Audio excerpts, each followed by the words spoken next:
Hey, just wanted to see how that pause music was coming along. Now keep in mind, this is a movie tie-in video game from the Nintendo 64. Not looking for anything too crazy. What do you think about this?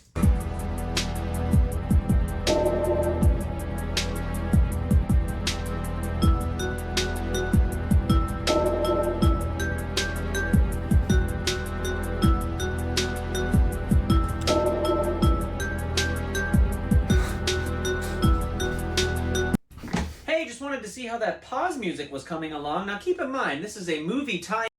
I'm not gonna lie, that game didn't really do anything special and doesn't really deserve the place in history that it has. But fucking that pause music, bro. Woo! Woo!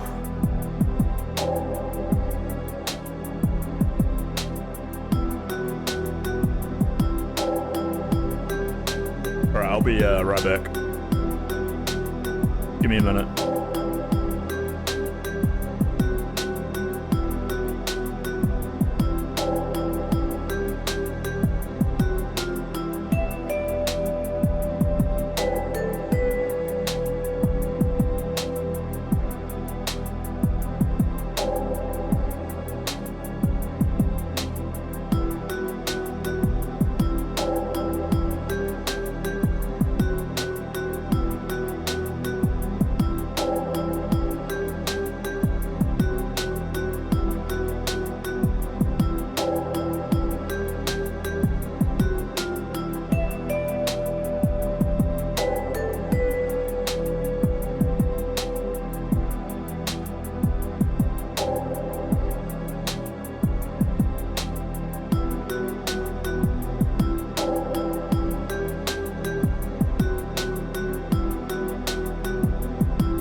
Alright. I'm back. Perfect timing. Thank you for holding out. How is everybody doing? So, it's time for the content nuke. Wait, actually it's not quite time for the content nuke. I need to fix my overlay. Maybe it's time for a new background. What do you guys think? What's a good one?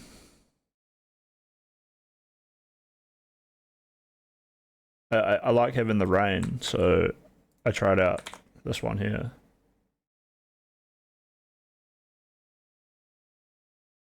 It's a little bit less miserable than the girl in the rain, you know. Here it is. Boom, boom, boom, boom, boom, boom,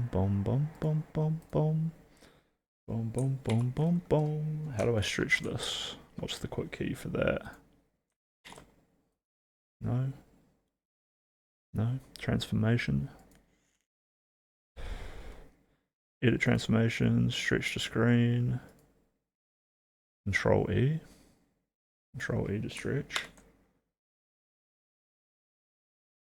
Bounding watch, stretch to bounds.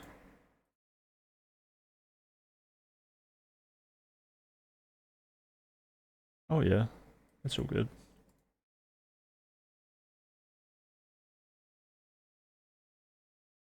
Is that distracting? Is it too much? And why is my face so red? It doesn't even look like that in real life.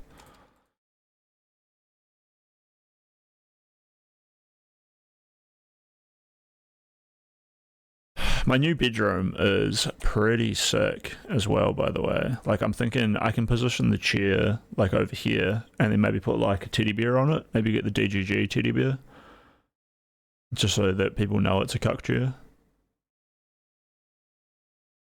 Now that my room is cleaned, I've been messaging every attractive girl in the server. I'm letting them know that I'm finally dateable, totally ready to fuck.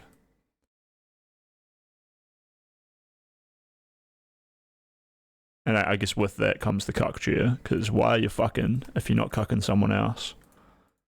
That's just an added cherry on top. Boom, boom, boom, boom, boom, boom, boom.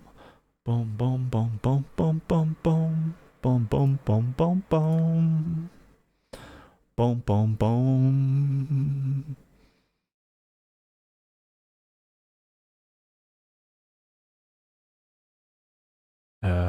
Let's get that background. Oh, nice. The background went everywhere. Look at here as well on this other cool scene. Alright. Sorry for being weird. Talking about my fucking situation. I hope you guys are ready for this content nuke. I hope you've got your buttocks powdered and your content hats on. Let's crack into it.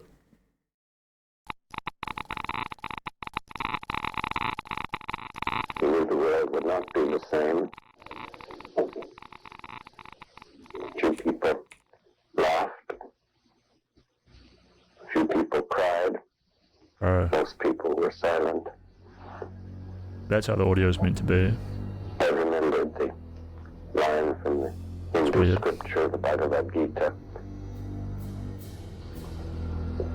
Vishnu takes on his multi-armed form and says, "Now I am become death, the destroyer of worlds." We think the Houthis Ansarallah is doing what Houthis shut up, Saying pig, fucking bloodthirsty, violent pig dogs. Why am I held accountable? God forbid you throw up the fucking green Hamas banner. Happy birthday to you. I'm cooked, All together, I'm cooked. happy birthday from Twitch, Hasan. Happy birthday on Twitch. Woohoo, content. Jesus Christ. Is he cooking shit? Is Ethan really gonna go this hard? Hi there. It's me, your old friend, Ethan Klein. It's been a while since we've last spoken. In that time, I've had 3 kids, all boys. I've lost 100 pounds, and I've pissed off 75% of the internet. Probably Oh, a lot nice, of Lee, you you're guys, here. too. Actually Welcome in, Lee. I was about to message you, but let's talking go. about there at the NRA meeting that's today in Texas. Someone should bomb. Oh, yeah, and I got a tattoo also, so I'm cool like that now. Left or right, I always Oh, thank you for the follow. This is huge. Very cool. I need more of those. My rent went up and my income went down. So if you guys want to see me streaming more, don't forget to follow. Also subscribe, because I need 20 subscribers, dude. I got none at the moment. Maybe I have 11. I don't know. Some of them are like gifts. Kicker's kind of weird with like telling me. But yeah. Let's continue. always thought that despite our differences, there was one thing we could all agree on. And what was If I don't get any subs by tonight, we're gonna have to spin the wheel, and how do I make this incentivized? Because if I say anyone who visits the chat is going on the wheel, and then we roll the wheel and someone gets banned, but I don't want you guys to then not tell other people who join to sub. How did the monkey thing work? Where it's like if the monkeys don't, what is it, like climb to the top of the pillar, they don't get food, and then generation after generation of monkeys end up beating each other over it, right? Let me think this through. I'll figure out a way to train you cunts. What was that? But we're going to continue with the video. That we love America and everything she stands for. Mom and Dad and apple pie. Sure, there's plenty to criticize and endless things to improve, but I thought it was about making a more perfect union, not tearing it down. And marching bands, a pride that only The thing is, there's something kind of scary brewing in America. Communism. That's America.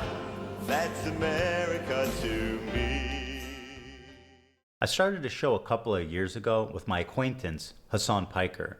You might remember him from such classics as America deserved 9/11, dude. Fuck it. I'm saying it. Yeah, kill them. Kill those motherfuckers in a video game. Sorry. Holy shit. That's not what I said, you dumb cracker bitch. and of course, the Leftovers podcast, which was our show, which we made broadly to goof on the antics of the right. Now, to be clear, I knew about all these edgy and controversial jokes at the time we made the show together, because who am I to judge? There was Ethan Klein being a delightful human being. I was just gonna say, if there's another Holocaust, if they start rounding up the Jews again, I hope Ben gets.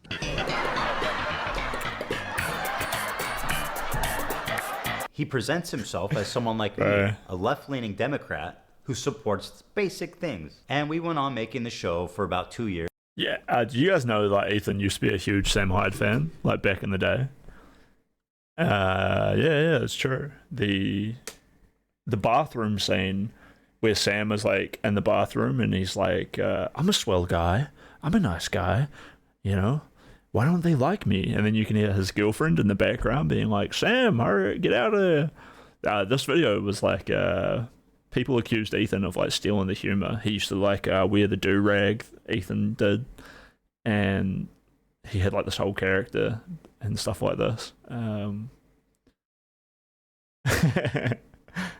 But I mean, even that joke that Sam would do, like, anti-Semitic shit, but, like, Ethan is a Jew, so who else is allowed to say Ben Shapiro should maybe burn? But what I'm trying to say is here that I'm going to start stealing Ethan's sense of humor, because I want to be a multi-millionaire with a mainstream podcast, right? And everything was good. Everyone was having fun. The audience was having fun. No problem. That was until this happened. We were doing our regular show, and for the first time I noticed an inordinate amount of radical, hardcore leftists. I mean, I thought we were social democrats, not whatever this was. I don't hate the idea of, like, people who can be successful. I think it's good that people can achieve success in the term monetary success. I mean, that's what that means, right? I do. You know, there's nothing wrong with that. Because I see so many people in the chat saying no. I don't know what y'all are tripping about. Like, what the fuck do you What is the idea that you guys, people like, are just looking for? You guys are all, like, radical communists? There's that many radical communists? Suck it, chat. You're watching a capitalist pig. Deal with it. And then this happened. This comment from Hasan really started to sound some alarms in my head. If you're in a socialist country with multiple parties, and one of the parties is a capitalist party, which would surely exist. Yeah. What would you do if that party started gaining momentum? The solution to that would always be education and offering more re-education? Re-education, certainly, yeah. There should be an enforcement mechanism, and in that enforcement mechanism, I think, like, rehabilitation, which would include re-education as well. If putting capitalists in re-education camps isn't disturbing enough, I started to notice that Hasan was carrying a lot of water for communist states' war crimes and genocides. What do you call Crimea? I call it a part of Russian territory, bitch. That's what I call Crimea. I call it Crimea River, a Russian river. The annexation of Crimea is absolutely a justifiable annexation. Tibet was literally a fucking feudal slave mandate, like So autonomous zone. China did them a favor. That was one. I mean, in America, when I say something like this, people get very upset. You know, we talk about the Dalai Lama saying "suck my tongue" or whatever, but like that's not far from the norm in fucking normal Tibetan existence before the Communist Party came in and So took over. China unilaterally took over Tibet, like squelched their culture. They basically are trying to, you know, homogenize the culture. If your culture, they're trying to spoil the religion and the identity. the part of feudal warlords and slavery, abolishing. Dude, I can't even like hate watch Hasan. I'm already so uncomfortable. Ethan, entertain me quick. The hatred is building. I'm just easing into it, boys. That, yes, I do think that is good. No, China did them a favor. This is a good way to describe Taiwan as well. The American federal government going into the fucking South and... Why the fuck do people listen to this guy? Is he really that beautiful? How? How are you sitting here being like, I love it. I love the ideas. Yes, Hasan is my daddy. I'll admit it. I'm a Pikerite. What do they call? Are you a maverick? Are you for Jake Paul or Josen Paul? I'm a Jake Paul fan. Killing, unfortunately not all of them, but a decent amount of slavers and defenders of slavery. This is violent retribution from a powerful federal government that squashed, okay? Tibet is the South in the Civil War?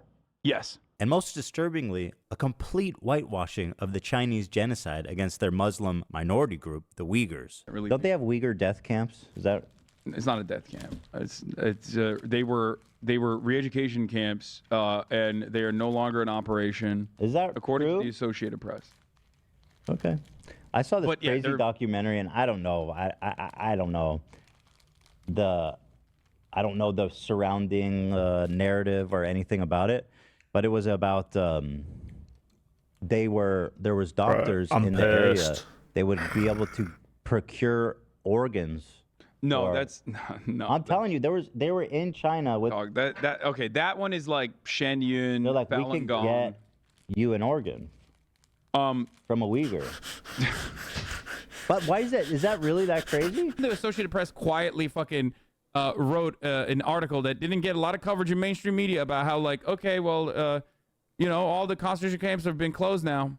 Like, all the re-education camps are closed now in fucking Xinjiang, and it's like very different vibes in Xinjiang. And now, you know, it's the tourism hour.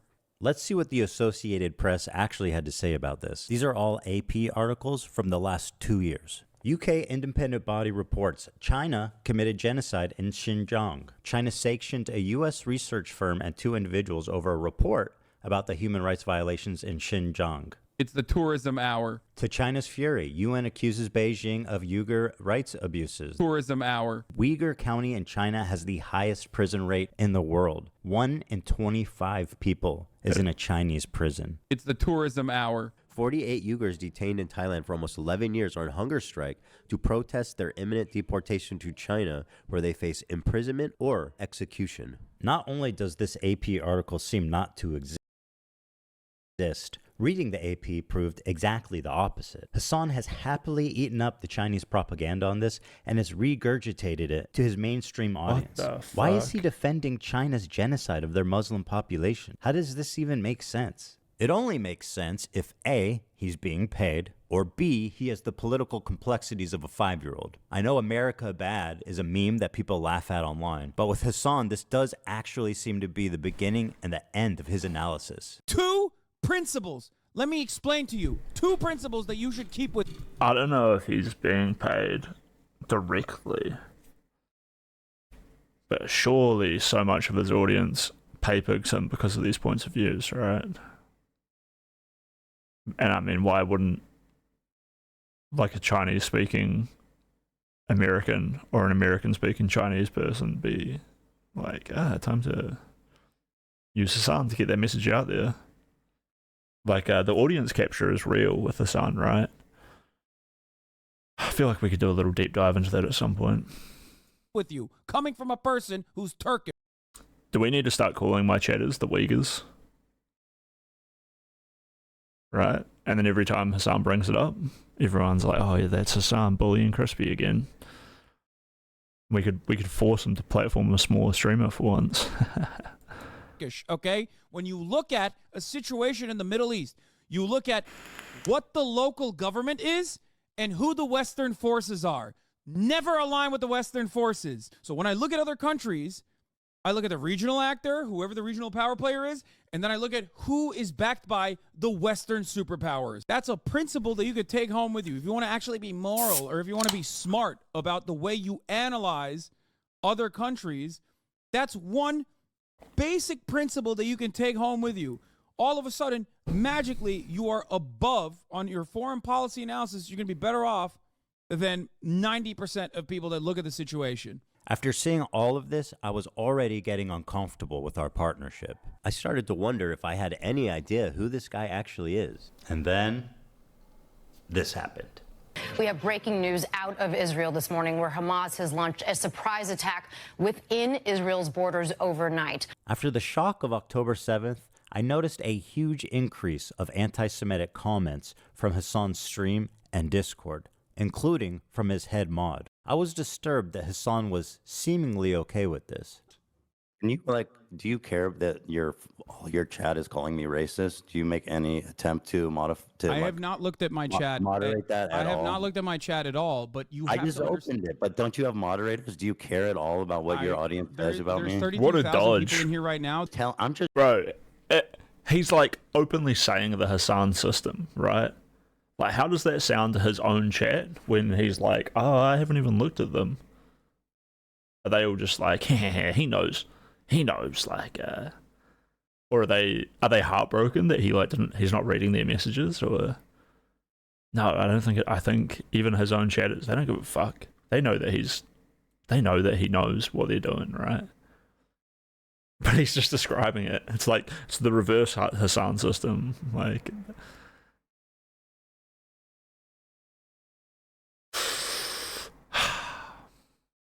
The chat knows Crisp. They prefer he doesn't look into it himself.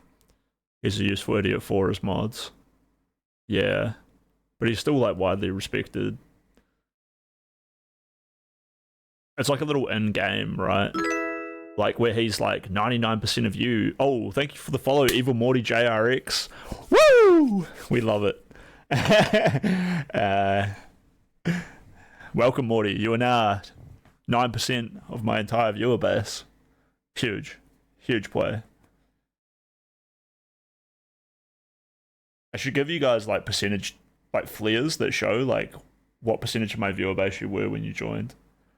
And some of you'll be like 100% as for my first viewer, you know. I'll be the 100%. And other people they'll have like 0.0001. I wonder if I could make that number bigger. I could call you the 10,000% chatter one day, because you've viewed my channel for like months. I don't know. Big numbers just feel good. But yeah, nah, fucking Hasan, dude. Fucking Hasan. Like, if he was to say like 99% of my chatters, you guys don't even, like 99% of my chatters are good. Those 1%, they're a bit crazy, but they all know that it's actually like 100% of them. They'll all be like, I'm that 1%. I'm the 1% now. Right. Just trying to tell you guys how it feels. And I'm fucking shocked that you don't care that people in your chat are saying, who the fuck is this child cold, arrogant, as fuck. I love you, Bro, yeah. but there's only so much I can do. Bro, Ethan's like, do you even care? And Hasan's like, I don't even look at it. And then Hasan's like, Ethan just holds him to the fire. He is the drunken master debate lord. He just completely ignores Hasan's dodge, and he's like, you don't care. He just lays it down twice as strong, makes it a declaration. You don't care, Hasan. You don't care that people are saying this shit to me. Can you be surprised when your Discord is literally full of fucking Ethan, I love you, but there's only so much I can do if you're making that argument. You know that, right? Like Hasan's chat had been calling me a Zionist, baby-killing genocider. Maybe it is unreasonable that I'm asking him to moderate his chat for a friend. He doesn't even know where I'm coming from because it's not something he would ever ask for. And all these other content creators actually, you know, whipping their communities when their chat is going fucking absolutely bananas over random dumb shit and bringing my name up for no fucking reason. That you were just allowing that shit to run rampant in your chat. And I thought that was fucked up. Ethan, I love you, but there's only so much I can do. Especially as someone who thought we were fucking friends. I think that's a reasonable expectation for someone who you consider to be a friend. The problem wasn't that he was pro-Palestinian, because I share a lot of those views, and I've been a stalwart supporter of the Palestinian cause for many years. The problem with Hasan's coverage, and a lot of people like him, was their complete lack of empathy for the Jewish people who were frankly slaughtered by Hamas. He refused to show even a crumb of empathy for the Jewish victims. But listen to what this guy has to say. As you might have seen, there was some sort of Dude, we need to show a crumb of empathy for Ethan in these trying times. I'm thinking I launch Operation Willie Mac, where I become a commentary streamer and just pretend like I have no clue on these things, and eventually criticize Hasan a little bit, and then he pulls me in to debate him, and then I pull up all of the info from this content nuke, and I just become Ethan Klein. Or like the time Ethan went to debate, who's the guy who like said to his wife, he was like, watch it, that guy. The one who's a closeted homosexual. What's his name? I don't know, but he went on H3, and then Sam Cedar came on. Steven Crowder, that's it. Yeah. I could pull the Steven Crowder maneuver where I bring Ethan on, and I'm like, Hasan, it's me, Chris Bledis, the commentary YouTuber. We have to delete this VOD so he doesn't know, but like, yeah. And he'll be like, oh yeah, Chris Bledis, like, you're a cool guy. But you don't know. He'll be like, this guy doesn't know. And then I'll be like, he doesn't know that I know. He doesn't know. El no sabe. My brain is fucking... It's beyond here. I'm a genius. Desert party where they were having a great time until the resistance came in electrified hang gliders and took at least several dozen hipsters. But I'm sure they're doing very fine despite what the New York Post says. But nobody had seen this coming. I mean, look at Hasan in the bottom corner. He's loving it. Yeah, okay. Like, okay. I'm just criticizing people. You don't have to comment if you're not comfortable about it. I honestly felt at times that he and his audience barely thought of Israelis. Dude, let's just analyze that for a second. Look at Hasan down here in the corner. What a rat dog, man. Where they were having a great time until the resistance came in electrified hang gliders. It froze for a bit there, but he's watching now. He looks away, he's chewing his gum. But I'm sure they're doing very fine despite what the New York Post says. But nobody had seen this coming. I mean, that's insane. He's a little bit uncomfortable. He doesn't give a fuck, dude. Yeah, okay. Like, okay. I'm just criticizing people. You don't have to comment if you're not. Fuck, my OBS broke again. Sorry, chat. 1 second. I hope I'm making this easy for you guys to watch, and I'm not ruining your enjoyment of the video with my goddamn streaming. You know what it is? It's the DGG vibes. I'm waiting for someone to get in chat and be like, shut the fuck up, you DVD player. No one's here to hear you speak. You fucking streamers with your massive goddamn egos constantly piping up like you've got something good to say. I need you to go find a rusty fucking cable, climb a tree, tie it around your neck, and jump. That's just mean. Why is that in my head?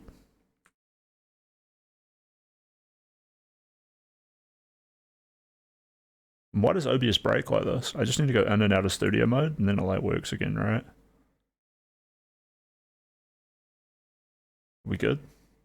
comfortable about it. I honestly felt at times that he and his audience barely thought of Israelis as humans. But this dude just called babies militants. No, I understand. And there are let's do baby this. settlers as well. But there are baby settlers as well. There are babies in the settlements. Part of running defense for Hamas is downplaying the violence, specifically the sexual violence, which he's done a lot of. Doesn't matter if fucking rapes happen on October 7. Like, that doesn't change the dynamic for me even this much. So that's the other part of this problem that many people that can't contend with. Like, up, dude. The Palestinian resistance is not perfect. They're not like so good. They have magical bullets. Bro, dude, that's a good idea. Getting a rally in here. What is the rally up to? It's a little bit weird because I'm like 15 minutes in, but like I'll send him a message.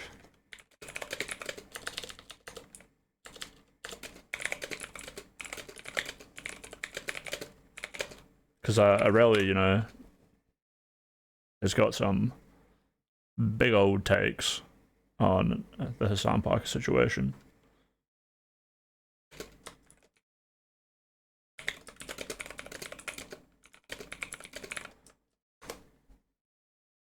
Alright, I sent the message. Ooh, first chat at a ban. You know, I can set up like a filter to like oh, thank you. Oh my god.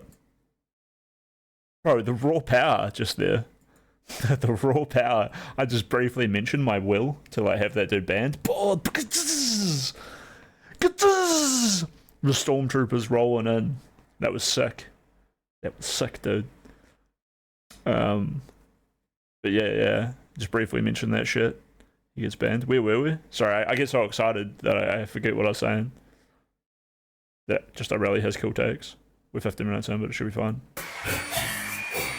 The Palestinian resistance Everyone rapes. is not perfect. They're not like so good. They have magical bullets. Is not perfect. It's kind of rude Of to course, like if you compare the pin raw that on numbers, Hamas, Gazans right? have lost a lot more than Israelis. 40,000 people have died, and neighborhoods have been completely flattened during this war. And while we Trust me, should bro. keep their plight at the top of our minds at all time, it also doesn't mean that we should disregard the lives of the Jewish people who are also affected. It's okay if Irrelevant doesn't want to come in. Like, I can practice doing this by by myself. this. Even if their suffering on the whole is Gotta not get my as personality great. out. Some of you may know that I'm an Israeli dual citizen. My wife is Israeli, my kids are half Israeli, and my entire in-law is Israeli. I lived there for 5 years, and I grew a closeness with the country and its people. One of the biggest issues between me, Hasan, and his community was that I am in favor of a two-state solution, while they are in favor of a one-state solution. Their theory is that after the October 7th attack, Israel should just dissolve its borders and let Hamas enter Israel unrestrained. What do you think Israel should have done in response to October 7th? Instead of indiscriminately bombing Gaza, I think the first thing to do in that situation would be to dismantle the government in the way that it existed, like get Netanyahu out of power. Okay. So you're saying Israel in 85%. response... Hold on, dude. You're saying in response to this terrorist attack, Israel should have dismantled their own government. First set of actions would be to democratically take Netanyahu out of power. Yes. The problem is that Israel's been at war with its neighbors for 70 plus years, and it makes a lot of sense that there'd be some distrust there. Is it really insane to think that Jews, as an ethnic minority in Israel, would not be safe? After all, Israel is a country of refugees. If the Jews didn't come from Europe after the Holocaust, they came from the surrounding Arab countries that expelled them in massive amounts following the 1948 war. In fact, there was more Jews displaced than Palestinians during the Nakba. 1 million Jews. All of these surrounding Arab countries had vibrant Jewish communities in huge number, hundreds of thousands. Now, if you look at them, you're looking at close to, if not literally 0 Jews left in these countries. Just to give you an idea, here's a visual representation of the Jewish refugees after 1948. Morocco had 265,000 Jews. Now it has 2,000. Algeria had 140,000. Now it has about 50. Iraq had 150,000 Jews. Now 10. And I want to give a special shout out to my boy over in Afghanistan. Sometimes when I get like an information dump like this, I like want more context, but it's like, what, I don't know if there's much more to know than like this is what there was a Nakba, right? They kill them. They kill these Jews. There's a wee doco about this one last known Jew, which is a real funny one. Him and his neighbor have this like rivalry where they hate each other.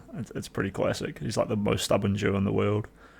And one known Jew. We know him. We love him. He's the one Afghan Jew. They were forced to leave their homes, their lives, their property, and migrate to the only place in the world that would accept them, which was Israel. The irony of this whole situation is that after the 1948 war, when Israel won the war to declare its independence, the Arab countries got super anti-Semitic against their own Jewish citizenry that had nothing to do with Israel. What the fuck? And as a result, they kicked them all out, 1 million plus of them, and forced them to go the one place they hated the most, Israel. And now Israel. And you know what they're doing in Israel? They're like, Jews, Jews, Jews. We love Jews.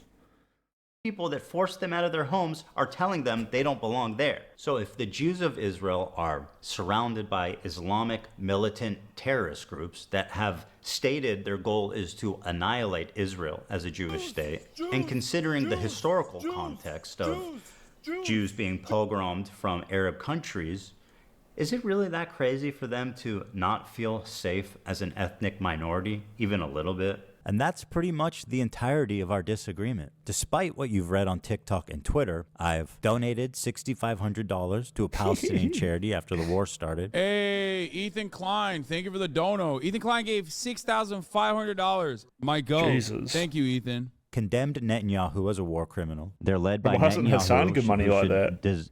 Resign in disgrace and go to prison for being a war criminal. Called the West Bank settlements an abomination. Settlers in the West Bank are religious zealots. They're monsters. They're genocidal. I've even said the West Bank settlers are valid military targets. When you talk about like colonial settlers and stuff, like that's what's actually happening in the West Bank right now. And these people are more or less valid military targets, in my opinion. My only crime is wanting a two-state solution instead of one, and thinking it's not okay to kill Israeli civilians. That's it. Right. That's why they're calling me a Nazi Zionist. And because of a... What the fuck? Okay, we don't give a fuck if they interpret it like that, because they're fucking brain-dead genocidal freaks. It's like understanding a fucking Nazi's perspective that emancipation for minorities is a threat to their existence. Get the fuck out of here. He's just literally saying to get rid of all of the Jews, though, who are the minority. Kill Israeli civilians. Oh no, Arabs are so scary. Literally right after a massacre. What, is this like 3 days after the massacre, bro? But that's why they're calling me a Nazi Zionist. Or is, I mean, I guess this is probably the kind of thing that Rogan's been saying forever, right? Well, Israel deserves to no longer exist. Fuck the Zionist apartheid state. I know that I can... There's like a log thing that logs all of the messages in Hasan's chat. I could totally go look and see if this guy's been banned or not. Why the fuck are we coddling Ethan? He coincidentally sports one theocratic ethno-state. He doesn't. Just tell him to shut the fuck up when he's so desperate to demonize Muslims and not recognize his friends and families are just as delusional. Because he wants to acknowledge that rapes happened. I mean, I guess literally, Hasan's chat spent a lot of time just saying that, just making fun of the fact that Arabs rape, like, by saying it doesn't happen, right? Was the butt of the joke, was that, like, you can't even rape a Jew? Why would an Arab even rape a Jew when they're such hideous people? It's literally the kinds of jokes that, they would make. Just to be clear, for any like kick stuff watching, I don't think that. I'm criticizing that. We love Jews here. We're actually like pretty enthusiastic about it. Jews, Jews, Jews, Jews, Jews. Is it time for Justical to make them for Wolfgang to make them for Justical? You mean the emotes? Yeah, probably. The Chris Wolfgang bridge has been rebuilt, by the way, guys. So, like, I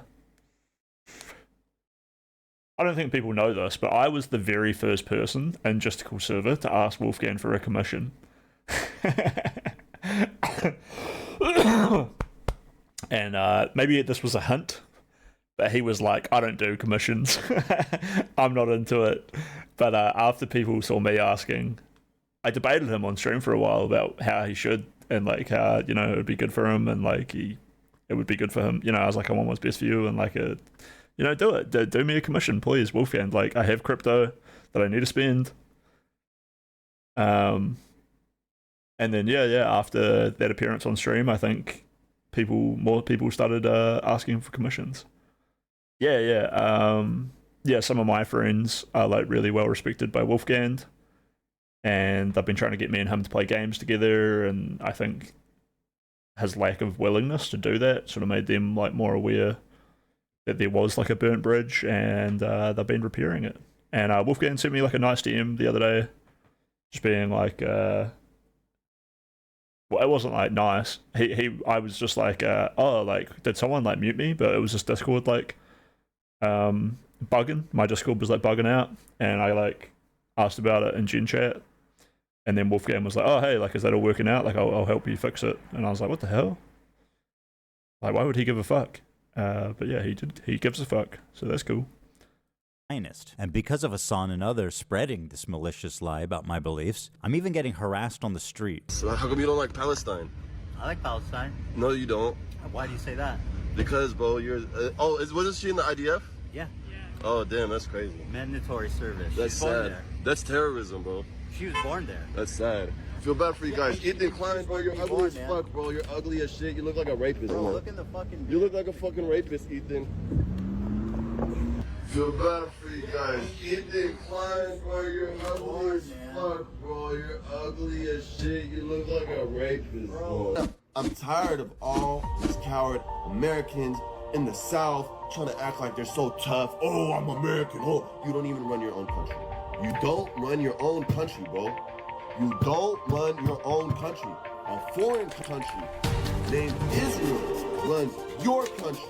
Oh my God, bro, I love you, Hasan. Can I give you a hug, bro? I'm so sweaty, bro. I love you, bro. I'm so sweaty. I love you, bro. I have to interview you. You're like my hero, bro. I love you, bro. You're the coolest guy in the world, bro.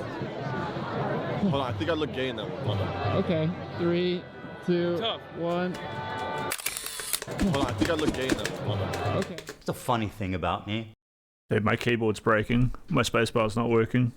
I mean, it works, but I just have to press it like a few times. But I wonder if he edited this video, because today a lot of people have been saying that guy wasn't an H3 fan, and then Ethan had to go find the clips of him and Hasan hanging out, you know, to like prove like, yeah, this is a Hasan fan. And they've been sending it to Denims and Frogan, because for the past few days, you know, Hasan's never going to watch this, but like Denims and Frogan do, and when they watch it, they're like, that guy like doesn't even have the vernacular of a Hasan fan. You can tell that isn't even a Hasan fan. Let me find it. Denims, Hasan fan vernacular. H3Content from Ethan Klein. Denims Daily. Vernacular tweet. Boom, boom, boom, boom, boom, boom, boom, boom, boom, boom. Can I find like people who have been adding Denims?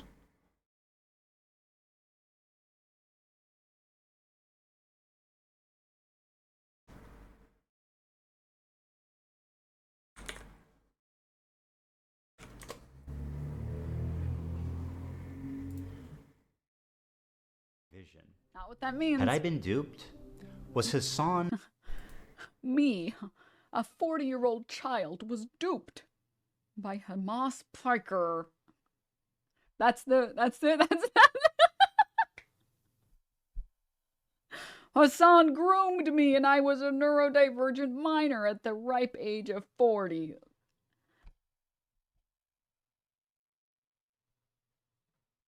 I mean, I don't think this is what he's saying, right? Just a little bit of context for Hasan's fan base is sweeping. See, they're gonna climp chip this shit, and just send those clips to Hasan, and that's all he's gonna react to. I don't like so terrorism, cringe, dude. and I don't like terrorists. If they're Jews, Christians, Muslims, they're all bad. What is terrorism? It's intentionally targeting civilian population for political goals. I don't like it. None of it. And over time, I started to learn that my co-host, he really likes terrorists. They do musicals. They're very musical people. Are you being serious? Dog, what do you look? You think I made this? This isn't music. I know they're singing, but I'm seeing just guns and shoot. This isn't a music video, Hasan. Taking over these ships, they started targeting the ships. People on this helicopter right now? Yes. They're streaming this? Yeah. They're flexing. What? And they're coming in hot with guns. Yeah, but you have to understand, this is a deterrent. We think the Houthis, Ansar Allah, is doing what Luffy would do. You should tell him that. Hezbollah is a paramilitary organization. Do we like them or no? I don't have an issue with them, let's just say. But they are a terrorist organization. Like they're designated. They are designated by the American state as a terrorist organization. I do not like them then. Well, he is regarded as a pretty brilliant person in terms of like everything that he's done. Then I saw clips like this where Hasan is explaining how he's hiding his power level to funnel in normies into radicalization. I think that in the short term, in order to combat against that, you have to advocate for a much lighter form of propaganda. You want America, in the way that I feel about it, and if you want America to get out of the way for places with more revolutionary potential to do what they would normally do, I think that, you know, one thing you have to do is advocate for a lighter form while simultaneously still doing agitated propaganda that goes beyond, social democratic ideas. I just wanted to put emphasis on the exact point of the so-called radicalization funnel where, for example, Hasan and JT catch them while they're young, as they say, and then they start looking into this new idea, etc., and then move forwards through the funnel, get more and more informed, get more and more radicalized. You do your part in the funnel for the cause, or whatever the fuck you want to call it. You're doing, in my modest opinion, a great thing for the cause. Now listen to Hasan during our very first conversation lie to me about how he's a social democrat to hide his power level. We should move towards a Sweden-style economy or a Norway-style economy, which would be a social democracy. You have to advocate for a much lighter form of propaganda with robust social safety nets. Called radicalization funnel, catch them while they're young, as they say. And protections for workers like higher unionization rates. A lighter form while simultaneously still doing agitated propaganda that goes beyond social democratic ideas. Hell, he's proclaimed it. Wait, so Denims was making light of Hasan grooming Ethan. But if Hasan has some sort of power in a political sphere, right? And he uses that power over Ethan, who's a self-admitted normie on these issues, and he literally just has Hasan there to be the specialist person and to be the reliable and informed dude. I think that fits the definition of grooming pretty fucking well when Hasan uses that power to create a manipulative situation to coerce Ethan into a vulnerable position, right?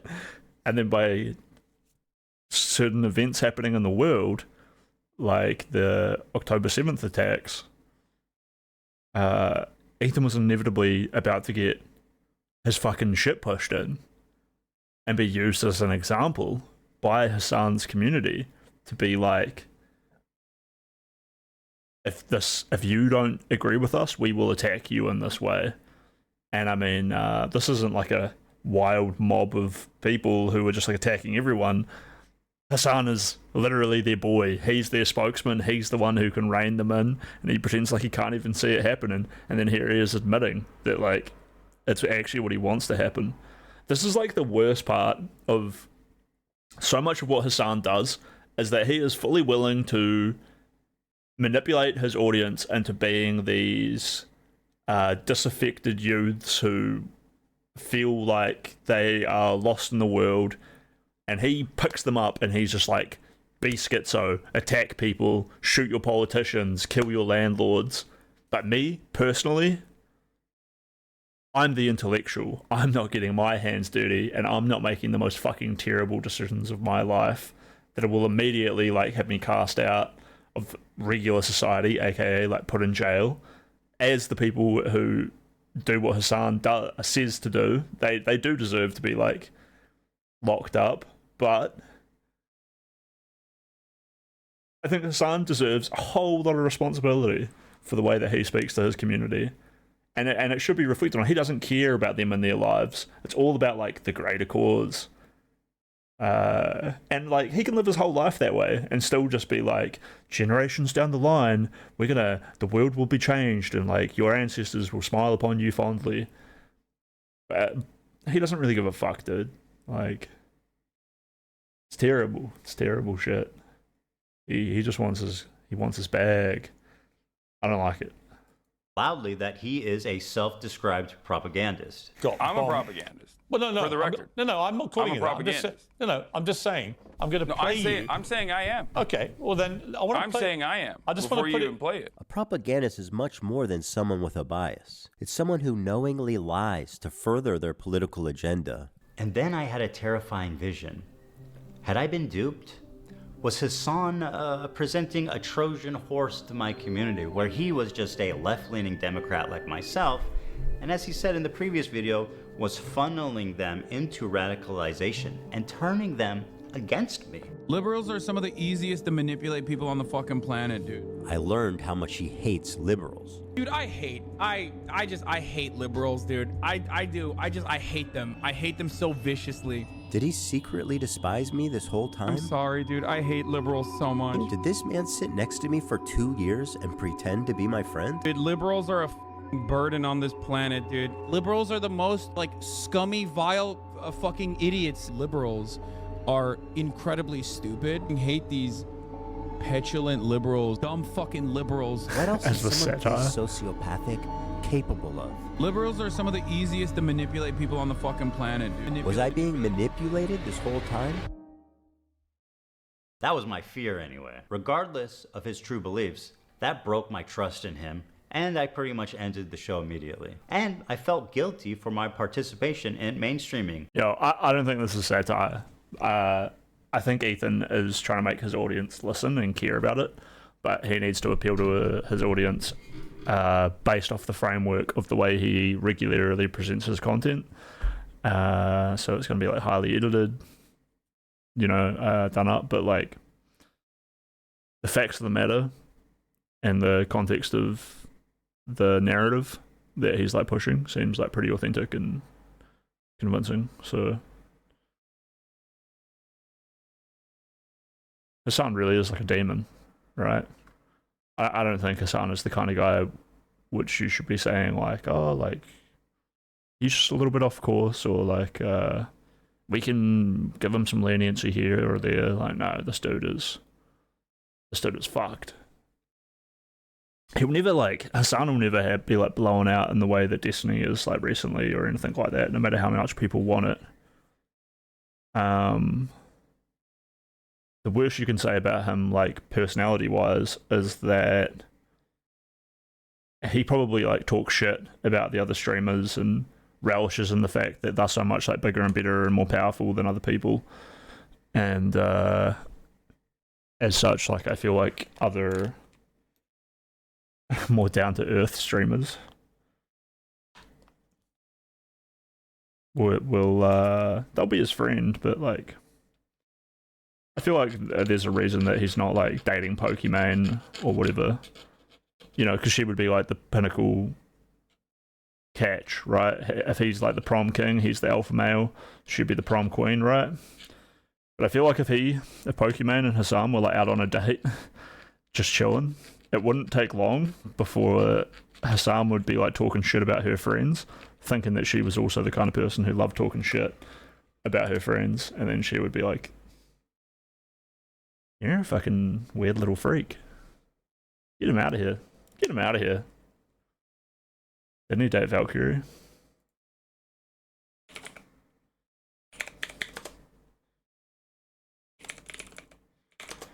Sheesh.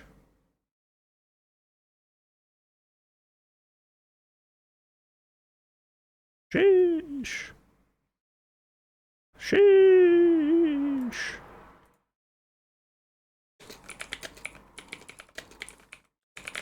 Yeah, I think I heard about that as well. Right, I'm black-pilled. I wish I didn't know. Hasan.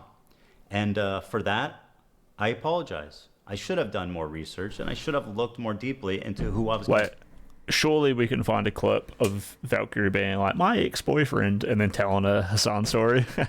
I was dating this guy, super handsome, but like, when we were at parties, he was like a weird little freak behind the scenes.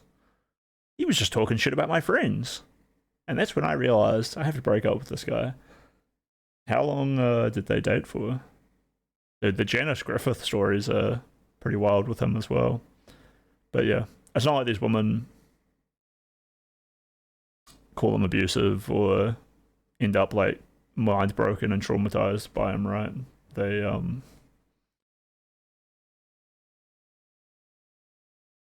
it's just that like socially he's probably just a bit of a goofball, and then more importantly, like parasocially, he's just like totally fucked, dude. Massive. Drifter doesn't feel like the right word.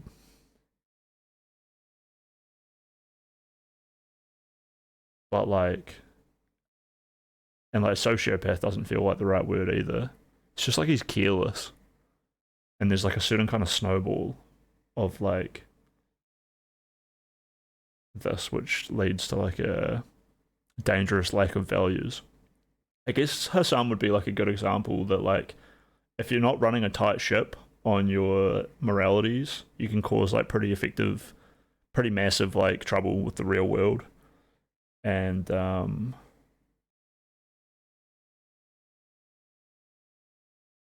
know, and it must like degenerate your moral compass like in a lot. So like, if Hasan didn't have his checks and balances of being like, I need money and I need people to think I'm cool, and he was instead getting like more satisfaction from manipulating people than he was by just making money, the manipulation that he's already doing would probably get worse and worse. So not good. Not something you want to cultivate. Getting in bed with before they get. Oh, and like, last but not least, in fact, like definitely pretty worth noting is like, yeah, the effect on the real world is like terrible.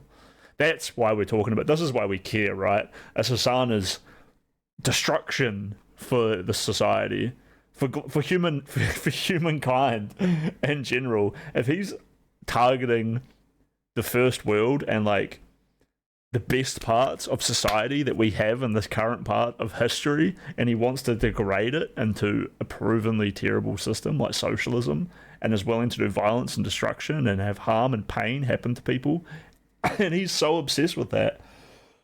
Hasan isn't out there giving like spiritual messages to his chat about like becoming a strong, powerful individual and like bettering yourself in your life. He's not doing that shit. He's talking about the destruction of some of the best cultivated systems that we have, that is like built off the Roman Empire.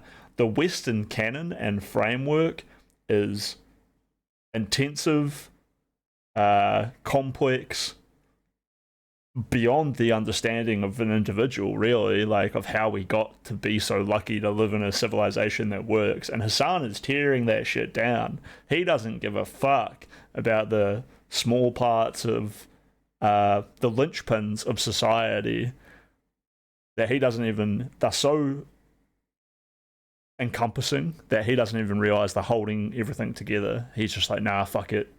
Fuck the law. Fuck order. Just burn it all down. I'm the intellectual. I'm going to be king. Give me the money. If I wasn't right, why are there 100,000 people telling me that I'm God and women sending me pics of their buttholes all the time? You know, how many people need to tell him that for him to start believing it? Probably not that many. Gave me chlamydia. Sorry, I'm probably talking too much, but this video, let's keep playing. Sorry, Hila. Over the past year since the show ended, I continue to watch Hasan platform, promote, and propagandize terrorist organizations. And every time it happened on Twitch, I would say, man, this time surely he went too far and someone's got to do something. But as the time went on, nothing happened and his views got more and more radical. And Someone more do something! I feel it's my obligation mainstreaming someone like Hasan to take this on. And so it was war. Nuclear war. I stand before you following the footsteps of intellectual giants. One thing we've been hearing nothing for weeks. but a simple man. Now, a simple man who understands right from wrong. Yeah. You know, you're an important, influential voice to a lot of people. I'm an idiot. I'm dumb. Dude, I'm losing my mind. This is schizo as fuck. Bimbo. I don't know what I'm talking about. And there are some things I've gotten numb to criticism like this. It's not. It's as a matter of fact, I seek it out now because I make content out of it. I think it's funny and fun. And there are baby settlers as well. Can you just shut the fuck up, bloodthirsty, violent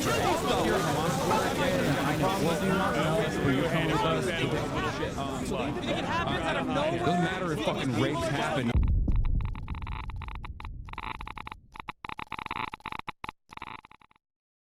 Thank you to ExpressVPN for sponsoring this video. ExpressVPN is an app that lets you change your location. Let's see what you can do with this power. Well, you can sign up for Netflix from a different country, but why would you want to do that? It was $14. It's now $3.66. Okay, but it even gets better than that. Netflix and all the streaming apps have different catalogs for each region. So let's say, for example, I want to watch some Dragon Ball Z Broly, but it's not available. I do want to watch Dragon Ball Z. Canada, refresh, and boom, that easy and fast, Dragon Ball Z time. I use these websites to help find whatever shows I'm looking for. You can type in the show you want, and it'll show you which region to connect to. Meta content, I love Lord of the Rings. It's super easy to use. It's an app you connect to, and then you pick which country you want to connect to. It's that easy. So what are you waiting for? Go to expressvpn.com/H3HD for 4 free months, or scan the QR code, or go to the link in the description. Thank you so much to ExpressVPN.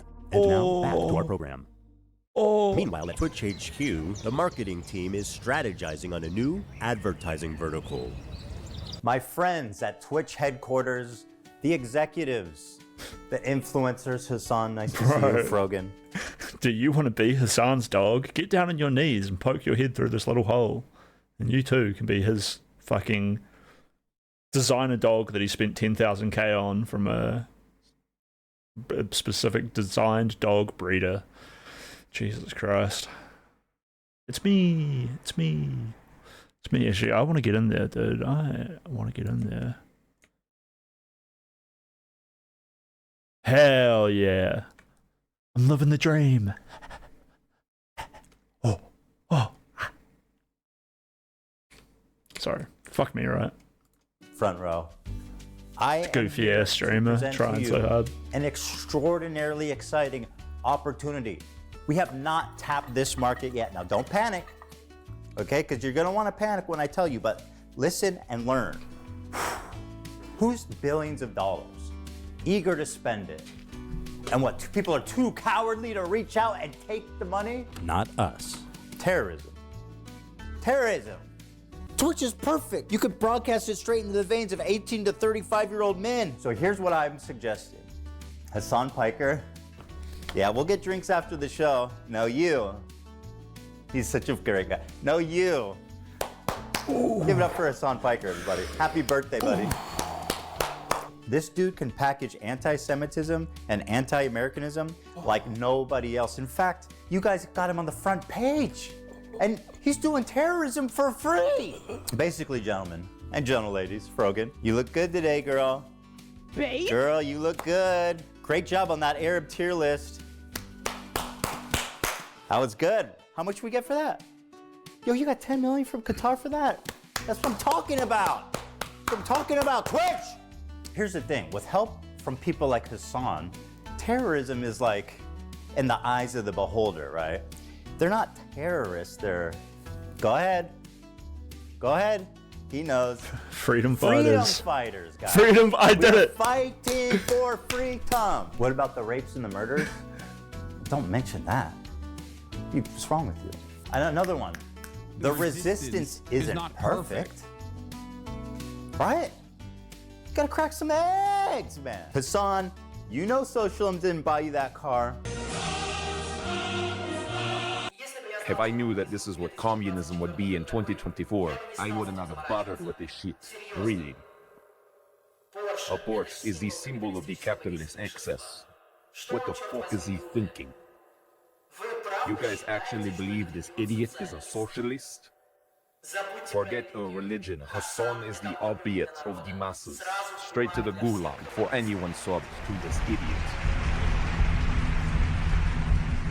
Or that designer dog. This breed's stunning fluffy coat comes with a price. Chow Chows shed all year. Very cute, by the way, but those are expensive. The point is, we have the biggest political streamer on our platform that is influencing media and influencing young kids everywhere. If we can normalize terrorism, if we could rebrand it, then fuck the US Navy. You know how much those guys don't pay shit. You see the Army ads on Twitch? The Army is fucking broke, dude. I'll tell you who loves America more than the Army. Qatar. Well, I don't know if love's the right word, though. They're paying more. Good CPMs coming out of Qatar. But you kids love anime, right? Can't get enough of it. I mean, look at what we've already done with Hasan. You're the fucking man, dude. Happy birthday again, man. No, we got a big party for you after.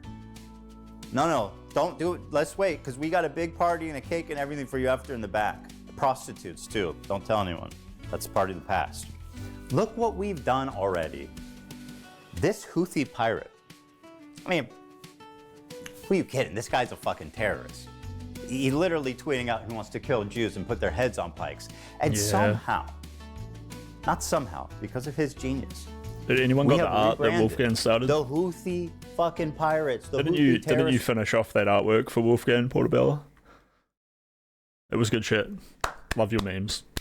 Quick round of applause for Portobello chat. Top tier memer. Organization. Yeah, the Islamic fundamentalists. Death to America. Curse upon the Jews. That's right. That's the Jolly Roger of this man here. None other than Monkey D. Luffy. So let's get out there, guys. And let's make 2025 our biggest year, guys. Come on, guys. The resistance isn't perfect. The resistance isn't perfect. Yeah, let's get them. If you want to know where on the political spectrum Hasan sits, take a look at a recent media analysis by H3Content, which rated Hasan as the most extreme left-wing, untrustworthy media source on the internet. And to give you an idea, he is opposite of InfoWars.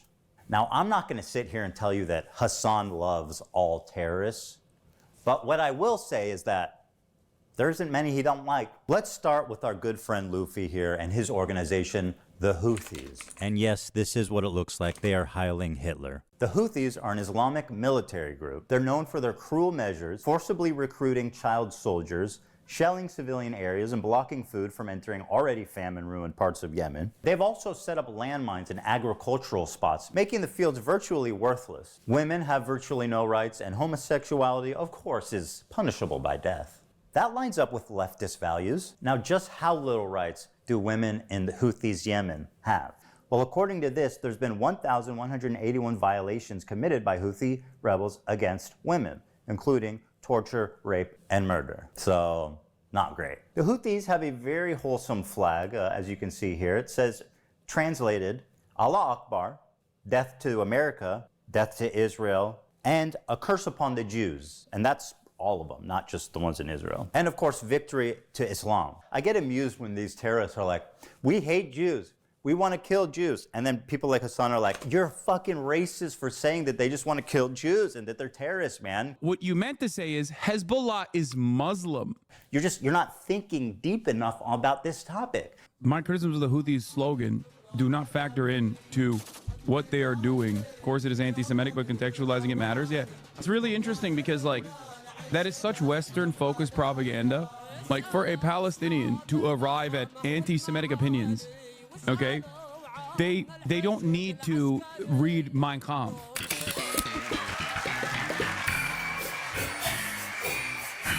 Oh, I almost forgot the most fun one. They brought back slavery.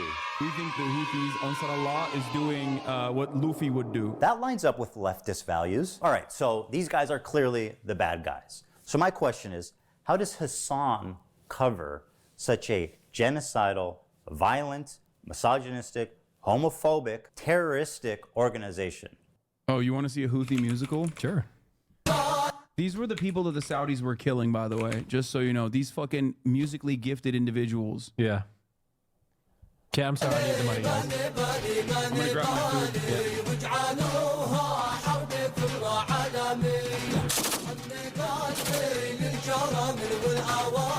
I'm so confused. What is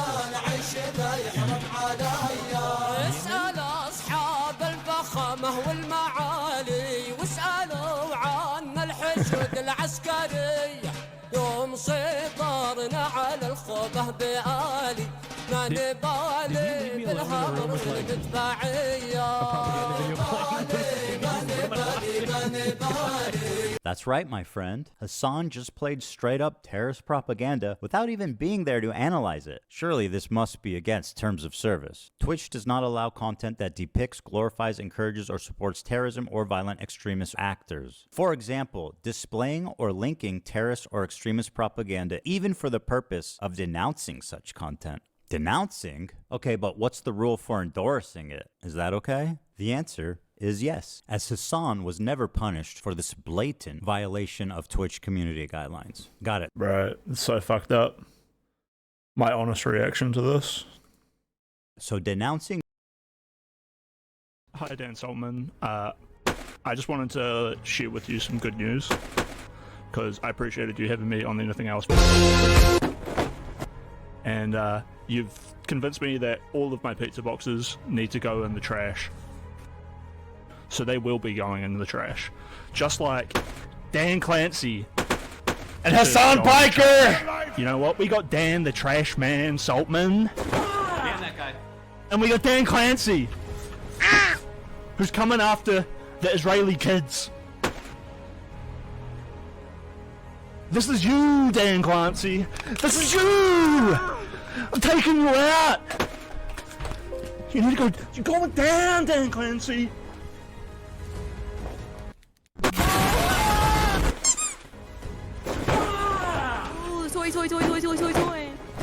I love you, Dan. I love you, DGG. Oh! Thank you so much.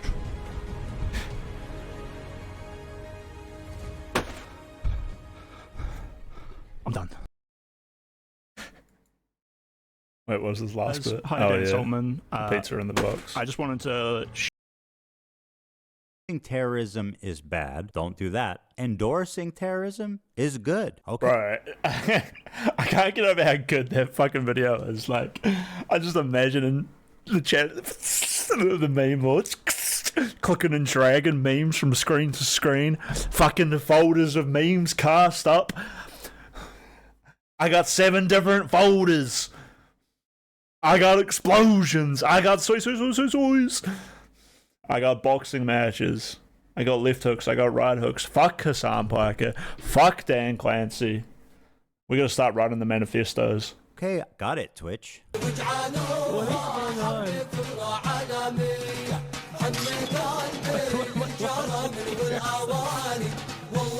It's the 50 cal. This is a 3-minute video of... What do you mean a music video? When you said music video, I'm expecting like... Bad example, Chris Brown dancing, you know. No. They do like they do this? musicals. They're very musical people. Are you being serious? Dog, what do you look? You think I made this? This isn't music. I know they're singing, but I'm seeing just guns and shit. This isn't a music video, Hasan. No, it is. They do musicals about like their fucking like their actions all the time. Yo, is this all Zin containers behind Hasan? This is like worse than promoting gambling. This is just... Be cool like me, get addicted. Hold on, guys, hold on. I've got this. Instead of terrorist propaganda, let's call it musicals. They do musicals. Instead of violent jihadists, let's call them musically talented people. They're very musical people. Are you being serious? Guys, let's just use our brains. Fiddler on the Roof, Wicked, Alexander Hamilton, man. There's no reason we can't put these Houthis on Broadway. Well, they go, listen, you want to fucking bring a ship through here? We're going to take it. So that's exactly what the Houthis start doing. They start fucking sending in helicopters onto fucking ships. Bro, they fucking, look at this. They got the Palestinian flag that they painted under the helicopter with the Yemen flag. They fucking they start overtaking the ships. And they're like, guess what, dog? No more trade to Israel. If you are sending ships into Israel, if you are owned by an Israeli subsidiary, if you're owned by an Israeli corporation, we're going to take over your ship. You cannot fucking use this trade route anymore. Guess what, bitch? It's our fucking territorial boundary, and we're going to enforce this until you stop doing genocide in Gaza. So let's review his claims. His first claim is that the boat is headed for Israel. It's not. It's going from Turkey to India. Next claim is that it's owned by an Israeli company. It's not. It's being chartered by a Japanese company, and the boat's owners are registered in the Isle of Man. I'd like to remind everybody that the crew that's kidnapped in this video has been missing for over a year now with zero updates on their health, whereabouts, or anything. That lines up with leftist values. Hasan's third claim is that this attack happened in their territorial waters, which is also a lie. It happened in international waters. Hasan is lying for the Houthis like he's being paid. And honestly, at this point, is he? I'm a propagandist. Well, no. For the record. I'm not calling I'm a it that. propagandist. This is like a hostile. They're streaming this? Yeah. Yeah. They're flexing. What? And they're coming in hot with guns. Yeah, but you have to understand, this is a deterrence. Israeli society is going to start getting upset. They're going to be like, I can't get my treats. I can't get my Amazon Prime deliveries. What the fuck is going on? I hate this. Israel sucks. I'm leaving Israel. That's the goal. I find it disturbing that Hasan thinks that a slowdown of imports is going to cause Jews to flee Israel. 80% of Israelis were born there and do not have citizenship anywhere else. So where do you want them to go, Hasan? Back to Poland or back to the Arab countries they were forced out of? Israel sucks. I'm leaving Israel. That's the goal. By telling the Jews of Israel to go back where they came from, Hasan attempts to deny Jewish heritage in the Middle East. It characterizes them not as indigenous, but as white colonizers. This is despite the fact that 60% of Jews in Israel are actually native to the Middle East. This is wild. So these guys did all of this, right? They did all of this. Is that their helicopter? Yeah. That looks like a legit helicopter. It is a legit helicopter. This is wild. So they take it over, and they tell the people in the ship, usually like mostly Filipino people, Filipino crews. Wait, hold on. I just can't get over this guy just pointing his gun at his friend. It is a legit helicopter. And this guy as well. Like, why is he not pointing his gun down range? Wild. It's terrifying. They take it over, and they tell the people in the ship, usually like mostly Filipino people, Filipino crews. And they're like, all right, well, we got no problems with you, but you're coming with us. We're taking over the ship. What an incredible way to characterize having a gun in your face. Hasan is asking us not to believe our own eyes as we watch terrorists hostilely kidnap the crew. We got no problems with you, but you're coming with us. We're taking over the ship. And once again, the crew is still MIA for over a year. Prisoners to a terrorist organization. But don't worry, guys. Hasan says they have no problem with them. They're like, all right, well, we got no problems with you, but you're coming with us. Sad.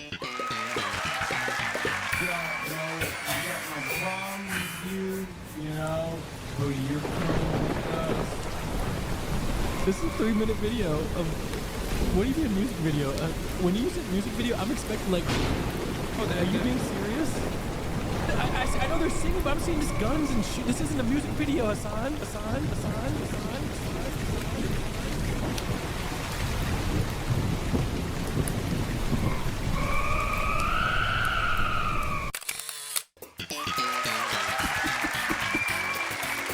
I bet Hasan's friend really appreciated being fed terrorist propaganda on camera. Let's see what he had to say. Because hell, even a couple days ago, I was hanging out with my buddy Hasan, and this guy unironically put a terrorist propaganda music video on and then left the room. Left the room? Yeah. And I was just like, and the thing is, like, in hindsight, it's hilarious, But at the same time, I'm like, what is going on here? This is wild to me. Yeah. But like, I just, and like, he was like, yo, they're such great dancers. Look how Oh good. my I'm god. just like, okay. Wait, is that how it works? If you watch like a politics TikTok, you get recommended Hasan right after? Is that how it works? Bro, he's all over this page. That's crazy. Click it. Dude, Hasan be saying some wild stuff, man. So I don't know if we can. Here's another incident Yeah, of fuck Hasan that, enjoying dude. some Houthi propaganda.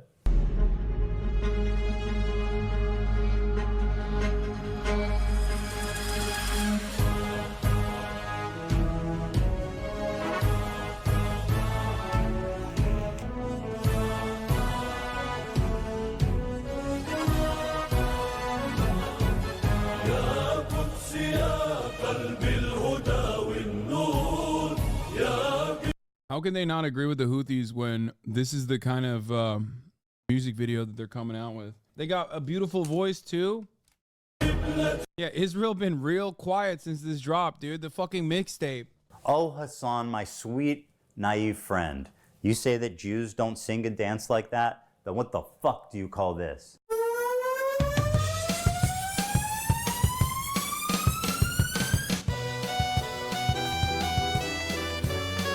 That's right, bitch. What the fuck you stepping on our shit?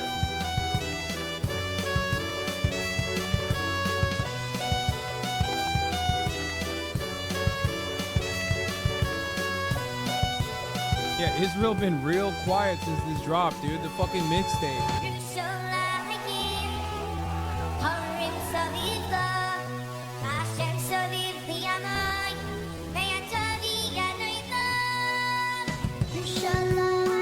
Got a beautiful voice too.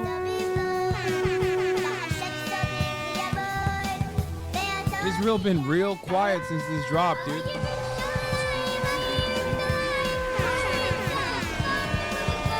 Israel been real quiet since this dropped, dude. Ladies and gentlemen, we got it.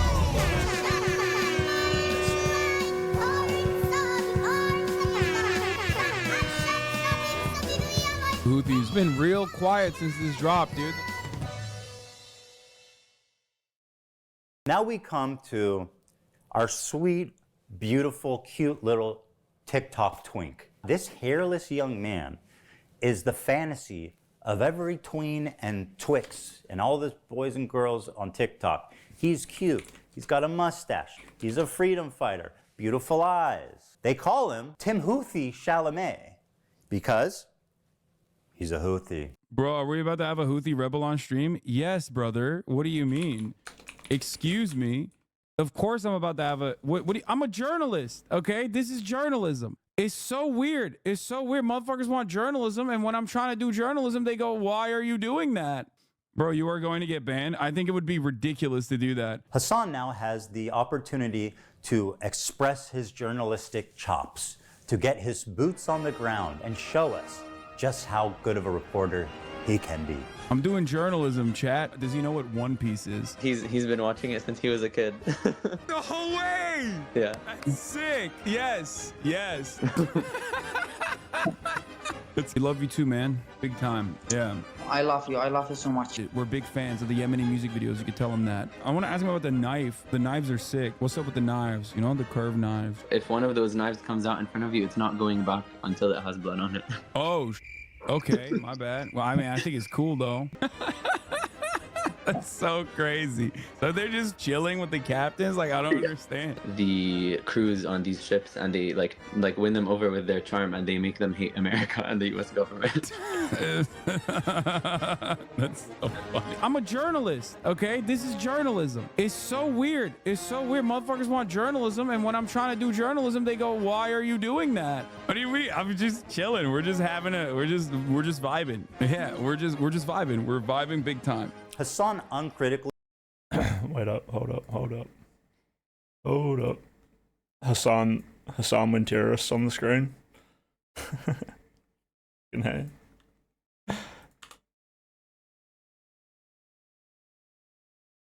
Interviewed this kid for about an hour. It was the most brazen, display of disgusting terrorist propaganda that I have maybe ever seen in Western media. What has happened to, does he know what has happened to any of the crews? Like, I heard they... Hasan almost asked a good question, but it's actually leading to the most obscene part of this interview. He's saying he hasn't spent much time with Chinese people, but one of the captain was Chinese, and he did qat with them, and he danced to music with them, and he was vibing. So he likes him, yeah. So, I mean, what... That's so crazy. So they're just chilling with the captains? Like, I don't understand. Ask yourself, why is he able to hang out with the captain and the crew of this pirated ship? Why would he even have access to that? Hasan knows why. Of course, he is a Houthi terrorist. Instead of challenging him and demanding more details about these kidnapped and missing people, he just runs defense for this guy, acting like he doesn't know why that would even happen. He's saying that they win over the crews on these ships, and they like win them over with their charm, and they make them hate America and the U.S. government. That's so funny. It is super funny, the idea of kidnapped crew members who are being forced. Fuck me, dude. Sorry, terrible streamer. For this guy, acting like he doesn't know why that would even happen. He's saying that they win over the crews on these ships, and they like win them over with their charm, and they make them hate America and the U.S. government. That's so funny. It is super funny, the idea of kidnapped crew members who are being forced, probably at gunpoint, to do some death to Americas and maybe some curse upon the Jews. And frankly, the callous disregard for the well-being of the literal hostages. Dude, and you know what the worst part was? Like, all of the weeks and weeks of people being like, what the fuck was that stream? And Hasan defending it for so long and like flip-flopping back and forth. And this kid ended up creating like a Twitch account and coming back on Twitch. And they didn't ban his account. They let him hang out for like 2 weeks before people like spoke up enough to be like, get this fucking terrorist out of here, dude. What are you doing? And no, he's not a terrorist. He's Anne Frank. I was basically hanging out with Anne Frank. I bet Ethan will bring that up soon.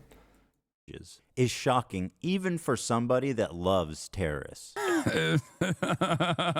That's so funny. Is there a KFC there? They're everywhere. I don't think there's a KFC in Yemen, dog. He says they have two. Oh, they do have KFC in Yemen? That's crazy. Okay, that's sick. Is there a KFC in Yemen? No way, dude! Holy fuck! There's a KFC in Yemen! He's just like us!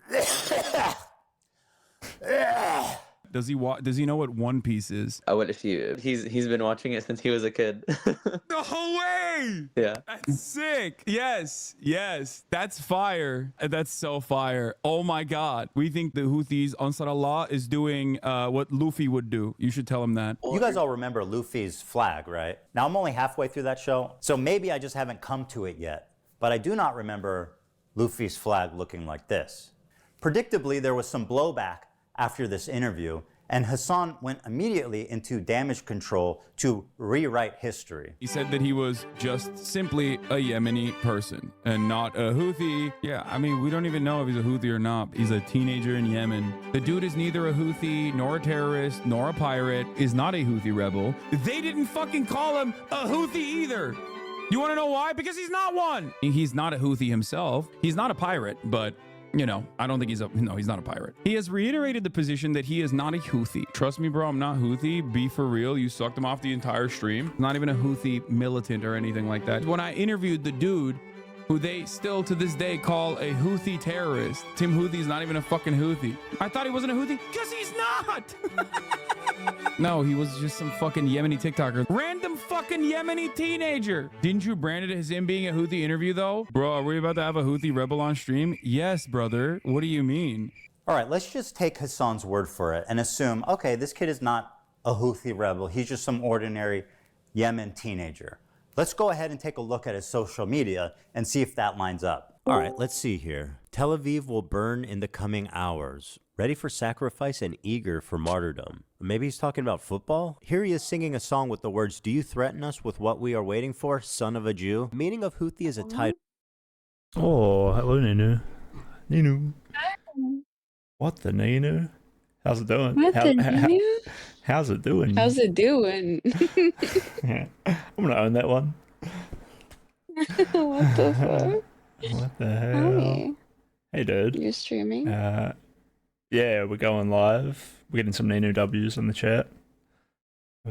Based. We like that. Yeah, me too. How's stream It's going going? great.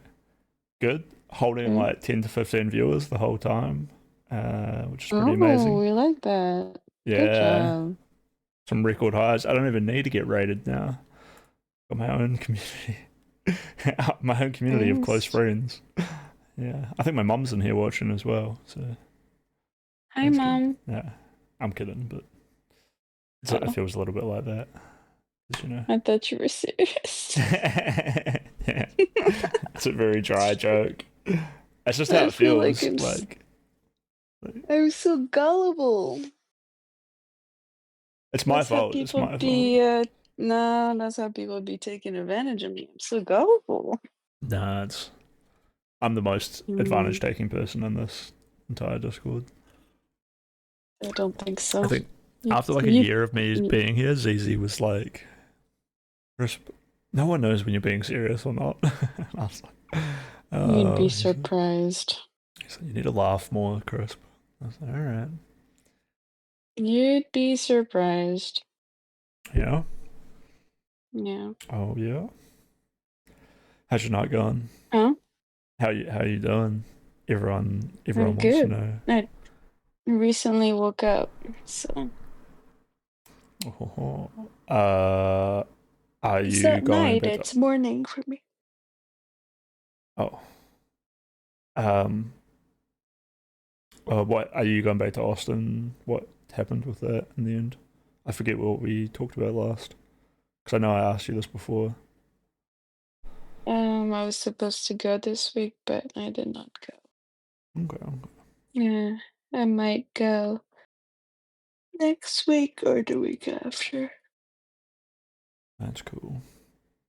Mhm. Have you seen the H3Content Nuke on Hasan? Mhm. Yeah, I I'm watching watched it it. now.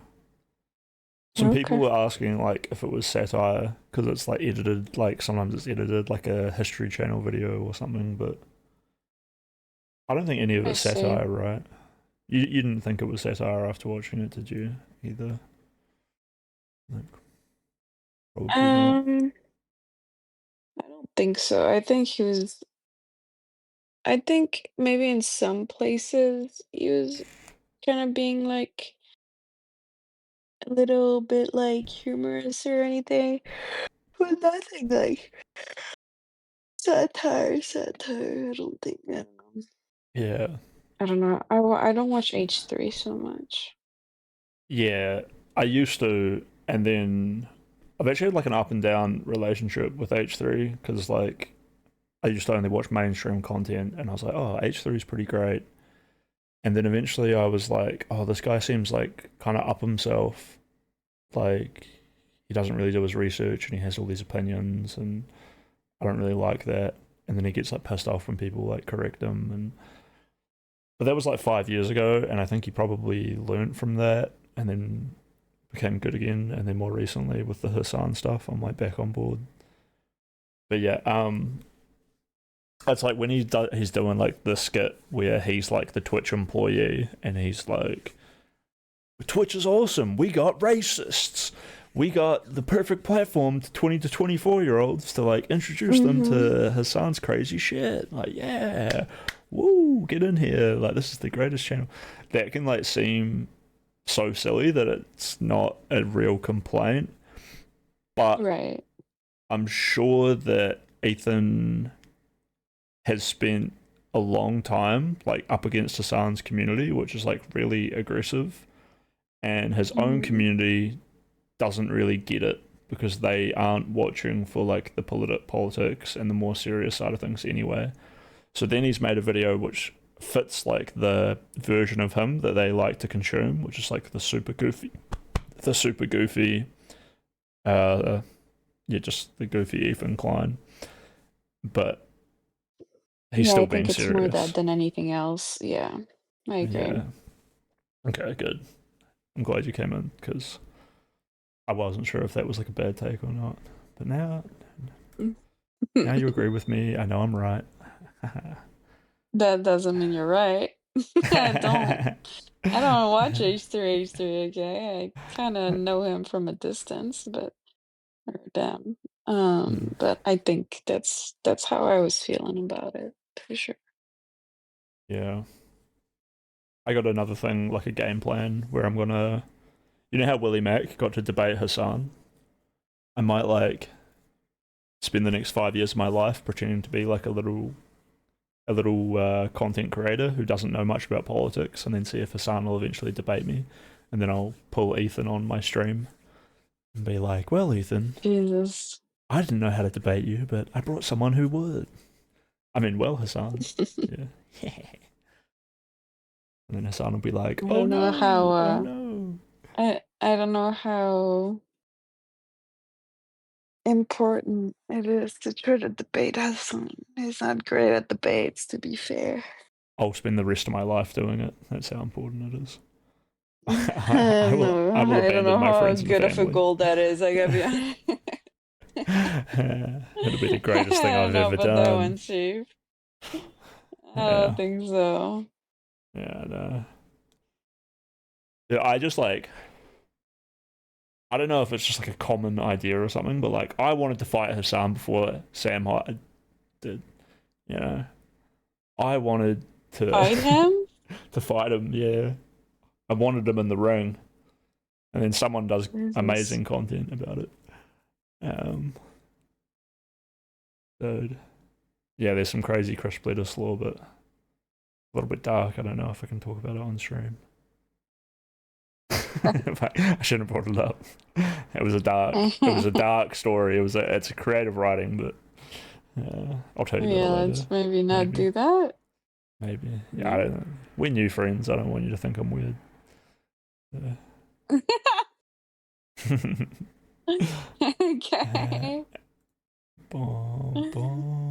Are you keen to hang out out? now? I don't know why I brought it up. What What's the wrong with me? fuck are you What? saying? Dude, what did I get myself into? Like when I tell you the story, you'll know you've made it, and that I really like you. So there you go. Okay. Let's just move on. Are you ready to watch some of this? That's some weird riz, I gotta be honest. Once I tell That's you this right. really crazy story that's super scary, you know I like you. Eject, crisp, eject.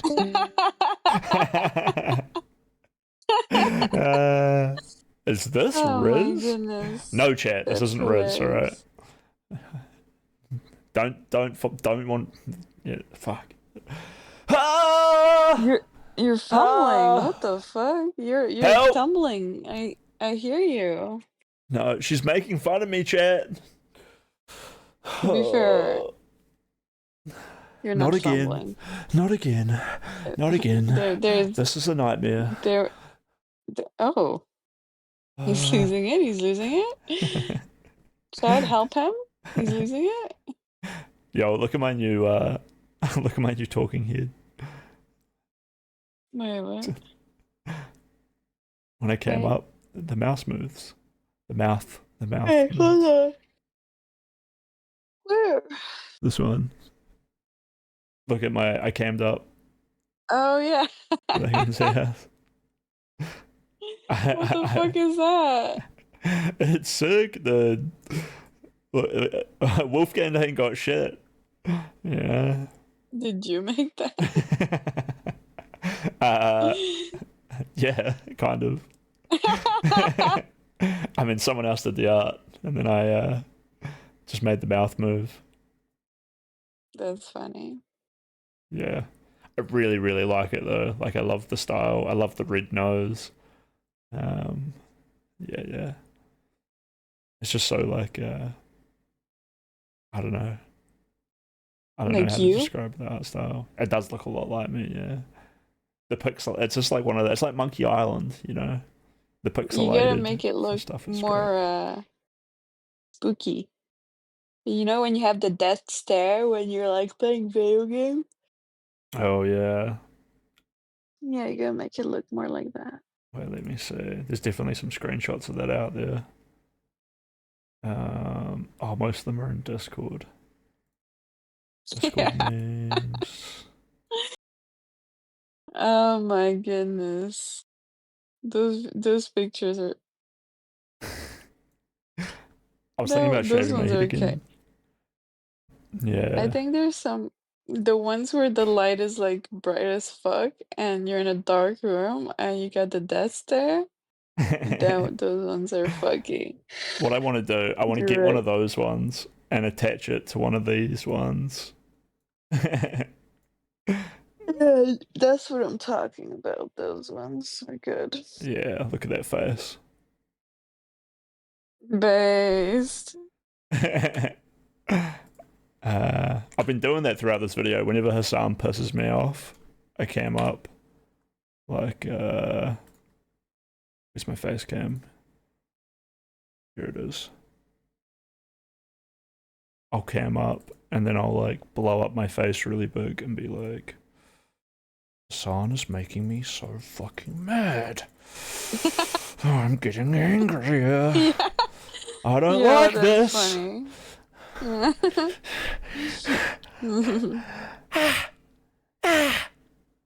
I just want to eat him. Your nose and your eye, everything else but your eyes and your mouth has disappeared. It's fucking funny. Based. Arr. That's a good clip. I'm a politician. I'm a real human. Do what I say. Houthis are great. There should be a one-state solution. Boy. I'm a real boy.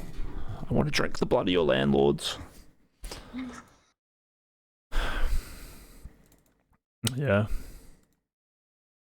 We should probably get back into it. I could literally sit here just talking shit all day, but there are chatters who are specifically here to see this video, so let's do them a favor and get back into it.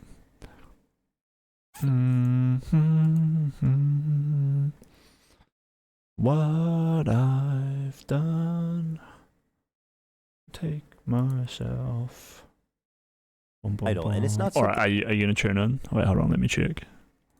I mean, I can leave if that's No. better. no, you don't have to leave. In fact, I can sit here and I can share my camera for you and just do funny memes, and the rest of the chat doesn't get to see them unless they come in as well. I don't think I'm not looking at my screen right now. Oh, okay. Actually, What? hold on. Let me switch to my laptop real fast. Wait. I'm looking at my screen. I am here for the secret memes. Yeah, don't appease chat. You're the boss. They're here for you. This is true, I guess. Oh, thank you for the follow. Girly Rare, you are now a 10%er. You are now 10% of my chat. This is fucking awesome. I might make flares Girly for Rare? people. Yeah, Rare's here. Yeah. How lucky are we? So lucky. Luckiest day boy like a real day. in the world. No one follows or subscribes to me. It's fucked up. That is fucked up. You gotta start loving the Jews. Jews!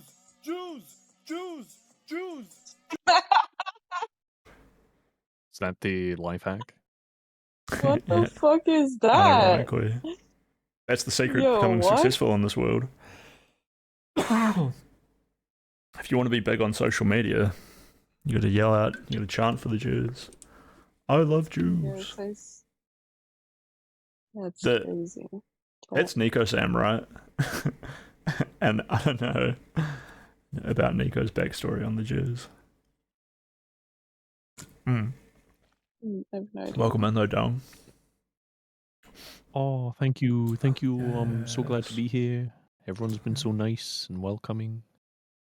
Nice. Oh, it's because you're a great man with a great mind. You're also Oh, very yeah. handsome. Oh, Great nice. man. Bit gay, Great man but with a nice. Big, yeah. we like We like that here. Bum bum bum. I was gonna ask you something about the content, but can't think of anything. So let's just press play. Alright, this has been a good popcorn break. I probably should have let chat be like, hey chat, if you want to go pee and then come back and watch the video, do it now, but whatever, you're just gonna have to push yourselves. One's in the chat if you're pissing right now, and we're gonna keep playing the video. As they speak. Threes. You diarrhea and dung. Nothing to fear, but for the Jews. They are very afraid of this title. The execution we will carry out on all Zionists, with the lovely depiction of a man impaled through his asshole and out of his mouth with a pike. Or, how Hasan likes to say it, a pike for a cut. Okay, why would he retweet this article called Houthis use social media to boost global prominence and support? Israel falls. Wait for the new operation in Tel Aviv. The Jaffa drone, which no Israeli defense can stop. The ships we bombed and sank. I know the red arrow is supposed to be a cool military Hamas thing. This is a butt plug. Just saying. To every Zionist, I will put this into your stomach. And let me state the obvious. Jew and Zionist is clearly interchangeable to this guy. Okay, but hating Jews doesn't make you a Houthi. Are you a soldier? Yes. That seems pretty definitive. You know what makes you a Houthi? Being a Houthi. At least one of the two of them is being honest about it. No way! Yeah. That's sick. Yes. Yes. That's fire. And that's so fire. Oh my god. We think the Houthis is doing what Luffy would do. They're tweeting an image of a Jewish person on a pike. I don't understand why this problem can't be approached with nuance. Because he is a teenager in Yemen, dude. Talk about the bigotry of low expectations. He's a kid in Yemen, dude. What do you expect? Of course he's going to want to put a pike through a Jew's asshole and through his mouth. That's just what kids in Yemen are like, man. And also, what do you mean? It's just a person on a pike. There's no Jewish person on a pike on that photo unless I saw something different. Hasan claims this isn't even a Jewish person on the pike. How exactly is a naked, piked person supposed to look like a Jew for you, Hasan? You know what? You're right. Let me make it a little clearer for you. First, he needs a bigger nose, right, Hasan? Of course, he needs a yarmulke, the curly things. Oh, look, Hasan. He dropped his dreidel. He must be Jewish for sure. Or, you know, you could just read what he wrote, you dumbass, liar, terrorist-loving, propagandist piece of shit. This is why this entire conversation is fucking idiotic. It's not a Jewish person. He said, this is, I think if we're, why am I held accountable for some random fucking 19-year-old in Yemen's tweets? What is happening? How many steps removed are we from this situation? 0? I mean, you platformed him, do you not remember? Did the check not clear or something? When faced with fair criticism for his coverage of the Houthi Luffy, he has a total meltdown. I fucking despise all of you, dude. I do. I really do. I hate all of you. You successfully got me to talk about this, and my patience is running thin on this matter. The endless selfishness, the untapped well of American selfishness and American individualism is in full display. How is this the conversation that you want to have right now? One of the most cynical methods Hasan deploys to sidestep any criticism is to deflect to the ongoing genocide in Gaza. I've seen him do this so many times. He frames it like you are selfish for trying to criticize him, no matter what the reason is, because there's a genocide happening, man. How can you criticize me at a time like this? Claiming that I am, you know, too pro-Houthi. When someone is like focusing on that while there's an active fucking ethnic cleansing campaign happening. He also apparently thinks Twitch is liable for me interviewing a Yemeni teenager who's only known genocide his entire life. In the middle of fucking talking about fucking genocide in Gaza, and this dumb fuck. Blow your nose, brother. Love you. Not trying to be mean. Just keep some tissue nearby and clear it out occasionally when needed. Much love. Fuck you, dude. My argument sucks? You think it justifies genocide? What are you, stupid?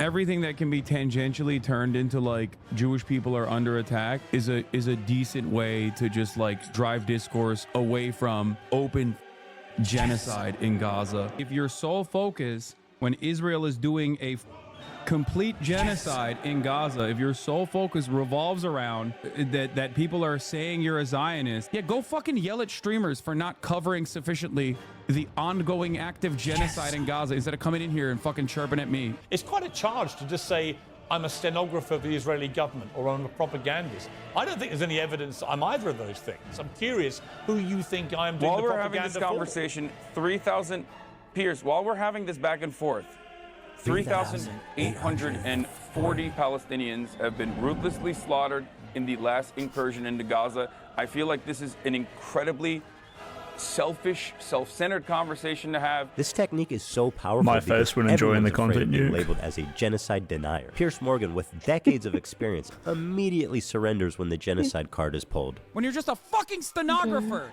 you're not a truth teller. He has every right to defend himself. And grow a pair, Pierce. Stand up for yourself, man. It's time to stop being intimidated by these online overnight activists who couldn't even point to Gaza on a map before October 7th. Like Hasan, for example. Doesn't know where Yemen is. Okay, I'm gonna click close. I'm closing it. I'm closing it. I think nope. Oh, bro, this was so funny. Nope. After he spent so long bullying Disney for that How do you shit. claim to actually care about this genocide when you're willing to so cynically exploit it to sidestep any criticism? What a bigot. Before we move on, Hasan has one final taste of idiocy for us all to enjoy. Now this kid is like, I think he was like 19 at the time when I talked to him, which means that for most of his life he has withstood genocide. Right? Like he is a person whose only experience is like, it's literally like talking to fucking Anne Frank, basically. Okay, being able to talk to Anne Frank in real time. To quote Anne Frank, I keep my ideals because in spite of everything, I still believe that people are really good at heart. Anne Frank continues to inspire generations of people because in the face of a genocide that eventually took her and her entire family's life, except for her dad, she refused to give in to hate, malice, and violence. And then there's this guy, who would have killed Anne Frank if he ever met her. You might think this is a sweet, innocent girl. Well, I'm happy to tell you guys we are working on a new edition just for you, Hasan. You should hear about the time she went roaming the streets of Berlin at night with a knife, slitting the throats of families, including children, babies, and the elderly. She's killed children, you guys. She even rapes people. She's just like Luffy. There is no other way to describe this than terrorist propaganda. Not only is he platforming terrorist propaganda, right, uncritically, he's participating in it. He's enhancing it. He is not just a conduit. He is an active participant who's disseminating it to more and more people in a way more consumable form. This is extremely fucked up. But why should he care? Their flag doesn't say death to fucking Turks. It says curse upon the Jews. Hasan likes to obfuscate on this and says nobody cares when Sean Penn interviewed El Chapo. Sean Penn literally interviewed El Chapo. Exactly, dude. Nobody is saying you can't have difficult conversations with controversial people. You just have to ask them hard questions, guys. We know this. Now let's move on to everybody's favorite terrorist organization, our friends in the north. It's Hezbollah. Where do I even begin? Thousands of civilians have been killed globally from their terrorist acts, car bombs, and suicide attacks. They even assassinated the Lebanese prime minister. They've hijacked civilian airplanes. They've shot 15,000 rockets into civilian centers. And if you can imagine, that's not even the worst things they've done. They participated in the slaughter of over 500,000 Syrian civilians to help a dictator, Bashar Assad, stay in power. They indiscriminately bombed over civilian centers, and they killed hundreds of thousands of civilians in what can only be described as a genocide. They are a designated terrorist group by the US, by the EU, and, oh yeah, the entire Arab League, which gave them that status after their participation in the Syrian genocide. In short, nobody likes them.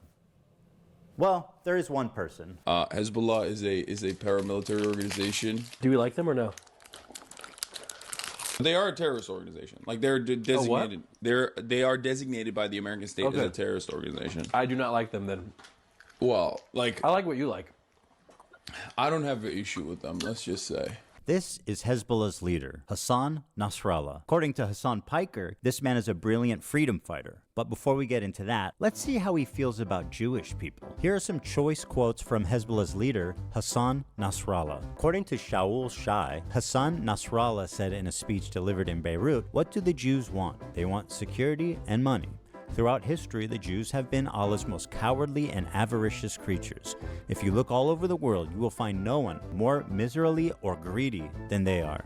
I don't have an issue with them. If we search the entire world for a person more cowardly, despicable, weak, and feeble in psyche, mind, ideology, and religion, we would not find anyone like the Jew. Notice, I do not say Israeli. I don't have an issue with them. If Jews all gathered in Israel, it will save us the trouble of going after them worldwide. The history of Jews has proven that, regardless of the Zionist proposal, they are a people who are evil in their ideas. The state of the grandsons of apes and pigs, the Zionist Jew, the murderers of the prophet. The Jews invented the legend of the Nazi atrocities. I don't have an issue with them.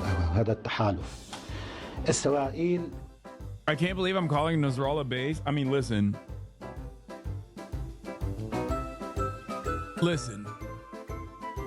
You have to remember something, okay? A lot of these dudes, you see them in their fucking fits, and you hear about like some of their attitudes about like gay people, for example, and you immediately fucking resort to Orientalist perspectives, not realizing that these motherfuckers are better read than you by a million.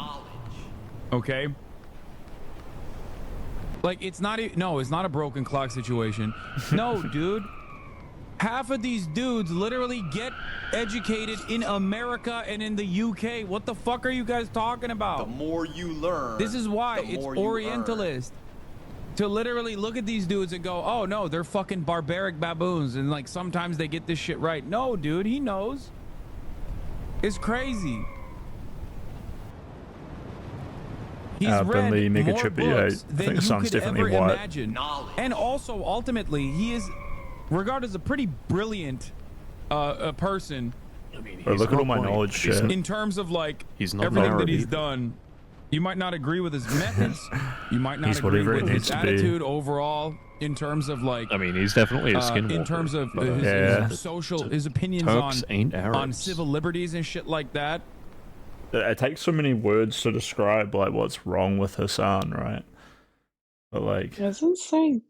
I mean, that's why Ethan's got an hour, 43 minute and 13-second video about it, right? Yeah. Like saying. Sorry, Ninou. Go ahead. I thought that saying Turks is like derogatory. You can't say that. You have to say Turkish people. That's no Turks. You're saying Hasan is racist against even his own people. Not very sensitive of him. Fucked up, Hasan. Yeah. I hope it's in Ethan's headpiece. Kind of crazy. Actually, yeah, like if I had to like be super brief with what is wrong with Hasan, I'd say he's an ideologue. He cares about like an idea more than he cares about people. Except for himself. Obviously. I don't agree. I think Hasan cares so much about the response of his audience that he will cater to them no matter what. Yeah. But he also finds his own audience so cringe, right? I doubt Ethan will go over it, but like you can find logs somewhere of him responding to his own Discord being like, like we've pushed out all the normal people and now we just have all these freaks, and it's like, yeah, well, like, yes, this is. Yeah, but the moment like that his chat turns against him a slight bit, he kind of switches his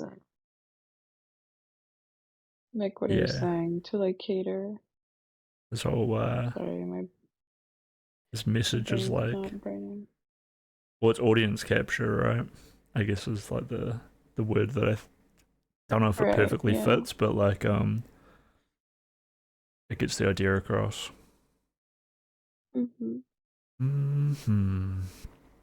Bingley Mega Chippy's asking if I'm Australian. I'm actually German. Crazily enough. Nah. Sorry, that's a joke. Someone came in and was like, what is that accent? And he was like, I think it's German. And I was like, yeah, it is German. And he was like, oh, I knew it. Fuck, man. Like, it's so crazy how I can guess those accents. I'm so good at guessing accents. Man, I gave him like 2 weeks. For like 2 weeks, I just keep telling people it's German, and that guy was so happy about it. And I had to break it to him. That's funny. Like, I'm a Kiwi, bro. Damn, you really fucking Let him left down. him. I built him up, then I tore him down. No, you were definitely Australian. I'm For definitely 2 not Australian, weeks? dude. Dude, for 2 Oh, relevant. Oh. Hey, sup, dude? It's good. How are you? It's good. I'm like a puppy right now, just hearing my name get called. Let's go. Pretty good. We're like an hour into this Hasan video. What's he gone over? Yeah. He went over like how he became friends with Hasan. Have you watched this yet? Yeah, I've watched it. Okay, that's good, because then you sort of know where we're at. I was saying it's so hard to describe how cooked Hasan really is. Because it's like, it is true, on the surface level, he does seem just like a kind of ordinary dude, and like he's not done anything too crazy. But then you compile like the bloodthirsty clips and the propagandist collective deception, and like him saying like when Ethan's like, you're like okay with what your audience does, and he's just doesn't really respond. He's just like, I don't even look at my chat, bro. And it's like, no, but you know what your audience is doing. And he's like, well, can you blame them? It's like, well, I'm blaming you. I'm blaming you, Hasan. You don't care. So like, I think Ethan's video will be pretty effective, right? Like, this should cook Hasan pretty good. I think, hey, look, maybe it's just my algo, but looking online, it seems like it's not as much that the video is cooking Hasan, but the Hasan's orbiters' reactions to the video. Like they're like defending Hasan on camera and then like 2 seconds later getting proven wrong. That's what I've seen a lot of people like clowning on, is like laughing at all of the people who are defending Hasan, which is crazy. Yeah, I said it online, and it is really true. Like, it is weird that all of these defenders of Hasan are so unfamiliar with Hasan's fuck ups that that can even happen to them. Oh, Hasan would never say this. Oh, Hasan would never say that. And like 5 seconds later in the video, he says it. Yeah, like the one I was looking for was Denim's being like, oh, you can tell the guy in that video like who's harassing Hasan, he doesn't even use like Hasan vernacular, so like he's probably like a fan of some other community. And then they're just going around like showing Frogan's reactions, Frogan saying the same thing and then getting proven wrong. They're like, round 2, round 3, like I can't wait for the Mike for PA defense to get fucking blown out. But I think she said that guy was a Sneeko fan. Yeah, that's right. Said that guy was a Sneeko fan. Yeah, and then they fucking prove her wrong. I get the feeling that Ethan's gone back and edited the video, because when I'm watching it just now, they've included the part which like proves that guy is a Hasan fan into this video. So that's actually like pretty sick. Like, they're retroactively looking at the way that Hasan's orbiters are trying to like talk shit on the video, and then they're going back and like counteracting it retroactively, you know, like by being like, including in the YouTube that I wonder what the what's the views on this? 1.7 million, dude, in 2 days. Holy, let's go. Jews, Jews, Jews. I love Jews.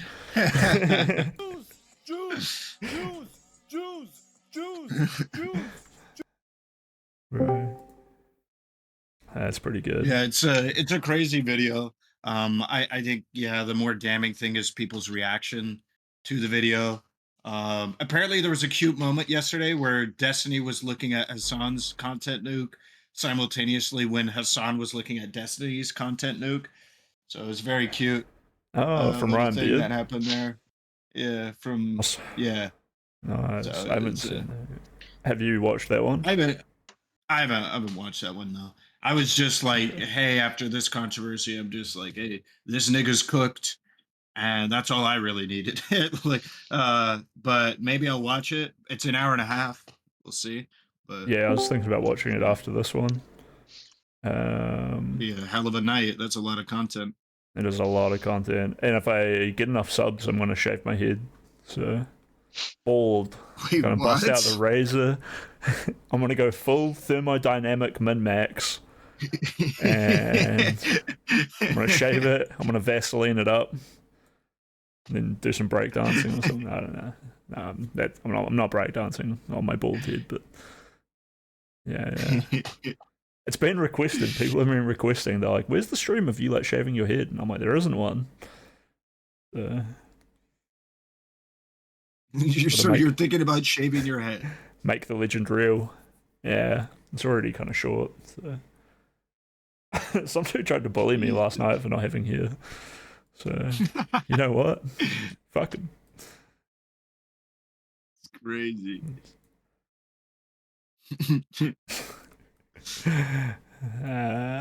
Yeah. Boom, boom, boom, boom, boom, boom, boom, boom. What do we Chris, got from the picture chat? you have up of you in the middle, like completely clean shaven, bald, like not a single visible hair, that's just what I'm cursed to look like all the time. You're my inspiration, actually. Tragic.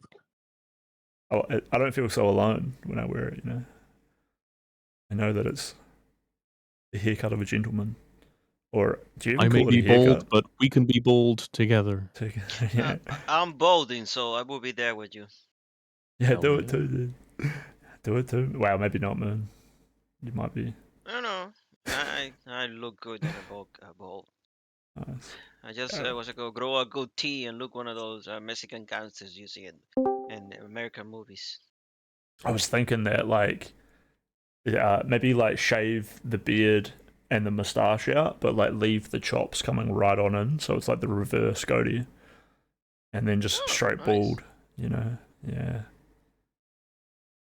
I think Abraham Lincoln kind of, like, ripped that for a little bit.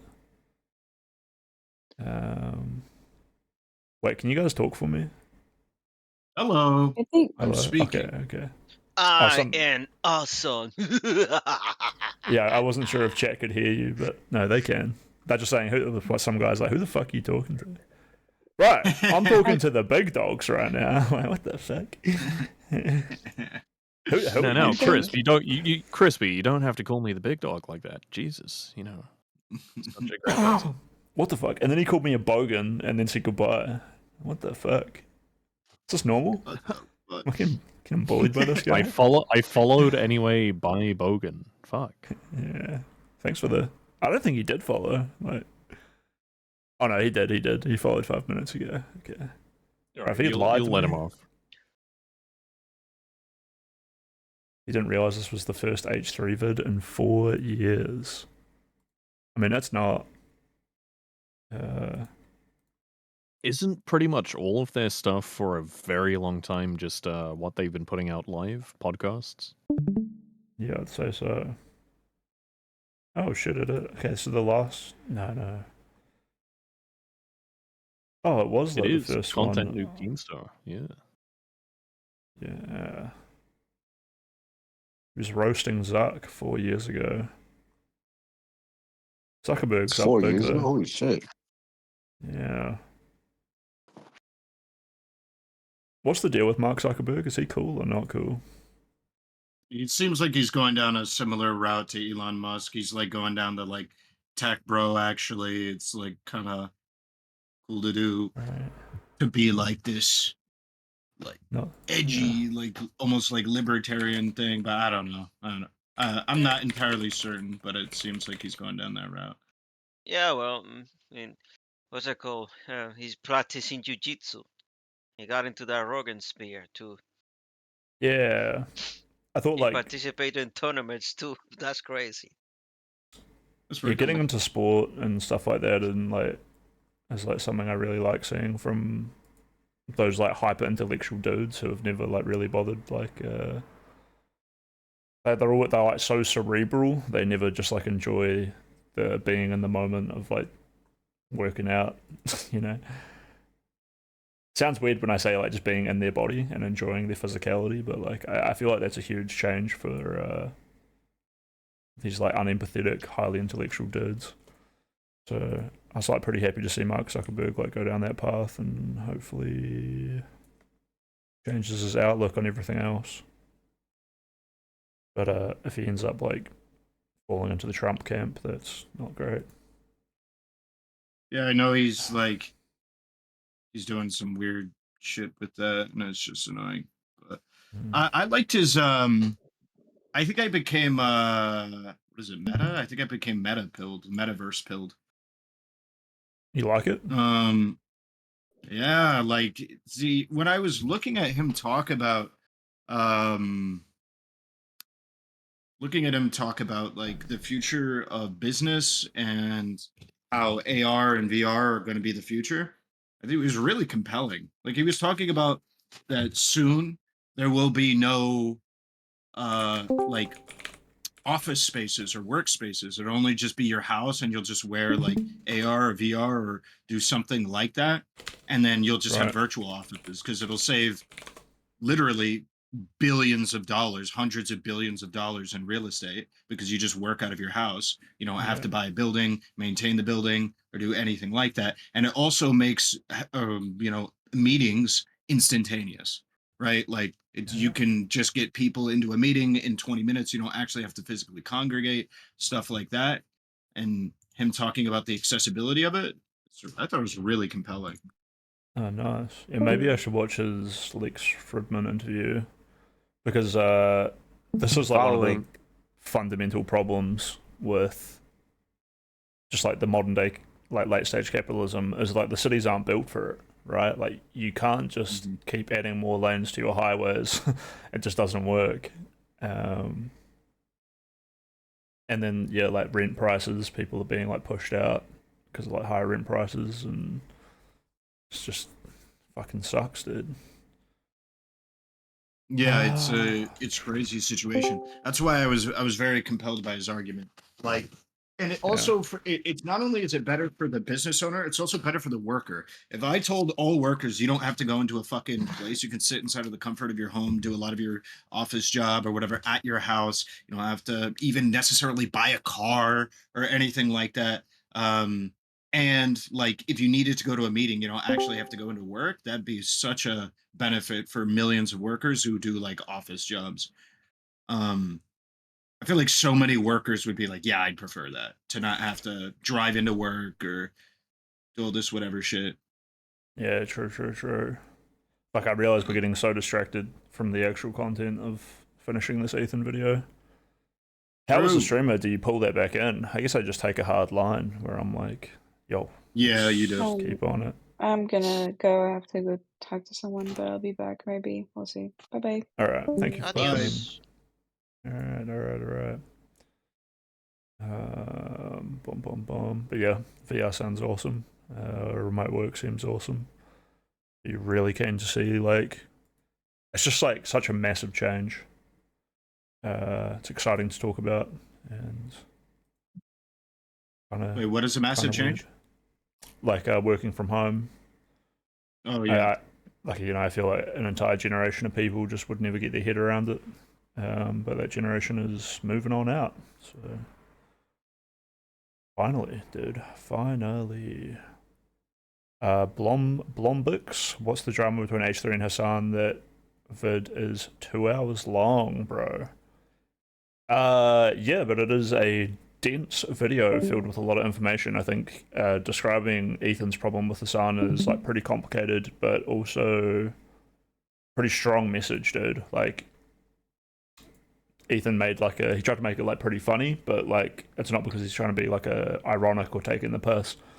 Hasan is quite literally like a propagandist snake in the grass who supports terrorists, will leverage his audience to viciously attack people while also like increasing his wealth. And fuck, there's just so much to it. But he's basically an ideologue who will lie to you to slowly push you towards like a capitalist, communist, violent regime where he like forgives like the Uyghur Holocaust, the Tibet massacre. All that he'll be really forgiving of like horrible things, and he sort of like lies to the people around him, which was what happened to Ethan Klein, and Ethan ended up going down this waterfall and he landed on the rocks of Hasan's community. Because while Hasan is being like pretty subtle about this stuff, his community isn't. His community is pretty fucking weird, and yeah. He's a massive hypocrite. Did you hear that too? Yeah, he's a massive hypocrite. Yeah, good point. I was struggling over my words there, Moon, but yeah, you said it quite well. He's just an insane hypocrite, dude. Like, with his freaking $10,000 dog. And he just lies about it to his whole audience. He's like, oh, he got that dog from a shelter. And it's like, no, he went to the shelter, decided there wasn't a dog there good enough for him, and then went and paid $10K for his real dog. Like, this is... Did he paid for his dog out of like a breeder or something? He got it off Craigslist or something, apparently, but yeah, Ethan's like saying it was more expensive, and then you can see even Hasan's community like fighting over it, like because you'll have like the delusional members of Hasan's community like, no, he went to the dog shelter and he bought everyone dogs that day, and then like another member of Hasan's community will be like, well, actually, that did happen, but he actually went off and like got his dog somewhere else. And then you find like a more critical person who's not a Hasan fan, and those people are saying like, yeah, he went to Craigslist and bought it for $10K. And then Ethan's saying that as well. Which I don't know if Ethan has proof, but like you can just look at his dog and be like, oh, that is a $10,000 dog. Like, and I don't think it's out of reason to think that Hasan would do exactly that. I mean, he drives a fucking Porsche around as a communist, you know? Mm-hmm. True. Oh, you got a Bader in chat. Bader. Yeah, he's like this. Yeah, he is masturbating. He's masturbating with these comments, dude. He's jerking himself off, saying this content nuke is so lame, it's pathetic. You're lame. Nah, I'm with the chatter. It is kind of fucking lame, but it's also super like not for us as people who have been, you know, like we have, I think, a pretty well laid out idea in our heads of like why Hasan's kind of like a shitty fucking loser, right? Yeah. This is for like all the normies or all the people who were like, you know, especially viewers of like Ethan and hopefully in Ethan's mind, I'd guess, people who really liked the Ethan and Hasan stuff and are like, oh shit, it's so sad that stuff fell apart. I have no idea why. And, yeah, I don't get why. Hasan seems so cool and like a chill, normal guy. And Ethan, you are right. It's actually, I'm glad you gave the chatter a bit more grace than I did, because it's just not for us. Yeah, it's for Ethan's channel, and they are used to like a goofy comedian who does skits and coughs up a lung and doesn't as know like a this joke. shit already.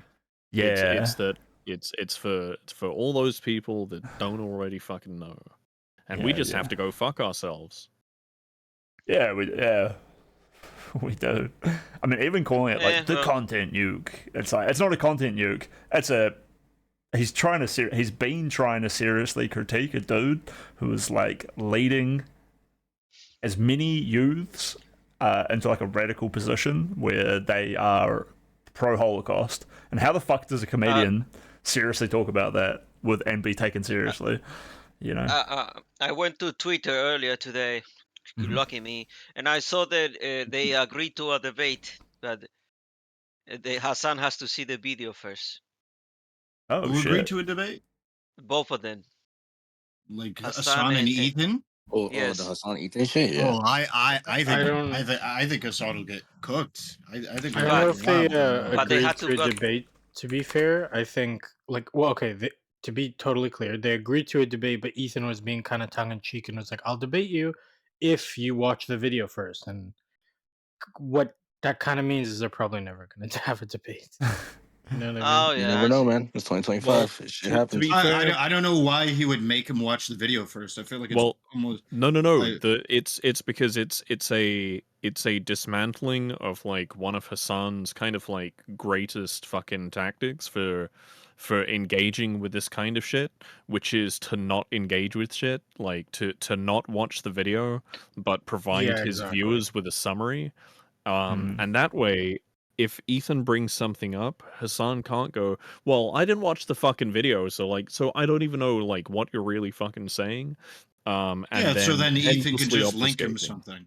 Ethan could just link him something or say, "Hey, you don't know what you've said. You don't know what kind of content you put out. This was all over whatever." And he even responded to these controversies. He can't claim that he doesn't know what he said. He Yeah, responded but to controversies. remember what he did to Willie Mack when Willie Mack brings Yeah, something and he got fucking cooked by Willie Mack. That's what I Yeah. remember. Not He to got his his ass not to fucking his laid out. audience. Not to Yeah, his audience. it's It about isn't so. how he engages to play It with it doesn't. to the So people that he thinks are like sort of like on board with him. So he's saving face like in front of those people who are kind of already on board. Sorry, carry no, on. by having a debate with him, having a debate. If Ethan is good about the debate that he engages in, he can cook Hasan, even if Hasan never looks at the video, because all Ethan has to do is reference what Hasan has said and reference how it's problematic, like him running consistent defense for a dude that wants to genocide Jews. He wants to kill all gay people, and he wants women to not be able to work and be subservient to men. All he has There's a to do word is you to bring use that up. that I think is really important, which is if. And I think that is why Hasan throws out like, "Oh yeah, I'll fucking debate him." Well, what I'm I saying don't is, think regardless of anything, he should have that debate. It shouldn't be conditional on whether or not he watches the video, because whether or not he watches the video, it doesn't matter. What matters is that he gets in that debate.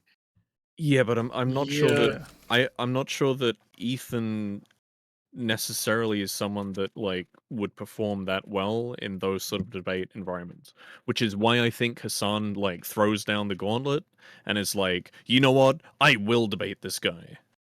Right.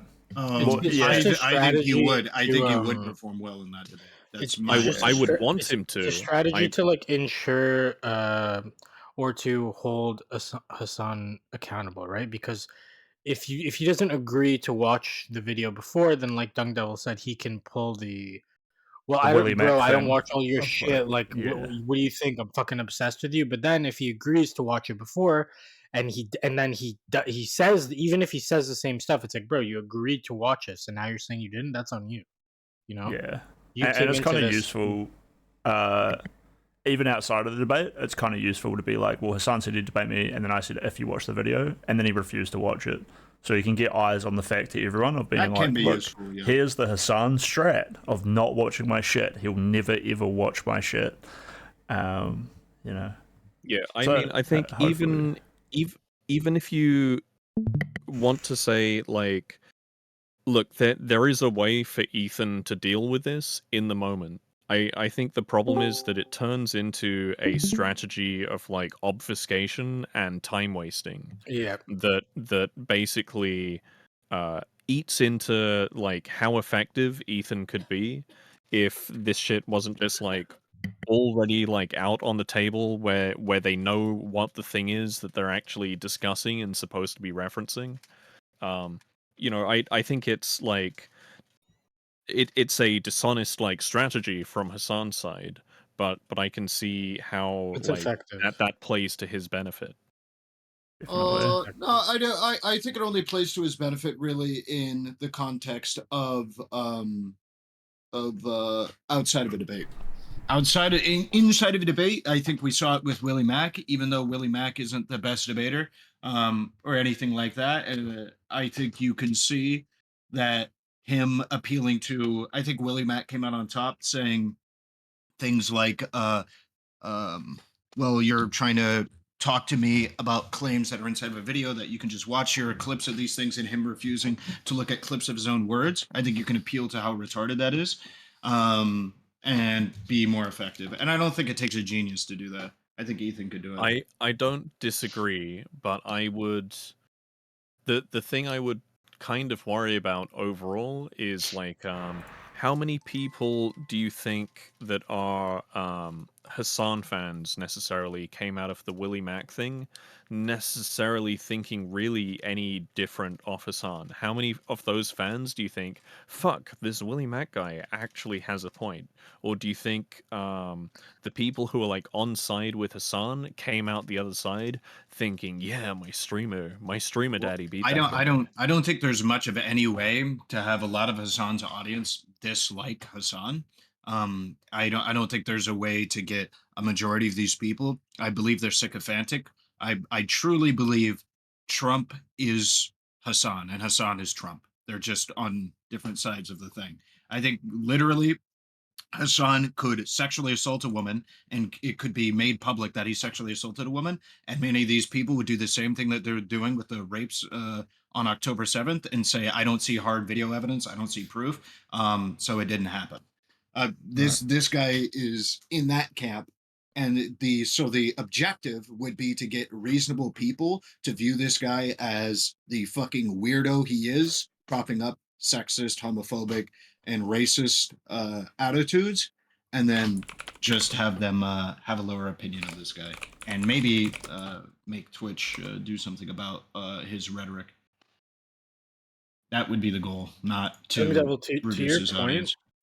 I don't think it's even about changing Hassan's minds fans. I think and let me know like everybody what you think about this. Like we're kind of like DGG adjacent, right? So we are used to seeing these debates and used to thinking about stuff in a very logical way. My I think Discord, not more than yours. the average person. But when Hassan pulls the like, bro, I'm not fucking obsessed with you. What do you know? I think like an average person, I think that kind of works on a lot of average people, you know? And I think that's why the strategy is so effective. Not because like what Dung Devil was saying, it's not just about his fans, it's about normies and the average person in general. Well, remember what he said when people ask him, "Oh, you're obsessed with this guy Destiny? Just debate and beat the floor with him." He will say some random weird stuff and say no. Yeah. Yeah, and most people are not like, oh wait, he didn't address the point there. That is kind of like a concession, or that is kind of fucked up. Most people will just be like, yeah, what the fuck? He isn't obsessed with him, or like he isn't. You know what I mean? Like they'll be like, yeah, he is kind of pulling this off in like a cool way. This guy's based, you know. Oh yeah. Oh, that's what he said when he don't want to debate some people. Yo, these are Nazis. Why would I debate a Nazi? Oh my God. Yeah, the Sam Hyde Yeah. defense. It is. Someone was in here earlier telling us that in their real life they heard people talking about Destiny, but they refused to say Destiny's name. And then the guy was like, "Oh yeah, I watched this guy called Destiny. Like, do you know him?" And they just flat out refused to acknowledge he existed. And then about 15, 20 minutes later, they were like, "Do you know Hasan Piker?" And it's like, these are real life Hasan fans. I was here for that conversation. Yeah, and the Hasan strat of treating Destiny like Voldemort was actually something that they were playing out in their real life, where they just refused to acknowledge he existed. That is some insane shit, dude. What the fuck? Imagine how weird. Making eye contact as they just lie to your face that they have no idea who Destiny is while they are describing him like perfectly. That's weird. crazy, dog. Weird shit. That's what I was trying to, I guess, like you communicated it better than I think I did. It's very easy to make the mistake of thinking that people think like you do. And you can just get a misinterpretation or like a misread on reality when you do that. Like I would never do that. I don't think like Irrelevant or Dung Devil or anybody else on this call would be that retarded. But there's tons of people who would act like that. You know what I mean? And it's on us to make sense of that and to square that away, right? Yeah.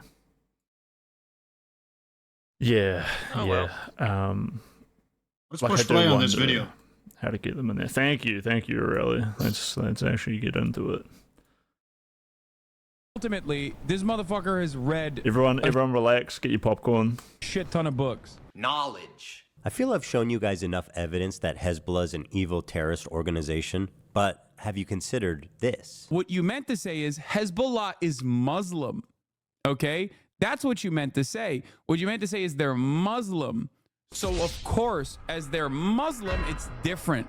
If you're wondering why Hasan's audience is so radicalized, it's because of stuff like this. Israel, America's greatest ally, the most important country in the world, the most moral nation, the most moral democracy on the planet, is ruthlessly and mercilessly bombing southern Lebanon, including southern Beirut. What did Lebanon do?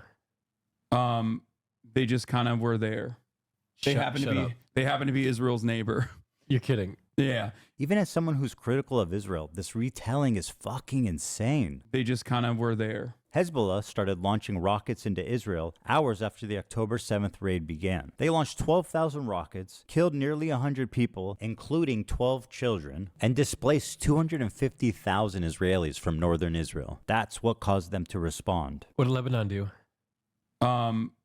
Shit. I think you're sharing the right screen. Why did he ask that? What do I say? Do I tell him the real reason?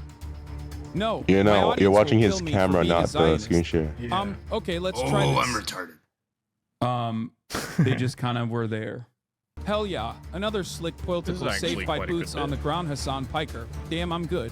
Even as a pro-Palestine activist, how does lying about this serve your agenda? All it does is further radicalize people. It removes any nuance, and it avoids any criticism for his team. And this is what continues to drive this conflict on forever. Hasan is dedicated to pleasing his radical audience, even at the price of knowingly lying to them for TikTok and Twitter likes. I'm a propagandist. Or he's being paid, which, you know, we can't rule out. What a pathetic propagandist piece of shit liar he is. And now, let's move to Hamas, the catalyst for this entire thing. They're the ones that committed this horrible act of terrorism, one of the worst the world has ever seen, on October 7th. They are without a doubt the most extreme of all of these terrorist organizations. They are Islamic jihadists that want to convert all of Israel into an Islamic state under Sharia law. That's their stated goal. Hamas has been on the designated terrorist group pretty much as long as there's been a group. These guys have been suicide bombing civilians before ISIS leaders were even born. They fired 50,000 rockets into civilian populations and performed over 100 suicide bombings, killing thousands of civilians. Women are restricted from participating in the workplace and public life. Homosexuality is outlawed, and in some cases, of course, punishable by death. They steal foreign aid from the people of Gaza and repurpose it for military use, or they just sell it back to them. For example, why are all the Hamas leaders billionaires? And let's be real, these guys clearly are not skipping any meals. While the people of Gaza languish in poverty, these fine gentlemen are living in multi-million-dollar penthouses in Qatar. That lines up with leftist values, or, well, they were billionaires. Because they're all dead. They're killed, they're all dead. Hamas is a bunch of psychopathic terrorists of the worst order. And nobody would be crazy enough to defend them. No, is this Islam again? Hasan defended Hamas? Seriously? Okay. We had to make last-minute changes to this part to prevent it from being age-restricted on YouTube. I cut out the footage from Hamas, and I will attempt to narrate it for you as best I can. In this scene, an older woman is walking hand in hand with a girl who looks about 12. And as they're getting in the back of the van, one of the terrorists gives them a wave goodbye and says goodbye to them in English. Goodbye. And the two of them smiling wave back. That's crazy, dog. Dude. Okay, that's crazy. Hasan's such a cuck for this. That's crazy. That actually, okay, that's too much. That's more than I expect. Bro, every time they're releasing hostages, the next wave, they're going to be like, actually, I'm good. Like, I'm staying. These hostages are being released at gunpoint by the people who likely murdered their family in front of them before kidnapping them. Hasan peddling this narrative that they're sad to leave their captors is beyond disgusting. The next wave, they're going to be like, actually, I'm good. It's plainly obvious these are traumatized victims who are scared for their life and doing what the terrorists are telling them to do in order to avoid any conflict on the way out. Oh, look at the sweet masked terrorist with his AK-47. He's so nice. Did you guys see how he waves goodbye? Dude, okay, I'm going to be honest. This is some crazy PR. They look traumatized as fuck. Wait, what? Bro, they look like they're chilling. Dude, this is insane girl who had her levels foot of copium. blasted off on October 7th and then operated on without anesthesia You know or what's funny? painkillers. It's So just about sorry this to real say quick goodbye is to her captors. She's gonna Denims, when watching this, I highly recommend you guys look at some of the orbiters who watch this. Denim, when watching this, was talking about how she was like doubling down on the same idea that, oh yeah, these people are like if you contrast other Palestinians coming out of captivity, they are not, or yeah, they're not like waving and stuff like this. And then once it gets to the part where the dude says keep waving, she goes back and she says, well, it's like PR. It's like a PR thing. And I'm like, what? God, it's so disgusting. It's insane, dude. It's insane. Denims is by far the most scumbaggiest orbiter that this one's ever had. Those people Crazy. should like in place be sent to Hamas as fucking hostages instead. You know. You guys want to know the most crazy shit I just saw? The fucking so you saw, I don't want to assume, but basically Hamas like paraded again the hostages in front of cameras, in front of like all these, they put on a show with these hostages, right? And the Red Cross like didn't say anything, whatever. And then what the Red Cross came out and criticized Israel for like doing the same thing to the Palestinian like prisoners that they released. It's like, bro, I'm gonna kill myself. Jesus. I guess the Red Cross criticized Israel for parading for like, hostages. yeah, but not for parading them, for like putting cameras in their faces or so. Like it was just like a clear like double standard, and it's okay if it's like sort of a political organization or whatever, but bro, it's the fucking Red Cross. Like, come on, dog. It is the Red Cross. That's pretty crazy. All right, we're good to keep going. Yeah. I miss their hospitality, like being raped and being watched showering and changing. The next wave, they're going to be like, actually, I'm good. Jesus. It's so obvious the terrorists Jesus are telling them what to do. Dude, it's actually like so tragic and blackpilling, and then Ethan just adds like the Hasan laughing maniacally over the top. Holy fuck! That's crazy, bro. They're saying W Hamas in chat. That's crazy. Right. Yeah, fuck, look at his chat. I get why people think it's like satire, but yeah, no, when you look at his chat right there, you're like, no, these people are fully serious. And Ethan's not like making a satirical video. This is what they like. This is really what they are. They're chat. super. I'm like reading comments. I'm like, oh, the video flopped so hard, and like it has like 1.5 million views in like a day. Yeah, bro. This might get 10 million total. Who knows? Then how can you say that? They look so happy. Keep waving. These morons forgot to cut out this part. Yes, that's a terrorist giving them an order to keep waving. And she does. Dude, listening See to how fast Denim's she cope, reacts? he said that keep waving to the other Hamas terrorists, not to the civilians. That's what she said. He was telling the terrorists to keep waving, not the Did she have civilians. that? I'm like, dude, huh? I can just imagine her with a shit-eating grin, like laughing as she's saying it. Like, you guys are such idiots for like thinking that he wasn't like saying it this way. He's obviously just like being polite. Like, fuck off. Fucking insane shit. Absolutely psychotic behavior. It actually makes me feel strange inside when I think about Denims. Are they gonna do an Israel trip one day? An Israel what? An Israel trip?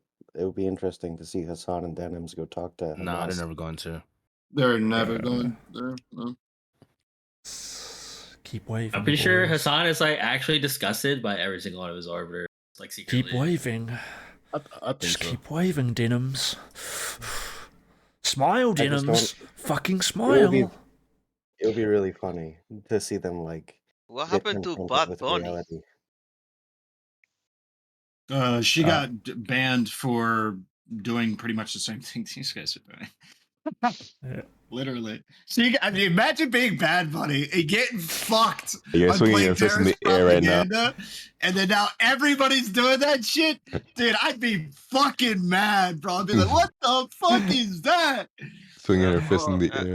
I heard she has a "Come to Jesus" moment during his band. It's been like almost a year or a few months, no? It's been a while. I don't know about a come to Jesus moment for her. Yo, thanks for the follow, I don't know Gun anything about Master. Let's go. Yeah, she has been banned for a full year. Don't forget to like That's subbids. it? I thought it's been a couple. My rent Has went it up. really only been a year? My income went down. End of 2023. I'm paying 75% of my income towards rent. Oh shit. Okay. You want me to keep streaming? Just over. Give me some subs. If we can get up to 20 subs, I'll shake my head at the end of the stream.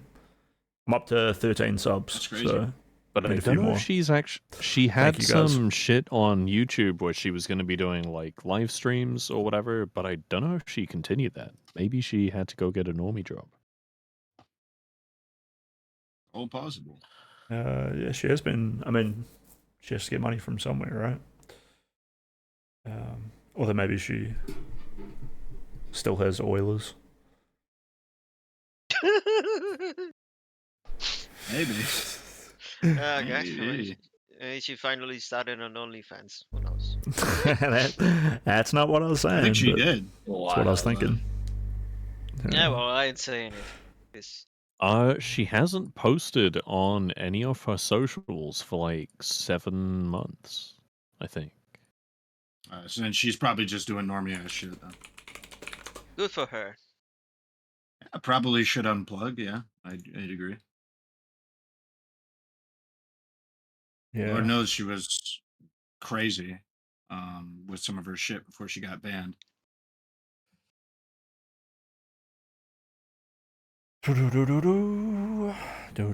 Unpause, conductor, Totally not a glorified fearful victim DVD of terroristic player. kidnapping. Anyone peddling this nonsense should be embarrassed and ashamed. How pathetic can you get? The next wave, they're gonna be like, actually, I'm good. Bro, they look like they're chilling. All right, the Houthis is one thing, but he's not going to turn on Hamas propaganda videos and watch it on stream. There's no way. See, it's getting hard to defend him. It's such a cursed laugh, dude. Freedom fighters, musical shit. Here is a my dreams video are that being came out invaded of by how Curly the Hamas Clown. produces their own motherfucking sniper rifles. He can hardly contain his admiration for them. Produces their own motherfucking sniper rifles. Let's see how long he can go without offering any commentary or analysis on this Hamas hype video.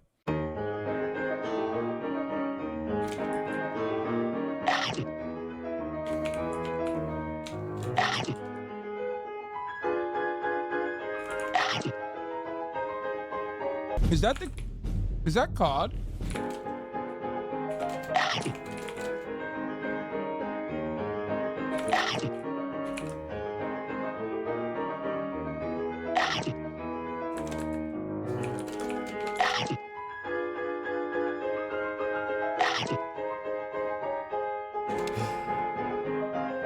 One minute, 36 seconds. Nice. He's taken his time to analyze and think. I expect nothing less from a journalist such as Hasan. Quiet, everybody. He's about to speak. That's crazy. He's done it again. We love you. That's crazy, child. We will continue killing your soldiers by our locally manufactured snipers. Wow, there's a little message for the Americans out there as well. They're saying like artisanal snipers. So that's crazy. Why am I showing you? crazy. Good question. Why are you showing us 2 crazy, minutes of Jax. uninterrupted Hamas propaganda? I'm sure he has a good answer. The reason why I'm showing you this is because one thing that the Israeli maintenance of the apartheid has shown us is that There are no half measures on genocide. You either got to hit the full gen, okay? You can't do half genocide, a little bit of displacement, and then continue maintaining an apartheid state and maintaining an occupation, okay? Which is basically what America did back in the day when, you know, we were building America, Manifest Destiny, right? Hold on. You showed this to us because of Manifest Destiny? The fuck are you talking about? This is just word salad. I mean, he's really saying nothing here. So he has no good reason. Got it. Okay, fine. He likes Hamas. He watches their propaganda. But he's not going to deny the violent rapes that took place. That is way beyond the pale.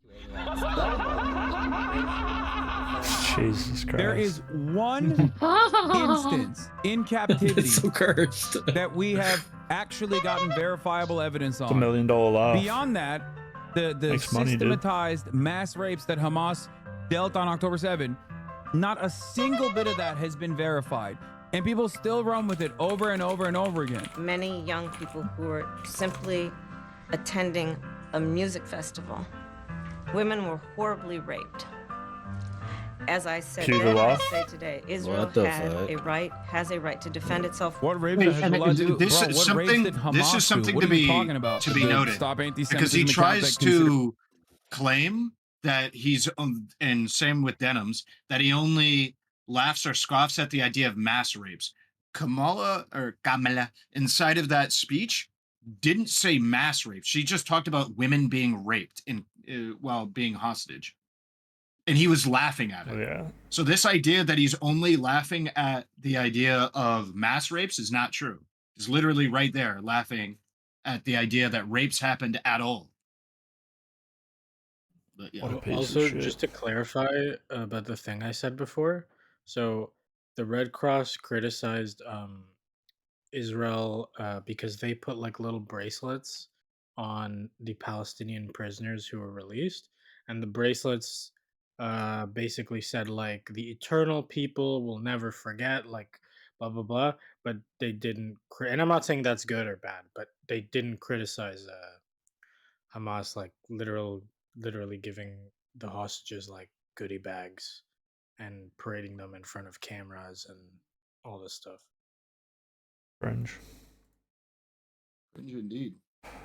Well, they'll just take like any opportunity, I guess. Including laughing at any rape at all. I remember when that happened live, it was for some reason shocking. Yeah. The anti-Semite. I shouldn't be shocked that Hasan is like this, but he is. The week has also been it's, like, hallucinating sick, rapes. You know what I mean? Like it's fucked. Yeah, for sure. Anti-Semitism account that considered me to be anti-Semite of the week has also been hallucinating rapes once again, doing rape fantasies once again because they're fucking mentally ill. Hamas has committed horrific acts of sexual violence and took women and girls, men and boys slaughtered after enduring sexual violence. The deadliest day for the Jewish people. Doesn't matter if fucking rapes happen on October 7. Like, that doesn't change the dynamic for me even this much.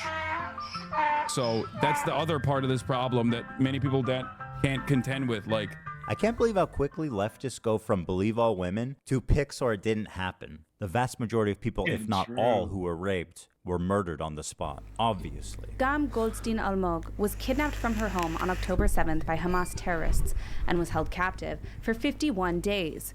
Though only 17 years old, she witnessed the murder of her father and sister on that day and is now speaking out about what she witnessed in Gaza as well in a new documentary by Sheryl Sandberg, Screams Before Silence. In new footage, Agam reveals that sexual assault and rape was a regular component of the life as a hostage in Gaza. Doesn't matter if fucking rapes happen on October 7. Hasan, maybe you would like to call her a liar. Please, go right ahead. Doesn't matter if fucking rapes happen on October 7. There are dozens of testimonies from witnesses, most of who were in hiding and heard or saw it happen. And each week, there's more stories coming out. There's a UN report that concludes it happened. Doesn't matter. But Hasan needs a rape kit from a mutilated body. It's so vile to deny the suffering and trauma of the victims just because you need your heroes at Hamas to be perfect. This conflict will never end until people realize that Palestinian liberation and Israeli security are not mutually exclusive. You need both. and it can be done, but not while people like Hasan lie, propagandize, and incite hate. It's people like him, ironically, that prolong the conflict indefinitely. There's no space for conversation. There's no space for rational thought. There's no space for nuance. My position on Palestine is like 5 degrees off from where Hasan is. And to him and his community, I'm the devil. I'm a Nazi. It's delusional thinking, and it's destructive to their own cause. Doesn't matter if fucking rapes happen on October 7th. Like, that doesn't change the dynamic for me even this much. God forbid you throw up the fucking green Hamas banner. What is this? And now, let's move on to our next terrorist organization, Twitch TV. Sinwar, Nasrallah, Dan Clancy. Of course, I'm being a little silly when I call Twitch a terrorist organization. It's only a megaphone for terrorist propaganda. Dan Clancy has been the CEO for a few years, and under his leadership, there's been a few notable instances, one being reducing the premium subscription split from 70-30 to 50-50, which he reversed after backlash. He also attempted to ban the size of sponsored logos on stream to 3% of the size of the screen, was also reversed after backlash. So he's essentially achieved nothing. Oh, well, there is one thing. He actually laid off 900 employees. That one he did not take back. But here's where the trouble begins. He likes Hasan. He really likes Hasan. Let me read you an excerpt from a recent interview Dan did. Not a gamer himself, Clancy mostly watches musicians or talk shows on Twitch. He particularly enjoys leftist political commentator Hasan Piker. I like the frankness and the bluntness. He's comfortable saying whatever he believes.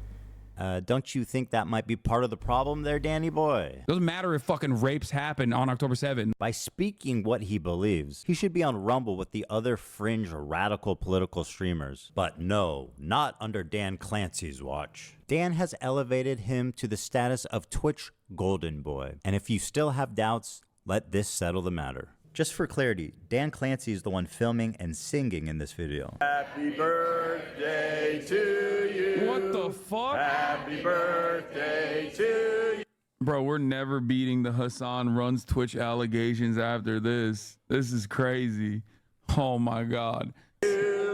Happy birthday, dear Hasan. This is crazy. Happy birthday to you. I'm cooked. I'm cooked. Happy birthday from Twitch, Hasan. Happy birthday from Twitch.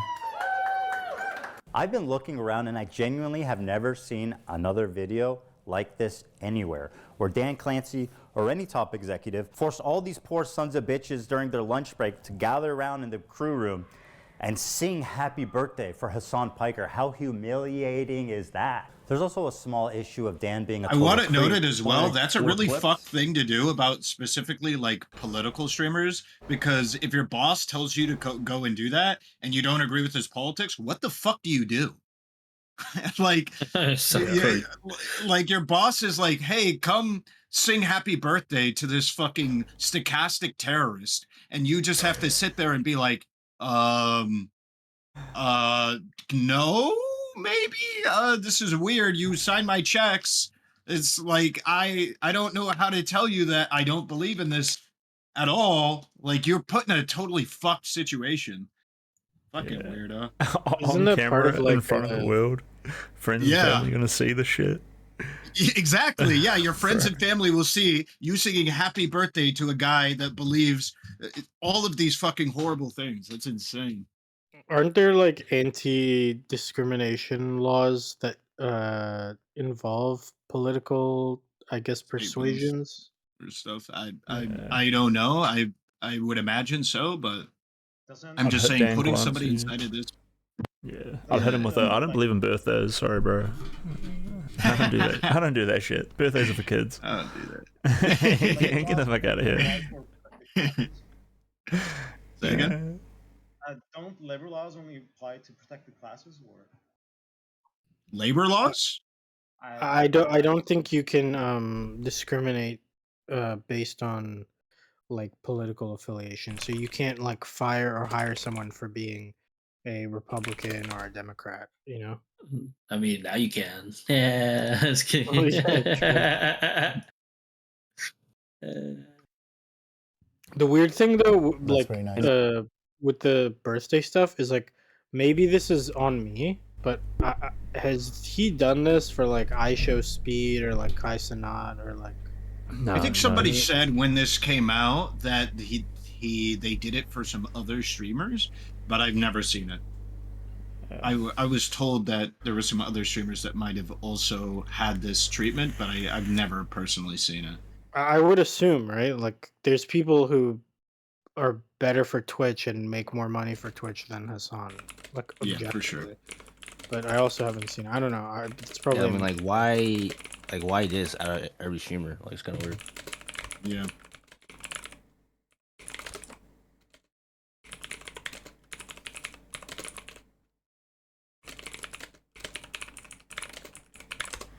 Sorry, I'm just replying to my chatter.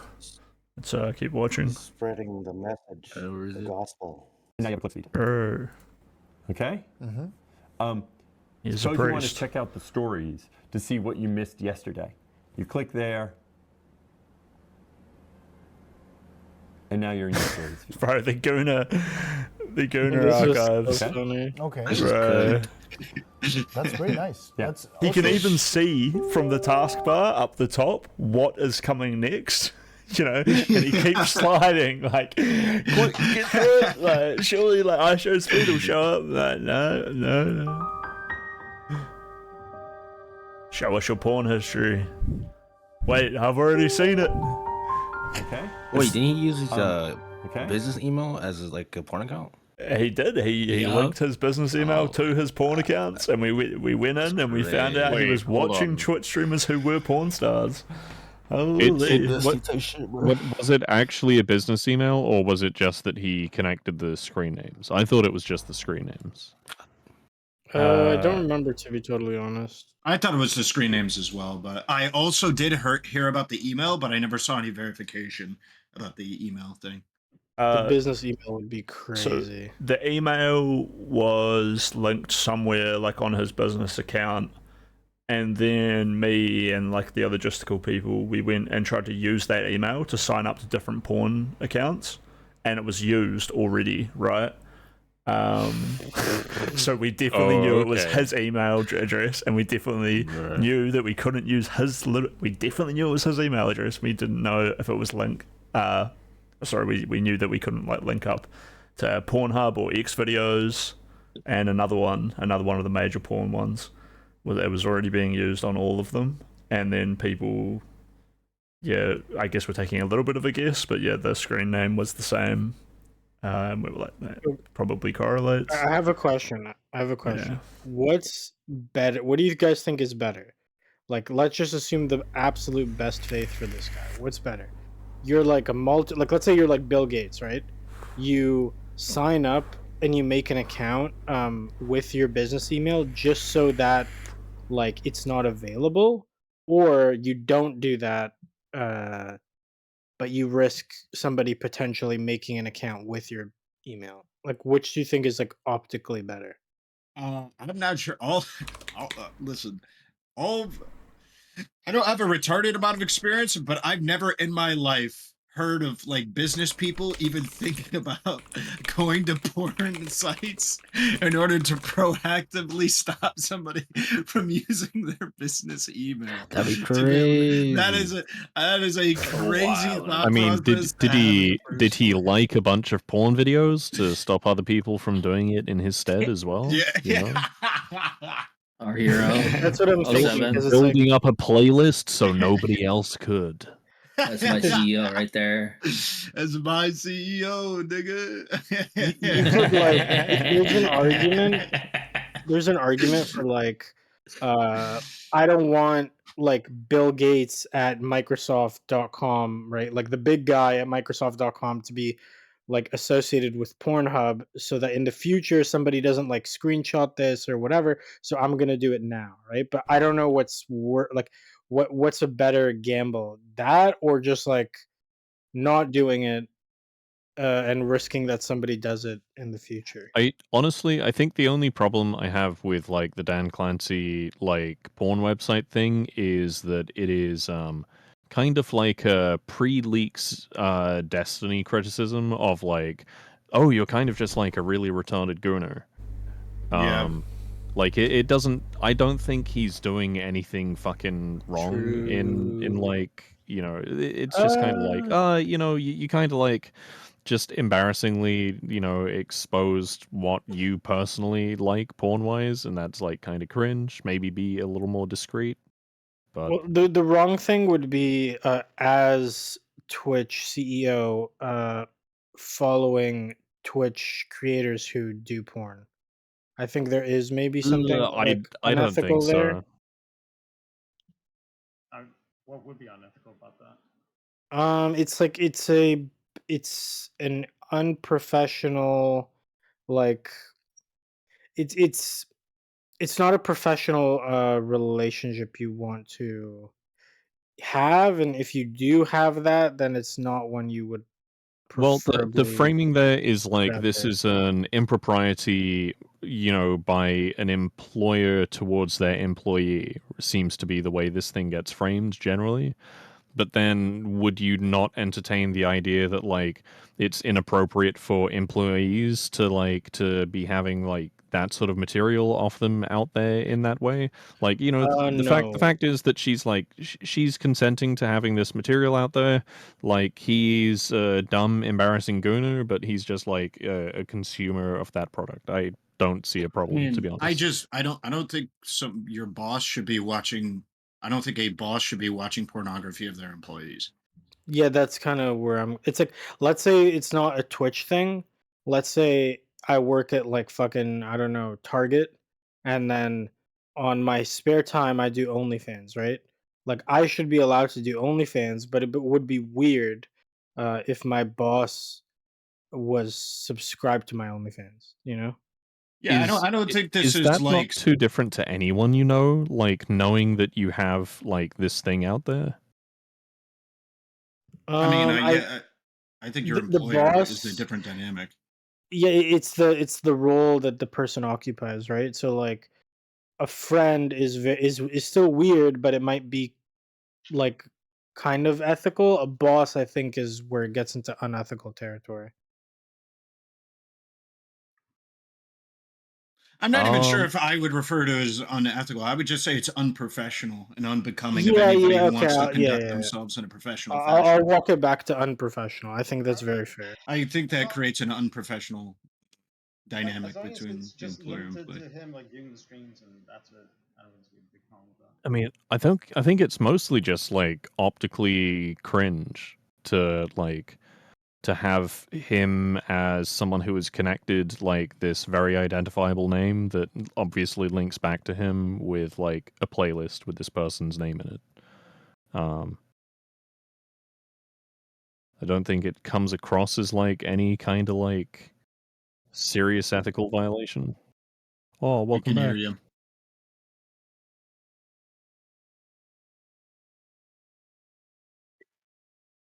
It kind of creates that.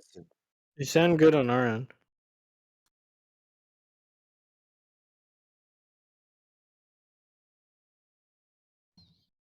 True.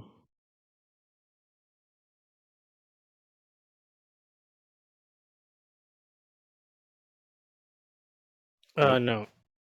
No.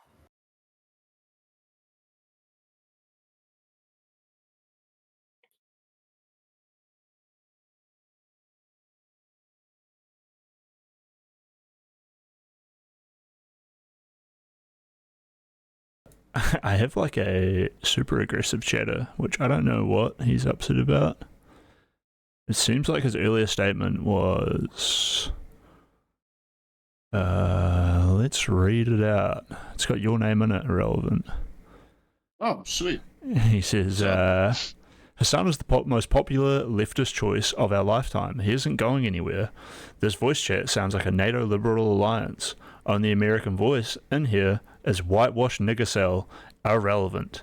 most of the United States.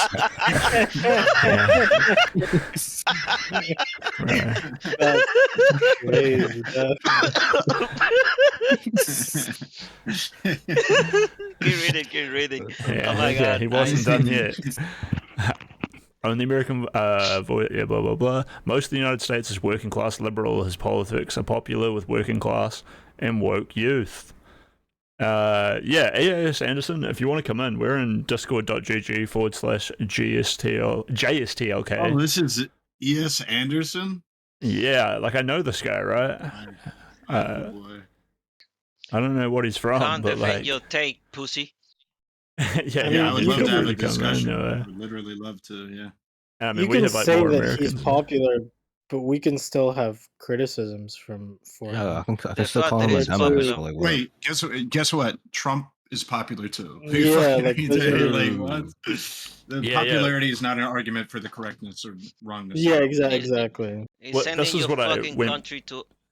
Well, I said to him, I was like, you know, Trump is the majority vote, or like I phrased it like he's the majority of Americans are pro-Trump, and he's like, well, it's the majority who voted, not the majority. And I'm like, okay, but like I don't know what this dude's upset about, right?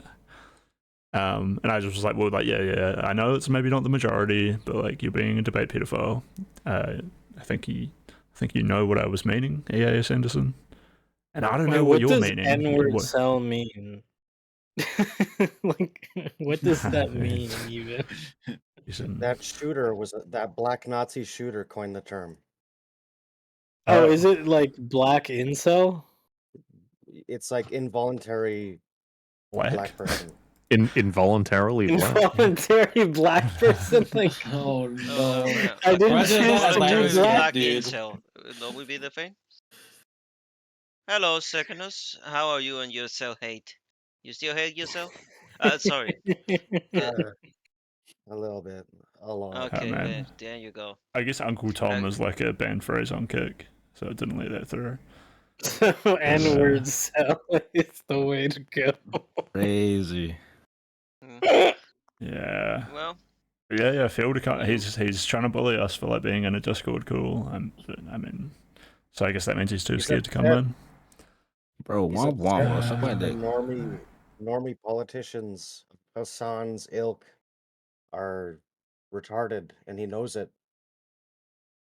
Yeah. Wait, what do you mean? Can you like explain a little? Normally, people think Hasan's politic states are retarded. Something like that? Yeah, because the average intelligence is low in America. Yeah, I mean, I would agree. I don't think it has to do with intelligence. I think it just has to do simply with like a misalignment. But I'm sure intelligence like would factor in there. Yeah, definitely. What's it called? Isn't Hasan is like a I make you feel good kind of guy. He tells you what you want to hear and not what you need to know. Very appealing to the slacktivist. Propagandist. Yeah, exactly. Yeah, I mean, it's propaganda. Propaganda works. I mean, I think that, yeah, this Anderson guy is kind of agreeing with us because I don't exactly know the context or what he's trying to say, but he's like chanting like, it's mind control, it's mind control. So yeah, I get it, dude. I don't know if I need to be American to understand that. Hasan is copium for the masses. Yeah, fuck religion. It's Hasan. Alright, let's continue with the video. Okay. Okay. Suppose you want to check out the stories to see what you missed yesterday. You click there.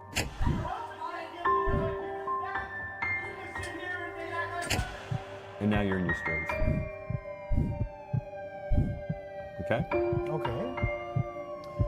That's very nice. Yeah. That's also... You have a seat on that chair. Okay. What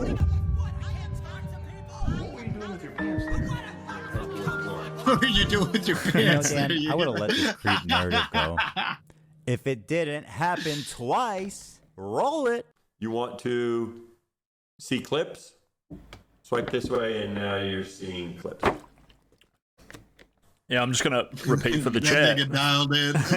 Yeah, for any chatters who just arrived, we got Dan Clancy's work email and tried to sign up to the porn sites, and there was already accounts on all of the major porn sites with his email. Brother is out there gooning to his own content. Like, holy shit. The clips are, and that's not necessarily the Those are his employees. First of all, it's gross enough you're a creep, but what an incompetent idiot you are. You're the CEO of Twitch, and you get caught with the fucking, you get caught with the girlies on your homepage twice? Bro, come on, dude. You got wife, man. Got daughters. It's just the algorithm. Don't want that in my head, bro. It's also a little bit disturbing considering, you know, he's these people's bosses. Okay. All right, so he's incompetent. He's a creep. He's protecting terrorist propagandists. So what's up? So what's the big deal with Dan Clancy? Well, what happened next is what really made me realize how corrupted and rotten Twitch is to the very core of the organization. First, let me introduce you to Frogan. Why don't you go take a trip to Home Depot and buy some rope? She's one of Hasan's main moderators. She's leading great discourse like Ethan's Islamophobic for saying, don't kill civilians. She has zero talent. She has 100 concurrent viewers, but somehow she's always on the homepage. She's winning awards. Nobody's watching her. Nobody cares. Why is she relevant? We don't know. It's important for me to show you guys what an actual horrible person Frogan is so that you can see who Twitch is elevating. So let's start with this clip. Ludwig, a large streamer on Twitch, donated $10,000 to the Palestinian Children's Relief Fund. That's a wonderful thing to do, right? No, not good enough for Frogan. I find ultimately, like, if I were to do a charity thing where the charity thing relies on your donations, it should be something where like 95% of people feel good and are down for it. And like ultimately, regardless of what you think, that is not the situation here. So I personally donated 10K. Because I think it is worthwhile. And if you guys got some extra bread, I would recommend you donate. But I won't throw it on you, you know what I mean? No thanks. And some people are going to say that, you know what I mean? That's why it's the difference. This is a cracker take. Difference between like, hey, I can put my money where my mouth is, but I don't need to put your money there. I don't need to enter a fucking debate defended by Twitch about whether that's worthwhile. Take. I know Arabs are dying, but you know. Listen, wait, are you on Twitch? Yeah. Do whatever you want. Okay. Me, I donated $10,000, but I'm not gonna promote. Go ahead. Just don't say you donated $10,000. I was gonna say, okay, I'm in response to this. I am using the same. If it is a cracker ass take to donate $10,000 to people that are getting bombed every day, we need more crackers. That's just what it is. That's just what it is. I'll say it, bro. That's what I'll say. Stream, bro. That's just valid. I mean, is anybody going to contend with that argument? Like, literally, actually say, like, it's what a crazy thing. What's the logic though? Like, how is this a white? I think the logic is that she is calling it a C-word ass take to say, I'm not going to put it on you to donate to these people who are hurting. Like, she's saying that he should be more forceful in his support of Palestinians and shouldn't be like a C-word for just being like pussyfooting or half stepping. Yeah, but the thing like that, her position, I guess, is that is inherently a white trait, I guess. Like white people are going to, like, these privileged white people are not going to be proactive about the suffering and genocide that is going on in other. They'll prioritize capital over, I don't know, politics or something. Yeah, that type of shit. Based racism, That's indeed based. Yes. Yeah, it's like, just give a little bit if you can afford it, but don't put yourself out. I think that's like, she's upset that he isn't using more emotional terrorism on his audience to like shake money out of them. That's a good word choice, and then it's apt, emotional terrorism, because that's what it is. It's literally what it is.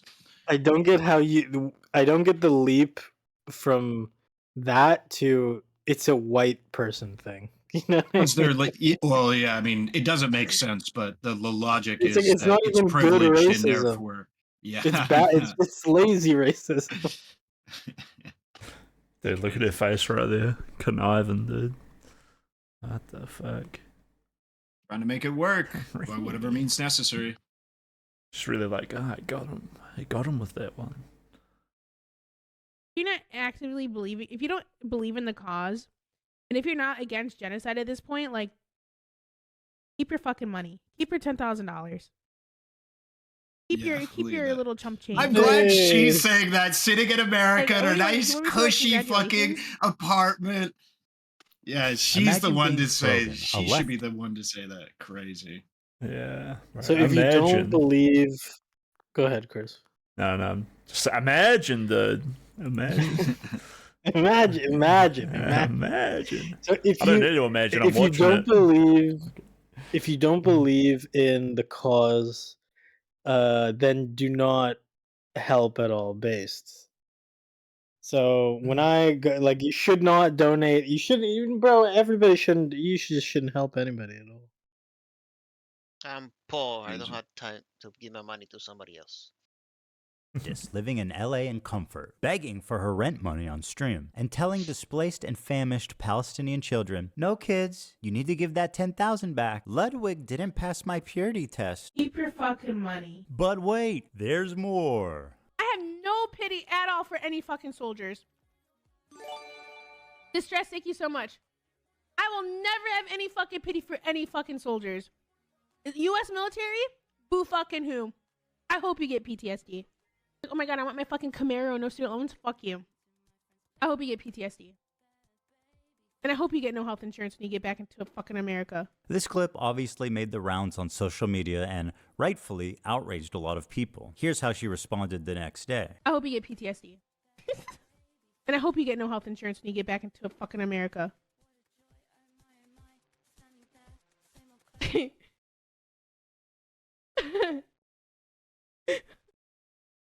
And they posted it in my head. I'm like, base?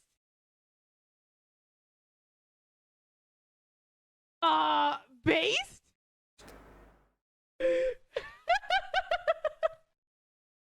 Like, am I supposed to be like, I'm not walking back on it. I still fucking agree with it. Base? The smug defiance Frogan is showing is only because she knows that Twitch will do nothing to moderate her, despite veterans being classified as a protected group in Twitch's own community guidelines. But wait, there's more. Okay, 6250, 9/11 baking stream with Raph and Capri. If we get to this goal by 9/11, Capri, Raph, and I will make the Twin Towers out of a stacked cake, and we'll make an airplane, and we'll recreate 9/11. Oh. This tweet was the final straw for she's me. in favor of Hezbollah soldiers getting fucking Medicare. Okay. Guarantee. This tweet was the final straw for me. You'll notice the date is October 7th, 2023, the morning of the massacre, at 5:30 a.m. Pacific time. At this moment, Hamas militants had infiltrated a music festival and several kibbutzim, where they began their wanton slaying of civilians. Here's what she tweeted. Leftists preach and foam at the mouth at the thought of a revolution happening in America. But as soon as it happens in the Middle East, what they're doing is wrong. It's not what she said, it's when she said it. While she's on Twitter celebrating, I was listening to the local news in Israel. Families were calling into news stations begging for help. Let me show you what I mean.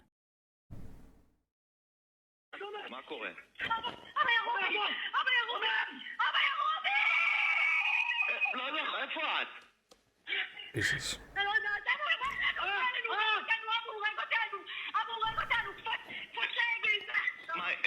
איפה אתם? יואו, ממי, צריכים מיקום.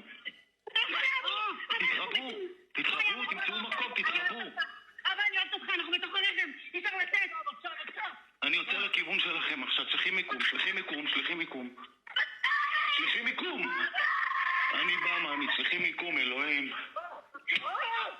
The morning of October 7th, Israelis were listening to calls like this all morning long, dozens of them. Imagine reading this tweet after listening to this. This woman should have moved on years ago to another profession, but for some reason Twitch is obsessed with keeping her on life support. And instead of moderating her, they actually gave her an award, Together for Legendary Woman, in which she would get front page placement all year long. This is actually my favorite detail about Frogan. She won a Rising Star Award at the Streamer Awards, an award show put on by her friends. And then the next year, guys, she gets nominated for Rising Star again. Are they fucking with her? You can't be Rising Star twice. It's up or it's down, man. In fact, you were never up. That was the problem. They tried to pretend like you were up, but you were always down. Rising Star twice. What's this, fucking Mario Kart? You hit a boost up there or some shit?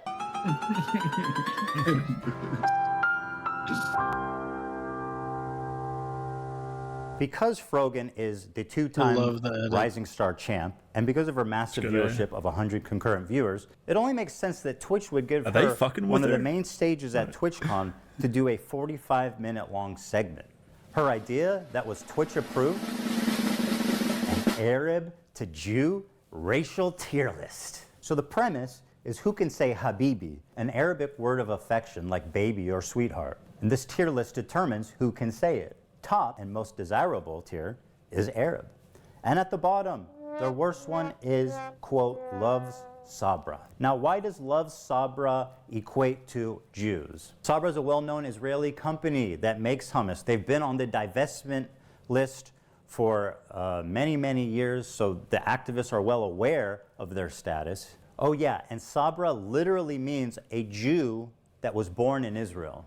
It also plays up an anti-Semitic trope that denies Jewish identity in the Middle East. There's this idea that Israelis are all white colonizers who are stealing the culture and identity of Arabs to make it seem like they belong there. Watch Frogan and her co-hosts accuse Israelis of culturally appropriating Arab culture. The one thing that's like funny is that there's two types of like genocide, right? There's like genocide of real people, and then there's like cultural genocide, right? Like this is fucking funny. Like, those motherfuckers trying to take hummus and say it's Israeli is the most insane thing to me. Dude, the fact that they have the audacity to create Sabra and make that like the staple hummus of America. That was crazy. Insane. It's super offensive to us. And like that's actual like cultural appropriation. Like people get mad when someone has like dreadlocks and they call that culture. I'm like, come on, it's just like a hairdo. Like it's okay. People like white people are allowed to have dreadlocks if they want dreadlocks. But like actually trying to claim our food, our desserts. Just one question for you guys. Who the fuck do you think is making the hummus in Israel? Martha Stewart? No, it's the same fucking Arabic-speaking Jews that you kicked out in the 1950s. Yes, they also like hummus, and they like all the same shit you do. Because they are you. They're from your country. You kicked them all out, and now you're accusing them of stealing your culture. You want to talk about cultural genocide? Well, here it is. You racist piece of shit. Those motherfuckers trying to take hummus and say it's Israeli is the most insane thing to me. Hey, scumbag, here's a hummus place we used to eat at. The chef is from Yemen. Here's another dude from Syria. Does this dude look like a white colonizer to you? Would you like to tell him he's stealing your culture? Well, this is what most Israelis look like. Dude, the fact that they have the audacity to create Sabra. This is casual bigotry being passed around like a leftist talking point. It's exactly why people are saying that anti-Semitism is coming mostly from the left. And yes, I know this dipshit is also Jewish. Incredible. He picked up so many tokens, he actually became one. And by the way, everybody on this panel is looking pretty fucking white themselves. So bearing all of this in mind, it's really not a stretch to say that the Love Sabra bracket is a dog whistle for Israelis or Jews. The next person is one of my favorite people, Ethan Klein. I told you guys to clap. This is a good reaction. That was a good one. That's cringe. Good. All right. Turn that up. Turn off. We all know where this is going. You guys are missing a category for Zionist. That was a joke. That was just a joke in my. Stand up. Well, that was the Jewish guy. Yeah, it has to be. Yeah, that's the token, dude. She apparently Chanting consulted for with them. the head of the KKK, and he told her, more subtle. So if it wasn't obvious enough, they pull me, one of the best-known Jewish creators, and immediately put me in Sabra. Hasan, by the way, who's Turkish, not Arab, is Arab. That's the good one. That's the good one. The Arab ethnicity is S tier. Then Denim's jokes that we don't have a category low enough for Zionists, once again calling out my Jewish identity. Dude, where's the? You guys are missing a category for Zionist. And if it isn't about being Jewish, why would they put Ben Shapiro in the thumbnail, one of the other most prominent Jews on YouTube, in the category next to me when he's not even featured in the game? Who's next down there? Anne Frank? Einstein? Seth Rogen? Schindler? Well, he wasn't Jewish, but they would put him down there, let's be real. It also doesn't help their case that both my wife and Ben Shapiro's wife were born in Israel, which would make them Sabras. So loves Sabra, literally in this case, means Jew lover. That sounds pretty racist. And what about the title? How Arab are these Twitch streamers? Hold on a minute. I thought this was about hummus. You know, I'm tired of these people gaslighting me. Haven't the Jews been gassed enough? So you're telling me you understand what a microaggression is, but you can't understand why a Jewish man might be uncomfortable with this. I feel like this is indefensible, blatant, obvious anti-Semitism, and this was greenlit by Twitch to appear on their main stage. How is that even possible? Right in front of their sponsors too, Chevron, Capcom, and Samsung. This racial tier list was brought to you by our sponsors, Chevron, Capcom, and Samsung. This is an example of Twitch management elevating a racist nobody like Frogan at the detriment of their own company's well-being. Why? After the predictable controversy this caused, Dan Clancy, the CEO, went live for the first time after 2 weeks and did an FAQ. It's exciting to be here. Mary, thanks for having me. It's always a joy to do this with you. And we have a lot to talk about. And, looking forward to questions. Let's take a look at some of the questions they got. This person asked, do you plan on addressing the anti-Semitism problem? Dan's response, permanent ban. Why do you not ban streamers that show terrorist propaganda on your website? Good question. Permanent ban. Do you care to comment about the ADL and anti-Semitism on Twitch? Ban. Why the fuck is the CEO banning people for asking reasonable questions about a relevant controversy they've been in? What the fuck is this? These are not even written like in a mean way. You are banned, just like the entire country of Israel. It had just been discovered around the same time as this Arab tier list that Twitch had secretly, without announcing it anywhere, banned the entire country of Israel from creating new accounts. This was enacted right after October 7th, and it continued on for a year. And if you're wondering how you didn't hear about it before, it's not because the Israelis weren't talking. Here's the top Israeli streamer's video about it, which is entitled, Twitch does not want Jews on their platform. He explains that they slowly started to realize no accounts could be made, and him and his fellow Israeli streamers were causing a lot of noise to get noticed. But Twitch completely ignored them for 5 months. When he created a support ticket with Twitch, it was straight up deleted with zero explanation. Around the end of the year, when people started talking about anti-Semitism on Twitch, Dan Saltman discovered the Israel ban when he was sent the code proving the block happened, presumably from someone who works at Twitch, and it could no longer be ignored. Israeli and American media started to pick up the story, which finally forced Twitch to respond. He also explains the block started on October 13th, which happens to be Global Jihad Day, when Islamic terrorists call on others globally to act, which he thinks is an odd coincidence. They were never notified in any way, and it greatly affected their business. He says he doesn't feel safe with Dan Clancy in power, as he feels he can no longer trust him. When Israelis try to sign up, it gives you a generic error message. It doesn't say anything that suggests that you're ineligible because you're in Israel. So when one of these guys wrote to Twitch customer service, this is what they said. I am really sorry that you are having issues creating an account. We have reviewed your case thoroughly and can confirm that, unfortunately, you are not eligible to create a Twitch account. As a result, we will be closing your case at this time. Under the new increased scrutiny, Dan Clancy panicked and posted 2 terrible explanations on Twitter that were immediately community noted. How can Twitch say on one hand that they've reviewed the case thoroughly? Hold up. Let's have a look at that. Very sorry about the mistake. The following tweet explains what happened. We only discovered this problem today and quickly worked to fix it. The tweet explains what happened. The community note. This whole statement is a lie. Both small and phone number sign-ups were disabled. While this was happening, the most popular political streamer on the platform was cheering on, spreading terrorist propaganda and rape apologetics on stream. This has to be just like massive incompetence, no? I don't know. I don't think it was in. Wait, what specifically is incompetence? Like just the entire like Israel banning situation. I mean, I don't think it was incompetent. I think it was deliberate, and then I think they deliberately tried to lie to cover up their mistake, and then they, or sorry, not their mistake, their decision and the consequences of it, and they just got caught. I think that's as simple as that. Yeah. Dude, I love the fucking Dan Saltman cameo. Avengers Assemble. Yeah, they got a nice shot Damn, of him. fuck up. Yeah, there should still... People have sort of stopped talking about it as much, but like, I'm sure the effects of Dan Saltman going after Dan Clancy will come about later on in the year, right?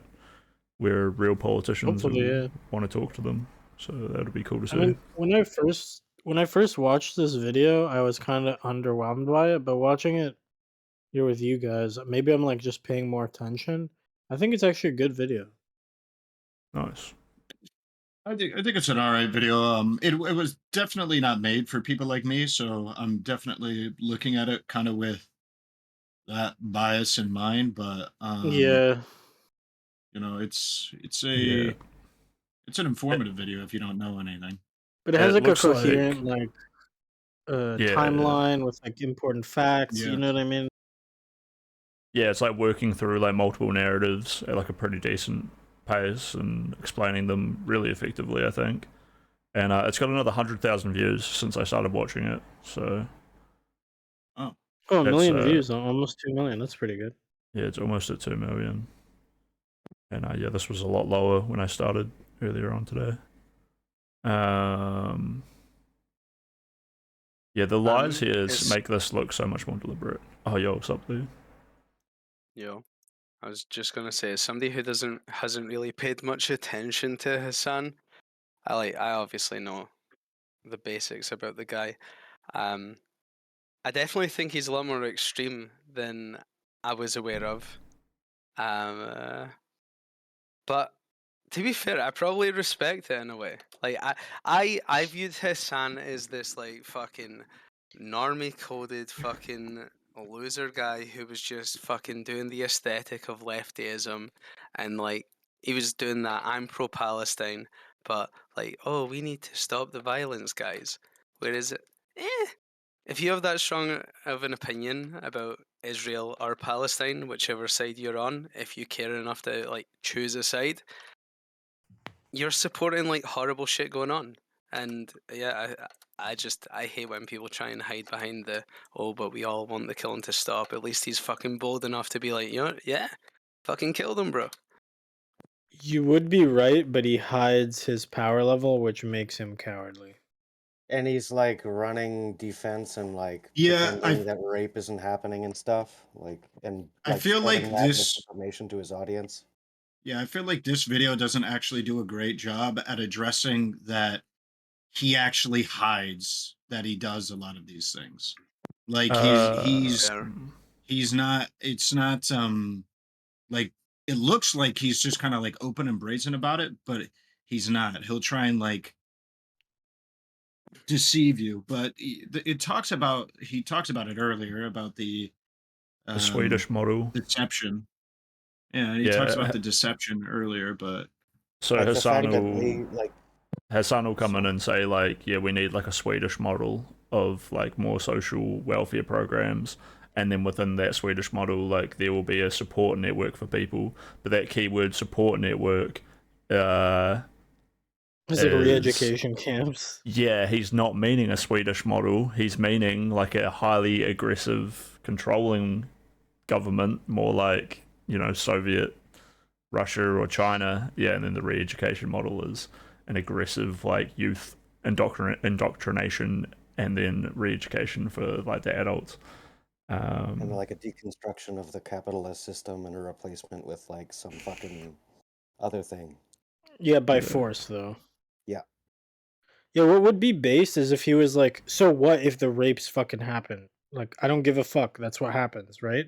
But he has to be backed into like such a fucking corner to just like spurg out and admit that's how he really feels. Well, That's also, where. Go ahead.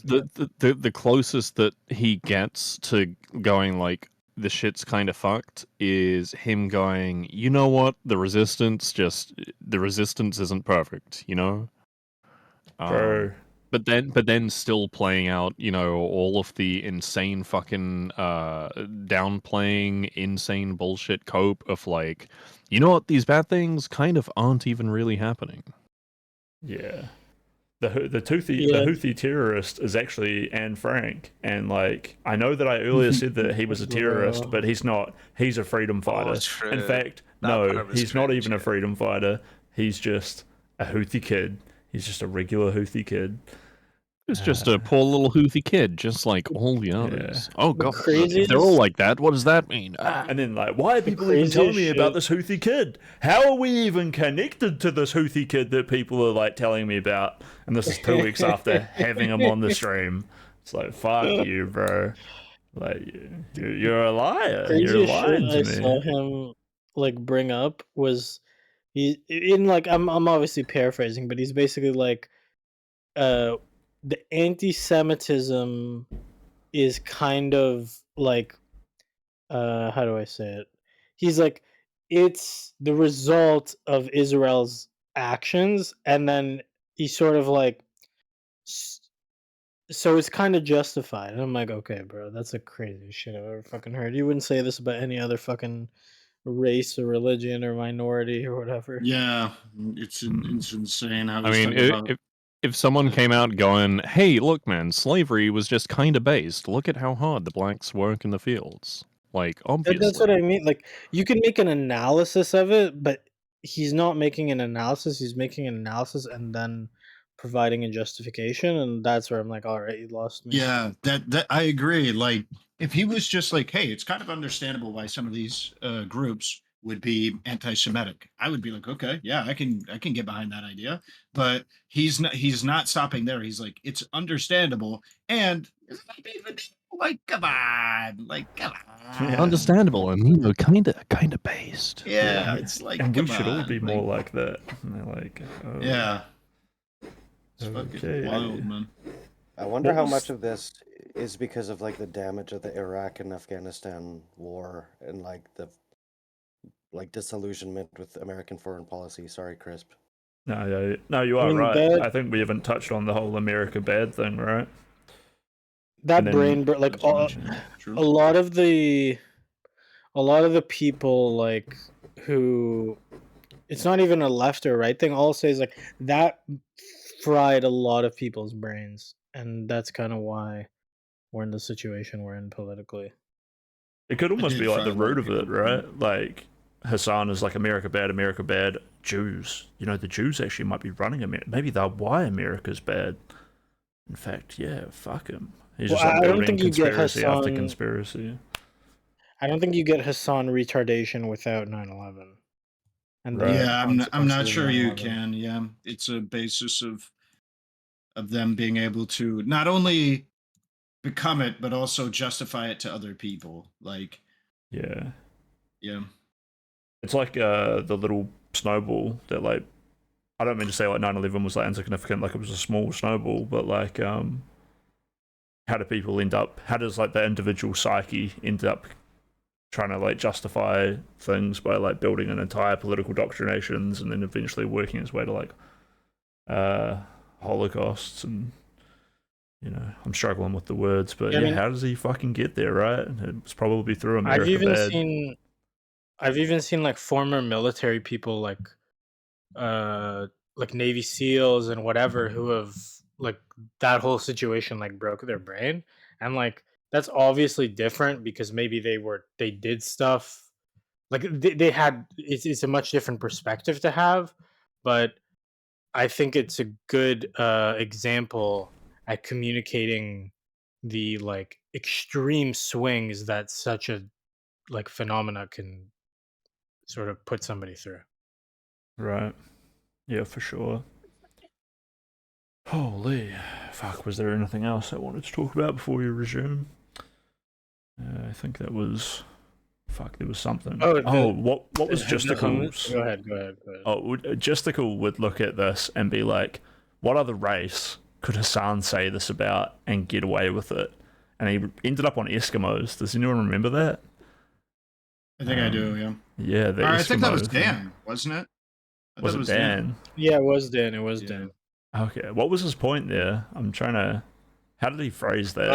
His point was to say that like we can't that this is a totally unacceptable behavior for any other group other than Jews, and we would Yeah. recognize it to be.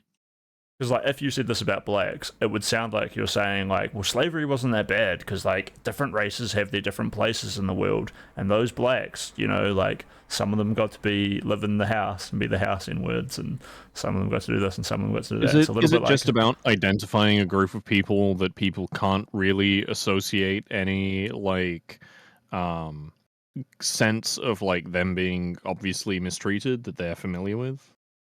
Or something. So like if you were to say this shit about someone, it's like it's not invoking any like actual injustices that people know have been done to them, or what? I think it's actually a model minority issue. Right. Like that's why you had all the racism. I got cut off at the with worst COVID, time, yeah. And then also around the H1. Now I just sound because, fucked. Like Indians and Asians. All right. Saying you they're, can't like, say model those minorities. things about the blacks, right? It's kind of like punching up. Like you're allowed to punch up. You know. The way that tied in was because Hasan's saying the Jews need to get out of Israel, And then right? They've got what their Dan was place, and it's saying with not the where they Eskimos, are. It's not that they're obviously It's not they have to go model back minorities, to but where they it's used to the be. only But where other did they used to group of be? people that you could do this to is a group of Everywhere. people who like Israel is their home. They and deserve I to don't be mean this there. in like a rude way, but are so insignificant in terms of the cultural conversation that just nobody gives a fuck about them. You know. I think a large part of it has to tie in with like American self-blame and like the fact that Bro, that was so fucked, man. Dung fucked me so hard. I know it sounded bad where I was going, and he's like trying to rescue me or some shit, maybe. But my god, dude, my fucking god, I'm a piece of shit now. You will hate me. Fuck. I mean, yeah, that's part of it, but how do you get from there to the Jews actually deserve the anti-Semitism? You know what I mean? Or like, I don't know, the Asians, like, well, you know, COVID did kind of come from China. Like, how do you bridge that gap only through like throwing out your rational part of your brain and just being like, fuck it, racism's based. racism is based when it's a rich minority, basically, that like is also helping the American empire. Well, it's not even a rich minority, it's a perceived rich minority because the majority of Asians are not rich, the majority of Jews are not rich, like the majority of all the other model minorities, like they're not rich, it's just the or they're not like outpacing everybody else drastically. It's just they're a model minority, you know what I mean? They commit crimes less, or they're more educated, or they're this or they're that or whatever, you know. I don't think it's like even coherent, like the way he's trying to go with it. Because he's trying to say like the Jews need to be kicked out of Israel and it needs to be a one-state solution, and the Jews need to go back to what they were. This is why you can't say it about the blacks, because it's like, well, like, could you say that the blacks need to go back to where they were? And like is he talking about slavery? Is he talking about sending them back to Africa? What is he talking about? And it's the same with the Jews. Like, what is he talking about? Like, send them back, like to be what's the word called? Like the Irish, you know how most Irish don't live in Ireland. He wants to send the Jews back to be like scattered throughout the world, like Diaspora. Yeah, he's like, is he trying to make the Jews back into diaspora? Like, what is he? It's not. It doesn't. Well, it's make sense. the prescription would be to like scatter them back across a large part of the Muslim world back to being an ultra minority who is horrendously persecuted, right? Yeah, exactly. This is the only way it makes sense, and that's obviously not something he would ever say out loud. But it's either that or just eradicate them, right? The ones who are in Israel can be killed, or But is that like a failure of rhetoric and thinking? Like just tell them to go back sounds reasonably good rhetorically, but you could, I feel you could maybe make a case for that being something that hasn't actually been like thought through properly, but like sounds good enough on the first draft to be like, yeah, that'll fucking do. I think he's hiding his power level with that statement. I think he hasn't for thought sure. it through completely, and like he hasn't thought his like thoughts through to their conclusion. But I think that is the conclusion of them. I totally disagree. I think he knows what that means, and he's just trying to say it in the most friendly, like consumer friendly way possible. Yeah, I think he does know what it means. Personally is like, do you think he personally is like anti-Jew? Well, yeah, because he would say from the river to the sea, right? He would say from the river to the sea, I'd and he would throw that around, I'd say and he knows what that means. I'd say that he probably like maps onto it. Like if you were to do like the whole Venn diagram thing, but I think it's like in his case it's probably like the incidental overlap. Like he's probably also, because he grew up in Turkey, which is a country that is actually like pretty explicitly very like anti-Jewish, and I imagine he probably thinks himself like above that stuff, but then there's all this other shit that he is bought into that does actually like, you know, mostly map over like actual anti-Semitism, and I think it's kind of the same problem that Dan Saltman has run into in when he's doing his like Twitch is anti-fucking Jewish. I think the problem that he runs into is that there's so much of the shit that's going on there that is like people being bought into like particular ideological positions that have them coming out like at the end as like sort of like de facto like anti-Jewish, but that's probably like not really what is actually going on. It's just that they have arrived at something that like almost maps completely onto it. But I think if you sort of like were to dig deep into what these people think, like anti-Jewishness probably isn't it. And I think the same probably goes for Hasan. I think it just depends on how much you care about intention, right? Intention versus like Sort of functionality. consequentialism, right? Yeah, like functionally he's probably more anti-Semitic than the average anti-Semite, but like their intentions are different, you know. But then I think on an individual level, it's really important to take into consideration intention. But when you're looking at like a corporation or like a media figure, I think they get less charity when it comes to that stuff.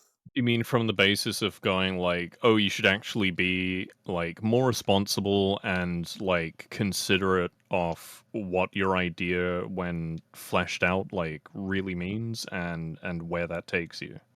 Yeah, because the individual doesn't have a like they don't have necessarily a responsibility to be functionally not this or not that or whatever, and their intention matters a lot. But a corporation or a personality or a celebrity or a musician or whatever, like by agreeing to be in the position that they're in, they are sort of in my opinion at least implicitly agreeing to uh being more on the functional side of the spectrum or a consequentialist side of the spectrum. You mean in a sort of like noblesse oblige kind of way of like you have this standing and so you kind of have to be more responsible with whatever platform / influence you have. Yeah, like if I exerted or you exerted all the influence you wanted, maybe like 5 people would get affected, but these people, like hundreds of thousands or millions of people would get affected. And on that scale, it's like It's It's different like ballgame. to whatever degree you're fucking up your message, you are like massively disproportionately like fucking up the world for whatever your mistakes are. Yeah, and like just to be super clear about what I think about this, if I was Hassan's friend, I think I would still err on the side of individual, like I mean intention, but I'm not Hassan's friend. I'm like some random viewer, so I don't Right. care about that much. I'll be right back. You guys keep talking. Yeah, I mean, we could talk about.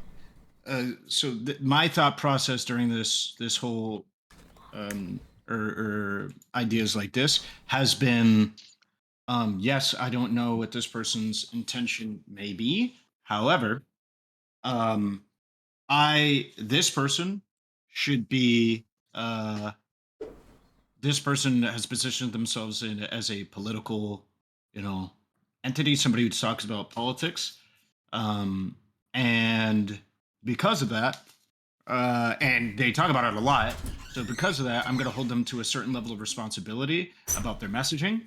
And so if he isn't responsible enough to understand the consequences of what he's saying, then that blame is firmly on him, right? I would say looking at intention and stuff like that is a uh, a facet of that is understanding the purpose with which somebody is talking about these things. If I'm talking to some normal person and they're just saying the same things that Hasan does, I'm going to go way softer on them than I would somebody like Hasan, who's literally paid money to talk about these things and should be and props himself up to be somebody who's informed on these things. So that's what I would say. Um, so yeah, I don't think he gets as much of a pass.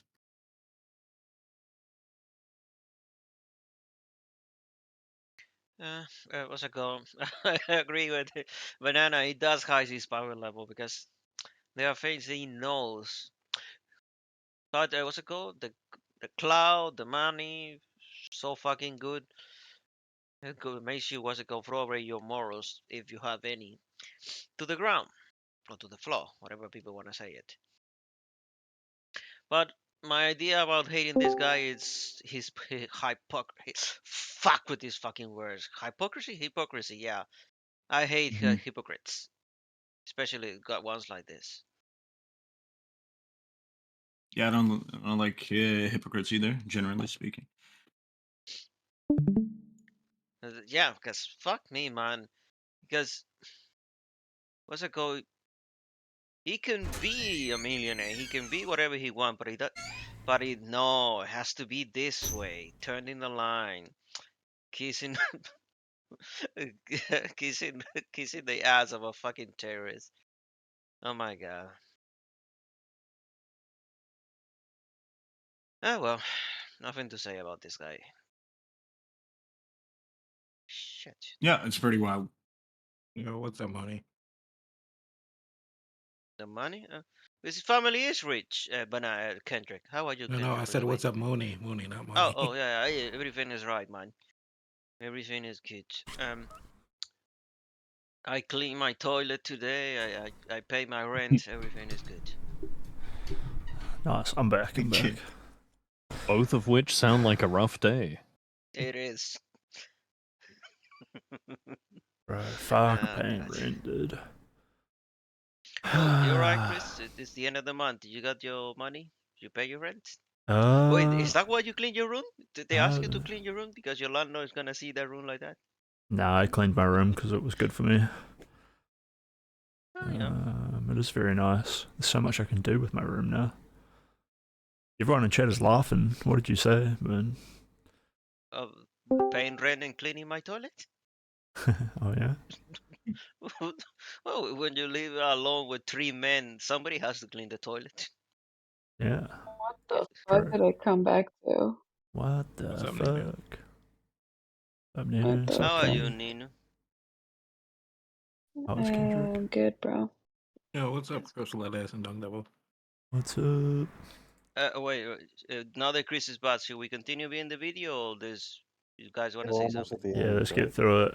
I'm getting exhausted, dude. You Make sure guys you guys haven't have a finished the stretch. fucking video? Nah, you got Nope. 10 We're gonna go minutes ahead left. and go though. Have a good All one. right, all right. Yeah, we got 10 minutes left. This will be like the emotionally gripping part where we all need to strap in and deal with the tension. Yeah, so of, you've rejoined just in time. Yeah. Just I get mean, here I and then fucking missed the whole fucking thing, so it doesn't. It's okay. I mean, I've already watched it, so it doesn't really matter, to be fair. Oh, okay. You've got the emotional ending left. This will be the best part.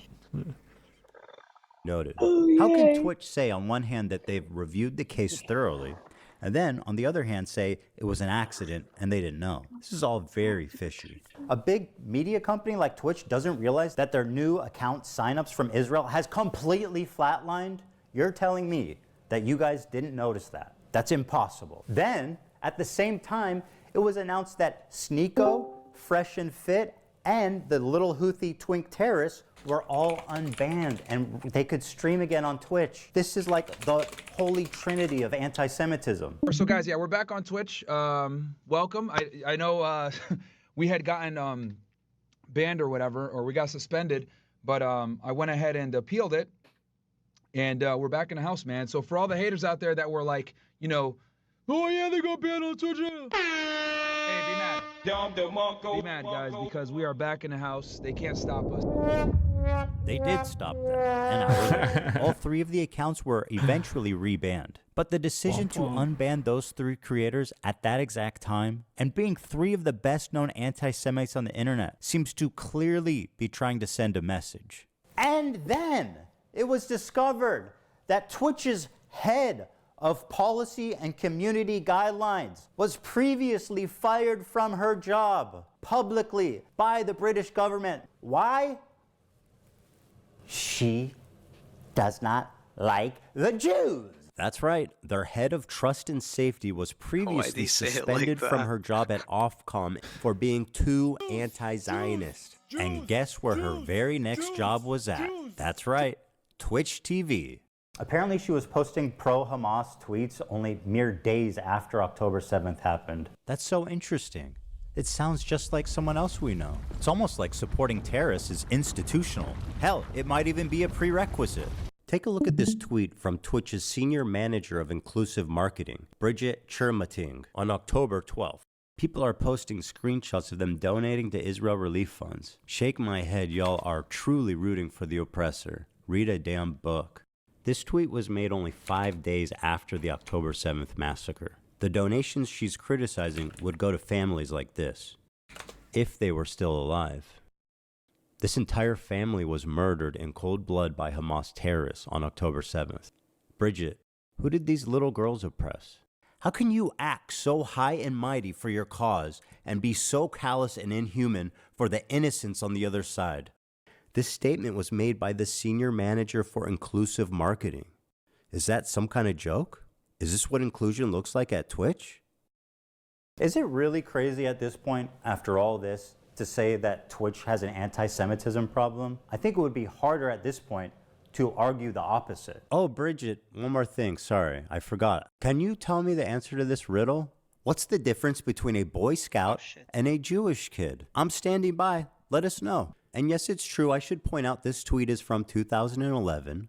This one, however, is from 22. Sarah Silverman tweeted out, Kanye threatened the Jews yesterday on Twitter and it's not even trending. Why do mostly only Jews speak up against Jewish hate? The silence is so loud. Bridget said, this was the energy I was around when I worked with two Jewish women in social impact who were both senior to me. She's trying to make Sarah Silverman seem like some kind of Jewish Karen for caring about anti-Semitism. I wouldn't really care about any of this if she wasn't the head of fucking diversity at Twitch. What the fuck is happening here? This is insane. So with people like her... Yo, did any of you guys figure out what was the difference between a Boy Scout and a Jewish kid? Because I'm struggling to remember, but I'm pretty sure it was something to do with the ovens in Auschwitz. Unironically. Oh. Yo. I was gonna say something really bad, but Oh, is it gonna be something about like one goes into the ovens and the other one like learns to keep them going or something. I don't know. Yeah, something along that vibe. But it was snappy. It was a good joke. I thought it was tokens related. Oh, Boy Scouts come home from camp. Oh, Ooh. rough. Yeah, that's fucked up. I mean, dude. that's that's pretty snappy, but then it's contextually super fucked. Ethan might have a point. Oh yeah, that's a rough one. Yeah, like why even say the joke?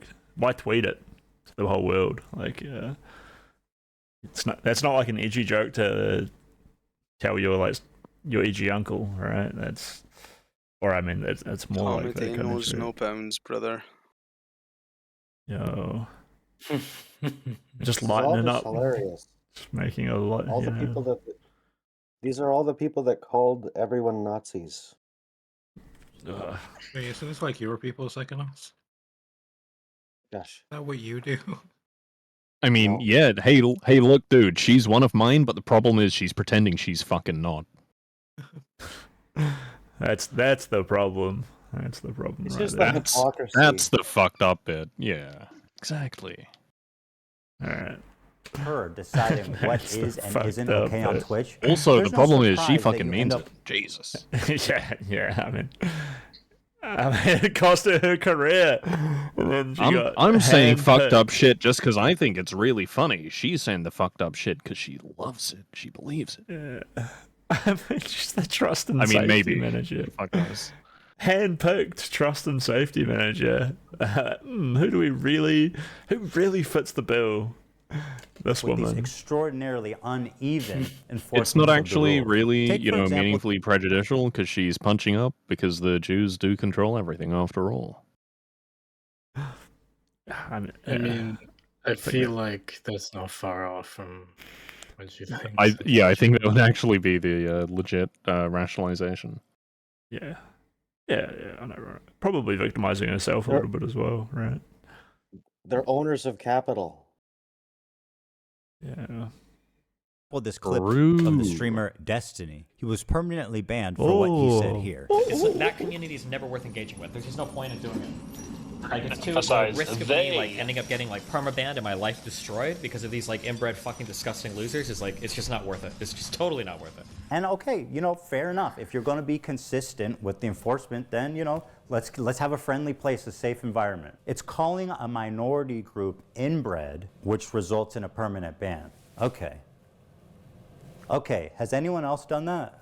The Jewish KKK brigades out there, just a bunch of fucking inbred hicks. Imagine the most inbred white supremacist guy you can imagine, okay? Every week there was another fucking psychopathic settler, inbred fucking douchebag. Oh, these inbred fucking douchebags in the background, dude. A nation entirely comprised of messianic, inbred, ultra-orthodox psychopaths that these inbred don't If you were saying understand. this about Educated, the, inbred, like, fundamentalist. Orthodox Jews in New York or something, I could give him a pass as a Jew. Yo. I mean, they are the weird ones, right? One of them You're one of the good ones, though. in the middle of campus, carried it to a mob by the gate that were communicating with the angry mobs outside of campus. Untrained, inbred asses shipped into southern Lebanon, telling us that we are all inbred and that we have no culture. You want to see clips? Inbred.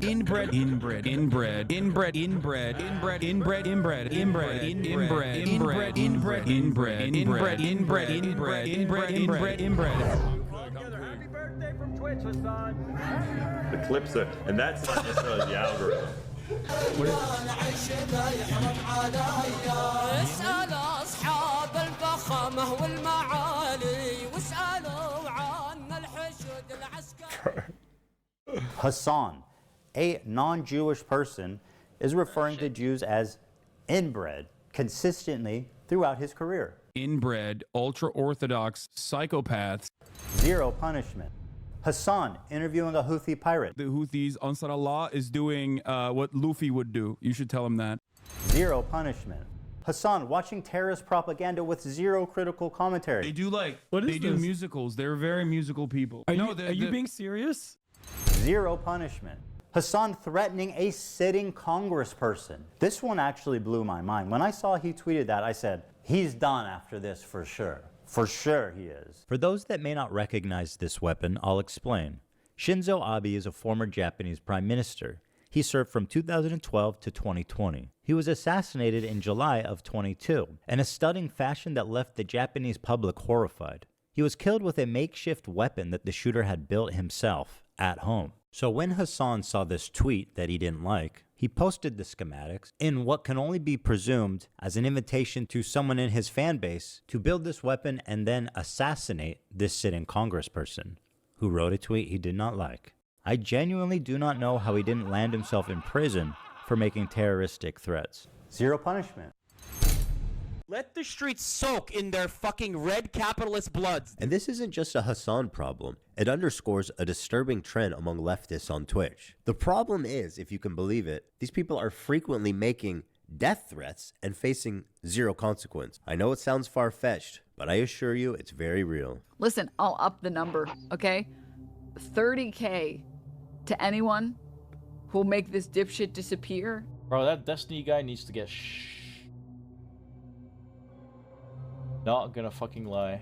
It would just be so easy to just, it will solve all of our problems. Like, we would have socialism now at this point, right? We would have socialism at this point if someone just went out of their way and it would be so easy. Thing that happens, I mean, like, holy shit, guys. If you live in Florida, I have an opportunity for you. If you want to earn $100,000, let me know. Actually, Mike from PA, the dude that's stuck in the before image of a transformation story, did receive a 3-day ban. This man put a bounty on a fellow streamer's head. This man should not be getting a 3-day suspension. He should be getting a knock on his door from the FBI. I made this video for 2 reasons. First, to stop Hasan infiltrating mainstream media. Hasan has been welcomed by many mainstream outlets. They view him as a friendly social democrat, as someone who's just trying to spread progressive politics online to an important demographic. But we know that's not true. He is not their friend or their ally. If you ever see Hasan rubbing shoulders with anyone from mainstream media... Yeah, got you. All of those threats were at Destiny, right? Yeah. Do you think the No. do you think the version of this video, like before the leaks, was maybe a little bit different? Do you think he maybe had a little bit of like throwing Destiny a bone? Do you think he maybe had mentions off in there that he stripped out after all this fucking shit came out, like maybe at the last minute? I think that's like a fair assumption to make. I wouldn't be confident, but I think like possibly. It would be stupid to glaze him at this point, yeah.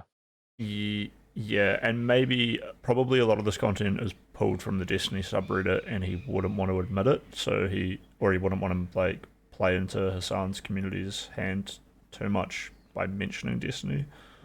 So that could be a thing against it, having an explicit. Probably also, it's also a big reason probably why this video was like delayed for such a long time, where you kept like saying it was coming out, but then I have to wait another day, and just kept doing that for a while. Maybe wanting to see where the Destiny situation lands, to see how much of His the video he has to cut. If you listen, he made very specific excuses that for clearances means that he wouldn't have copyright on some of the contents, but that doesn't comport with H3's previous behavior, because the whole H3 versus whatever the PC review thing. That's a Though great point, actually. maybe after that he learned a lot about copyright and learned that he needed to pay lawyers to do clearances. I don't know. It could be either way. So. No, I don't think so. I think he's very pro free use, and he's been like he has a track record of putting his ass on the line to defend that.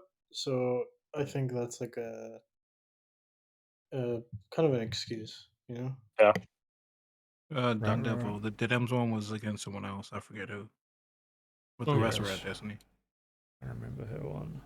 Yeah, the Mike from PA definitely was. The other guy with the little cap on definitely was. Is that a Wasn't shower cap he's the wearing? one from the black guy the one where he was like, we should have killed like every single family member of these like slave owning gusanos or something? Yeah. Yeah. So that one sounds a bit more generalized, but it is actually just a Destiny. Yeah. Kill Destiny, I think get he named socialism. Destiny in that one. Like at the beginning. Yeah.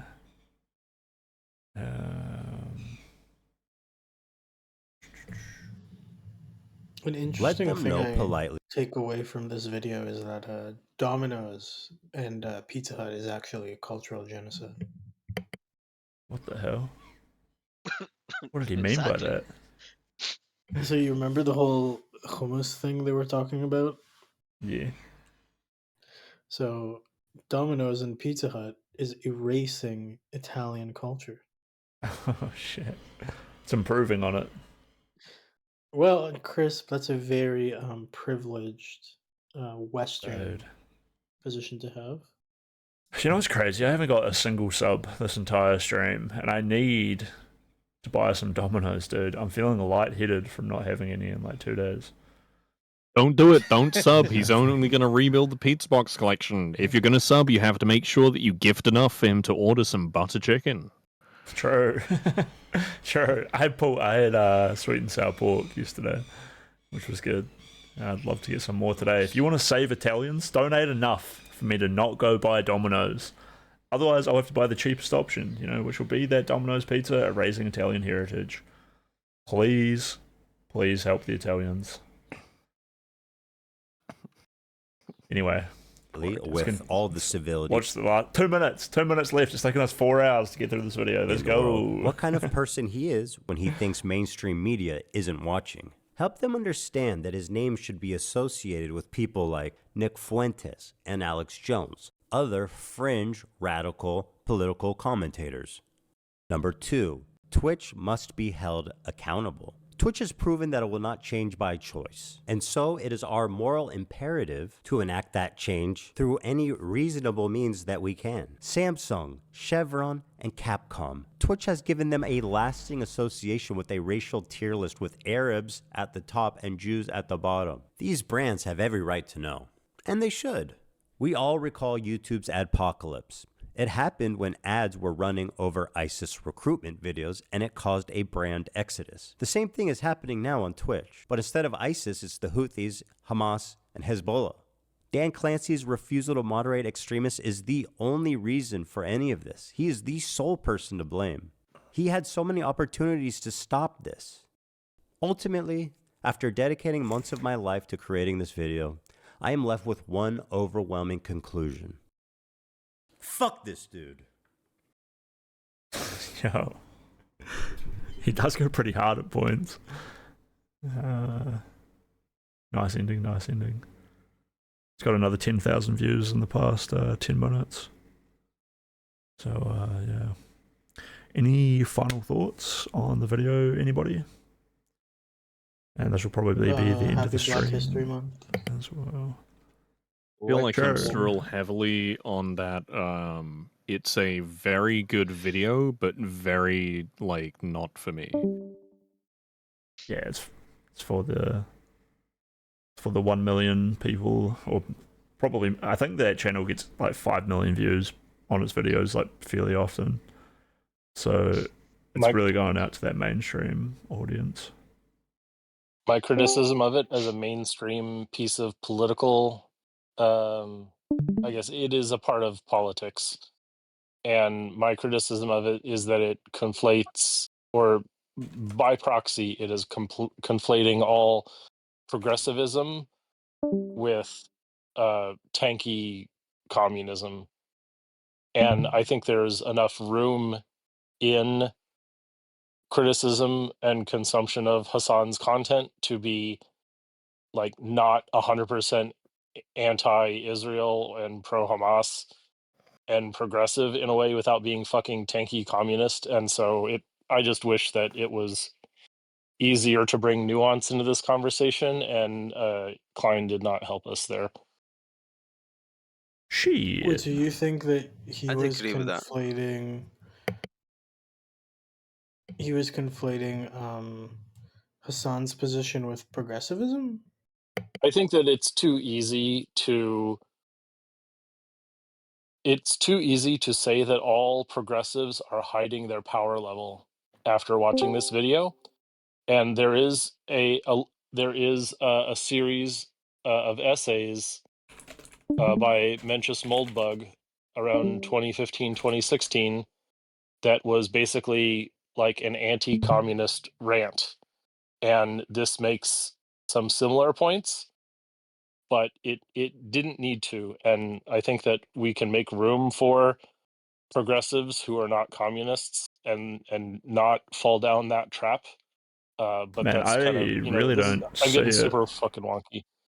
Yeah, Yeah, I mean, I'm I feel kind of like, especially focused. for like your mainstream audience, they will not be thinking about like actual political theory at all throughout this. They will just be thinking about Hasan being like a lying propagandist.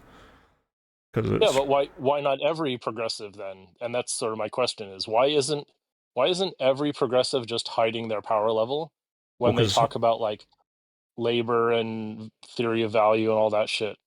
well, they're gonna think of Ethan as like the reasonable liberal dude who doesn't hate progressives, right? Yeah, yeah. So they're And gonna so be like maybe like shielded against that. right. I can see where you're coming from though, but then again, like the video's not exactly made for you, and you're definitely coming at it from like a more cerebral concern, right? Right. Like, I hate fucking tankies. I live among the tankies, and I'm tired of it. Yeah, And you I don't really want to be put in. you know Yeah, your I don't want enemy to be too put in their well. category. Yeah. Yeah, Oh and you want God. to fuck them But over. also, hold on. Speaking somewhat to your concern about like the potential interpretation of this, isn't it also kind of a legitimate issue, actually, though, that all of the tanky shit is kind of like a giant festering tumor crushing the organs of progressivism? Yes, but we So can do it better. kind of seems like Oh, so I think even if your concern about like the way this would be interpreted is like, holy fuck, maybe they all are just like filthy, disgusting communists hiding their power level. It seems like that's not necessarily like the worst suspicion to have. Seems like I it's not think that necessarily if the most unfounded. if Ethan was going to be an ally to progressives, he would say, "Look, you should support the not crazy leftists out there, the moderate left, the progressive, not tanky left." And but it's like I guess we have to watch his content to see if he continues down this route or not.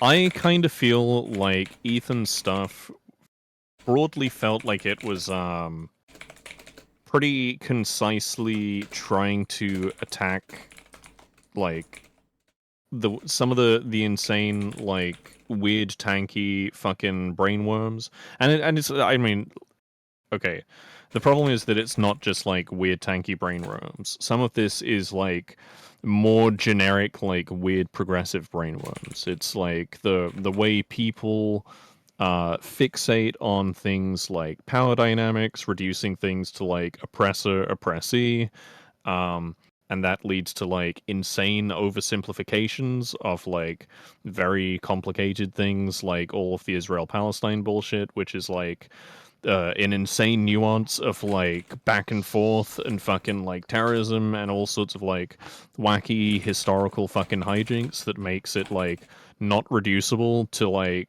one side a big bag and other side like small hero,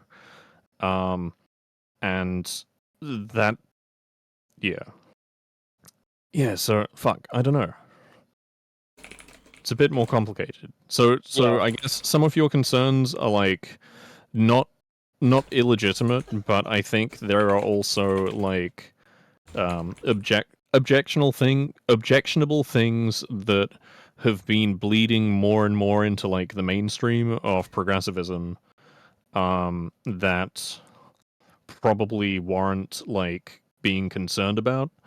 partly because Right. it takes you like down the road to like this stuff, which I think Ethan has done a very good job of portraying very reasonably as like insane extremist shit that we should all be very concerned about. Yeah, and I can see that. Like I saw it in my local Democratic caucuses where like super far left stuff has crept in since like 2018, 2019, and the Democratic left on the West Coast got closer and closer to DSA without any kind of backlash or very little backlash. And so, yeah, I agree with that.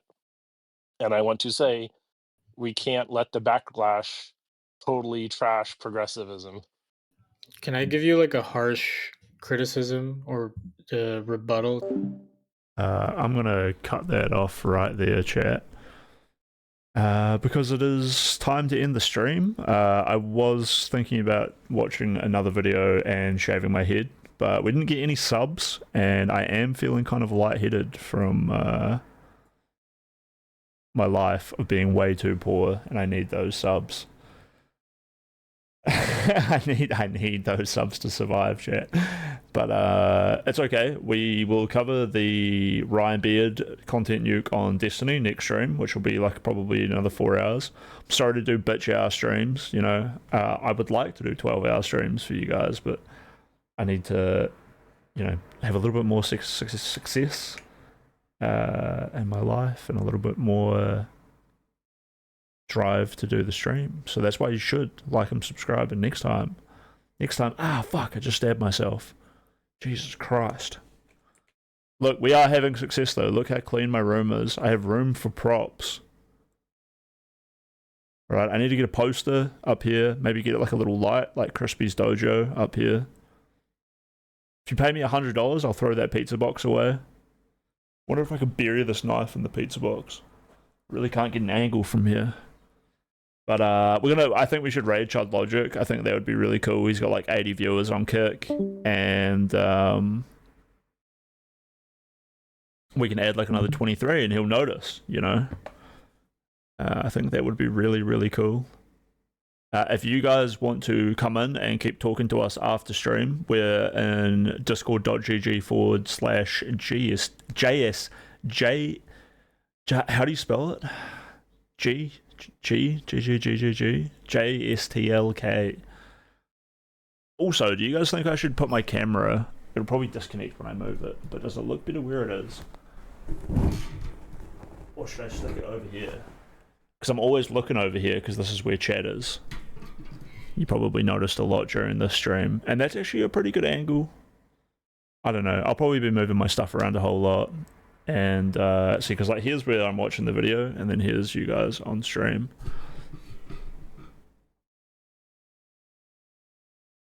Yeah, we're hanging out in JSTLK Discord. If you guys want to come on in, JSTLK. Move that over there. Look, you can see my bed now, which is kind of weird. I sleep here. This is actually where I live. Welcome into my life. What else? I want to do some big meme streams too.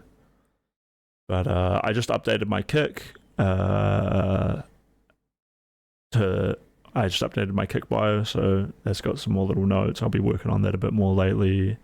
I'll be trying to get like a gamer chair and a bouncy ball. We're gonna get a bouncy ball just like Justical, and then it'll be like an actual. I'm just gonna copy Justical, but I'm cammed up. I'm for real. I'm a real human being. Alright, I don't want no chemicals in the water turning the frogs gay. What else? What else? It feels weird abandoning you guys, but it is what it is. Fucking... I might just put a quick message in Justical's Discord and be like, hey, you guys... Because I know that like when I raid, you guys have to click host, and I'm worried about my lurkers not joining the raid, right? So make sure you join the raid. Anyone looking at you, Rhea? No, I'm sorry. It's so fucked. It's in my nature just to like yell at people, call them out and shit, embarrass them a little bit. But it's so fucking rude, especially doing it to my beautiful chatters. Dude, there was this one dude I used to watch on Twitch, and you know Twitch, you can see who is watching. You can pull up a list and it shows all of the chatters. And he was saying when he was trying to grow his stream, he would keep that open. And when he would get one chatter in, he would just immediately like read out their name and call them out. And I was like, what? Terrible way to freak out the chatters.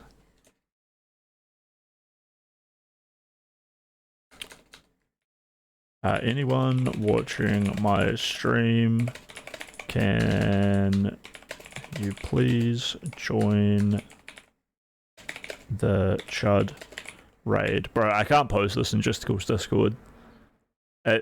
It's weird. It's exactly what Justical sort of types in his own chat, and then I'm doing it. And people are just gonna think I'm a freak. Fuck it. Dude, we got 27 viewers all of a sudden. Make sure you guys stay for the host. Although, like, who are these new chatters? Do you want to say hi? Do you want to talk for a little bit? Do I owe you some... You're like my boss right now, technically. You can tell me what to do. As the chatter, you are paying my wage. Although I'm not on KCIP yet, I need 20 subs to get KCIP. Then I can get that hourly... that juicy hourly rate, as Dung Devil would probably say. But yeah, if you guys want to join in for the after stream chat, come to discord.gg/JSTLK. The guy who was chatting at the end there is Soy Adel. He's a really cool dude who is really into nuclear power. So, you know, the conversations are going to be pretty groundbreaking.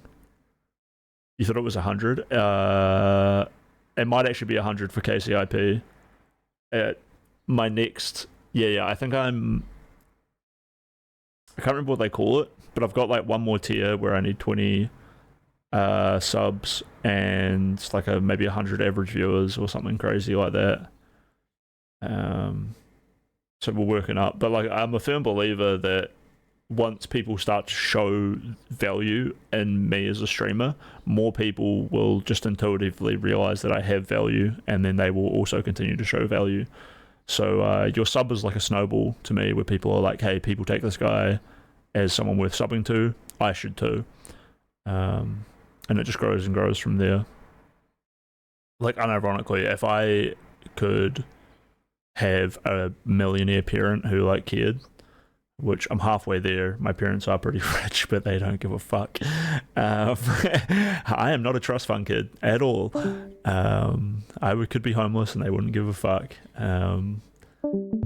So where was I going with this before I got kind of bleak on my life? If I had like a rich angel investor, it would be kind of like Hasan or whatever, right? All you need is someone with a lot of value to then just say that you have value, and then everyone starts thinking you have value, and you can just snowball off of this. I think your brain works that way. I think this is like a natural part of the human brain of, hey, that guy's got a lot of endorphins. He's really happy. He must know how to keep being happy, and we want to keep him happy. Whereas if someone's sad, they're like, oh no, you're like a sad, depressed fucking thing. You probably kind of deserve to be depressed and sad, or like whatever.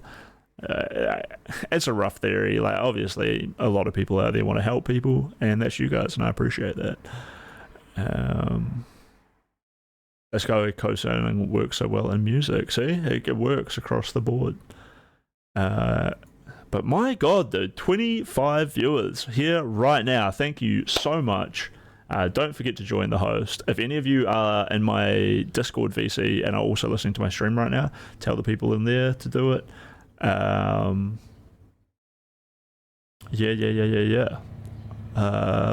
go and see how this goes. See who's listening.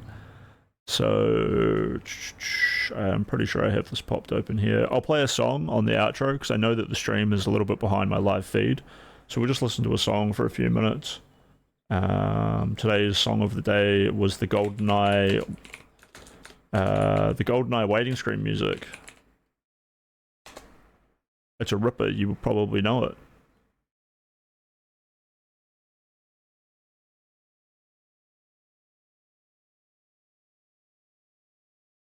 Make sure you bang your head to it, boys.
That's fucking mint.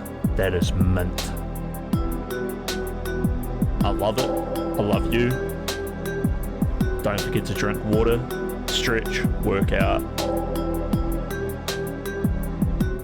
Do all the things that are good for your chat, and I hope you have a good time until the stream comes back on, and then I'll make sure that you're having a good time too. Alright, see you later, dudes. Thanks for everything. Every day I'm streaming, I'm living up to my dream. Don't forget to join the raid.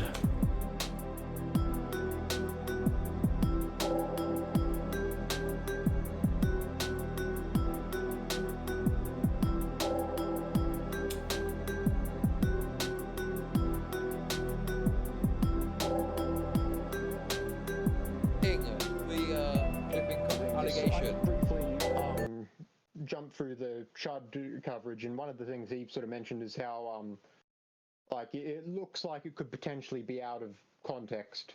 Like I didn't leave a whole heap of room on either side of what you were saying.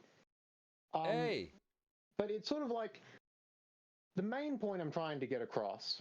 Shot is fair. And like I promise it's not like a hit piece. Like I'm not trying to. I mean, listen. Okay. I think that the way he's gone about it. Bro, where is my it raid certainly comes across that notification? way.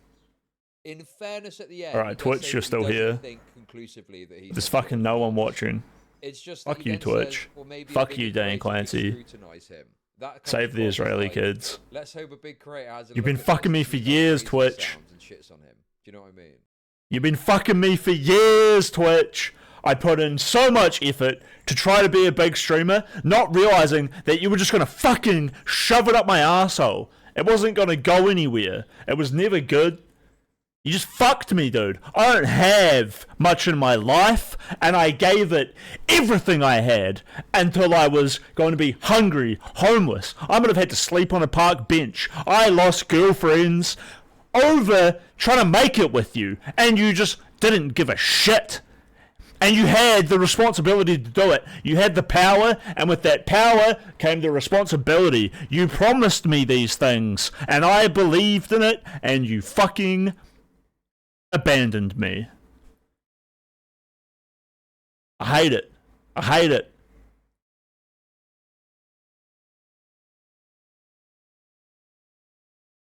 Where is she, Twitch? Where's my mandatory state-appointed wife? Where's my $1 million? Where's my home?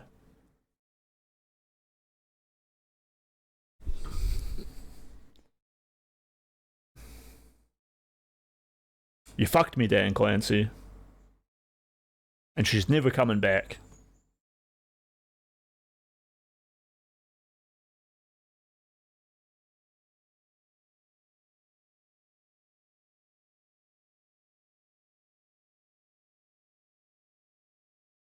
Good night. I'm done.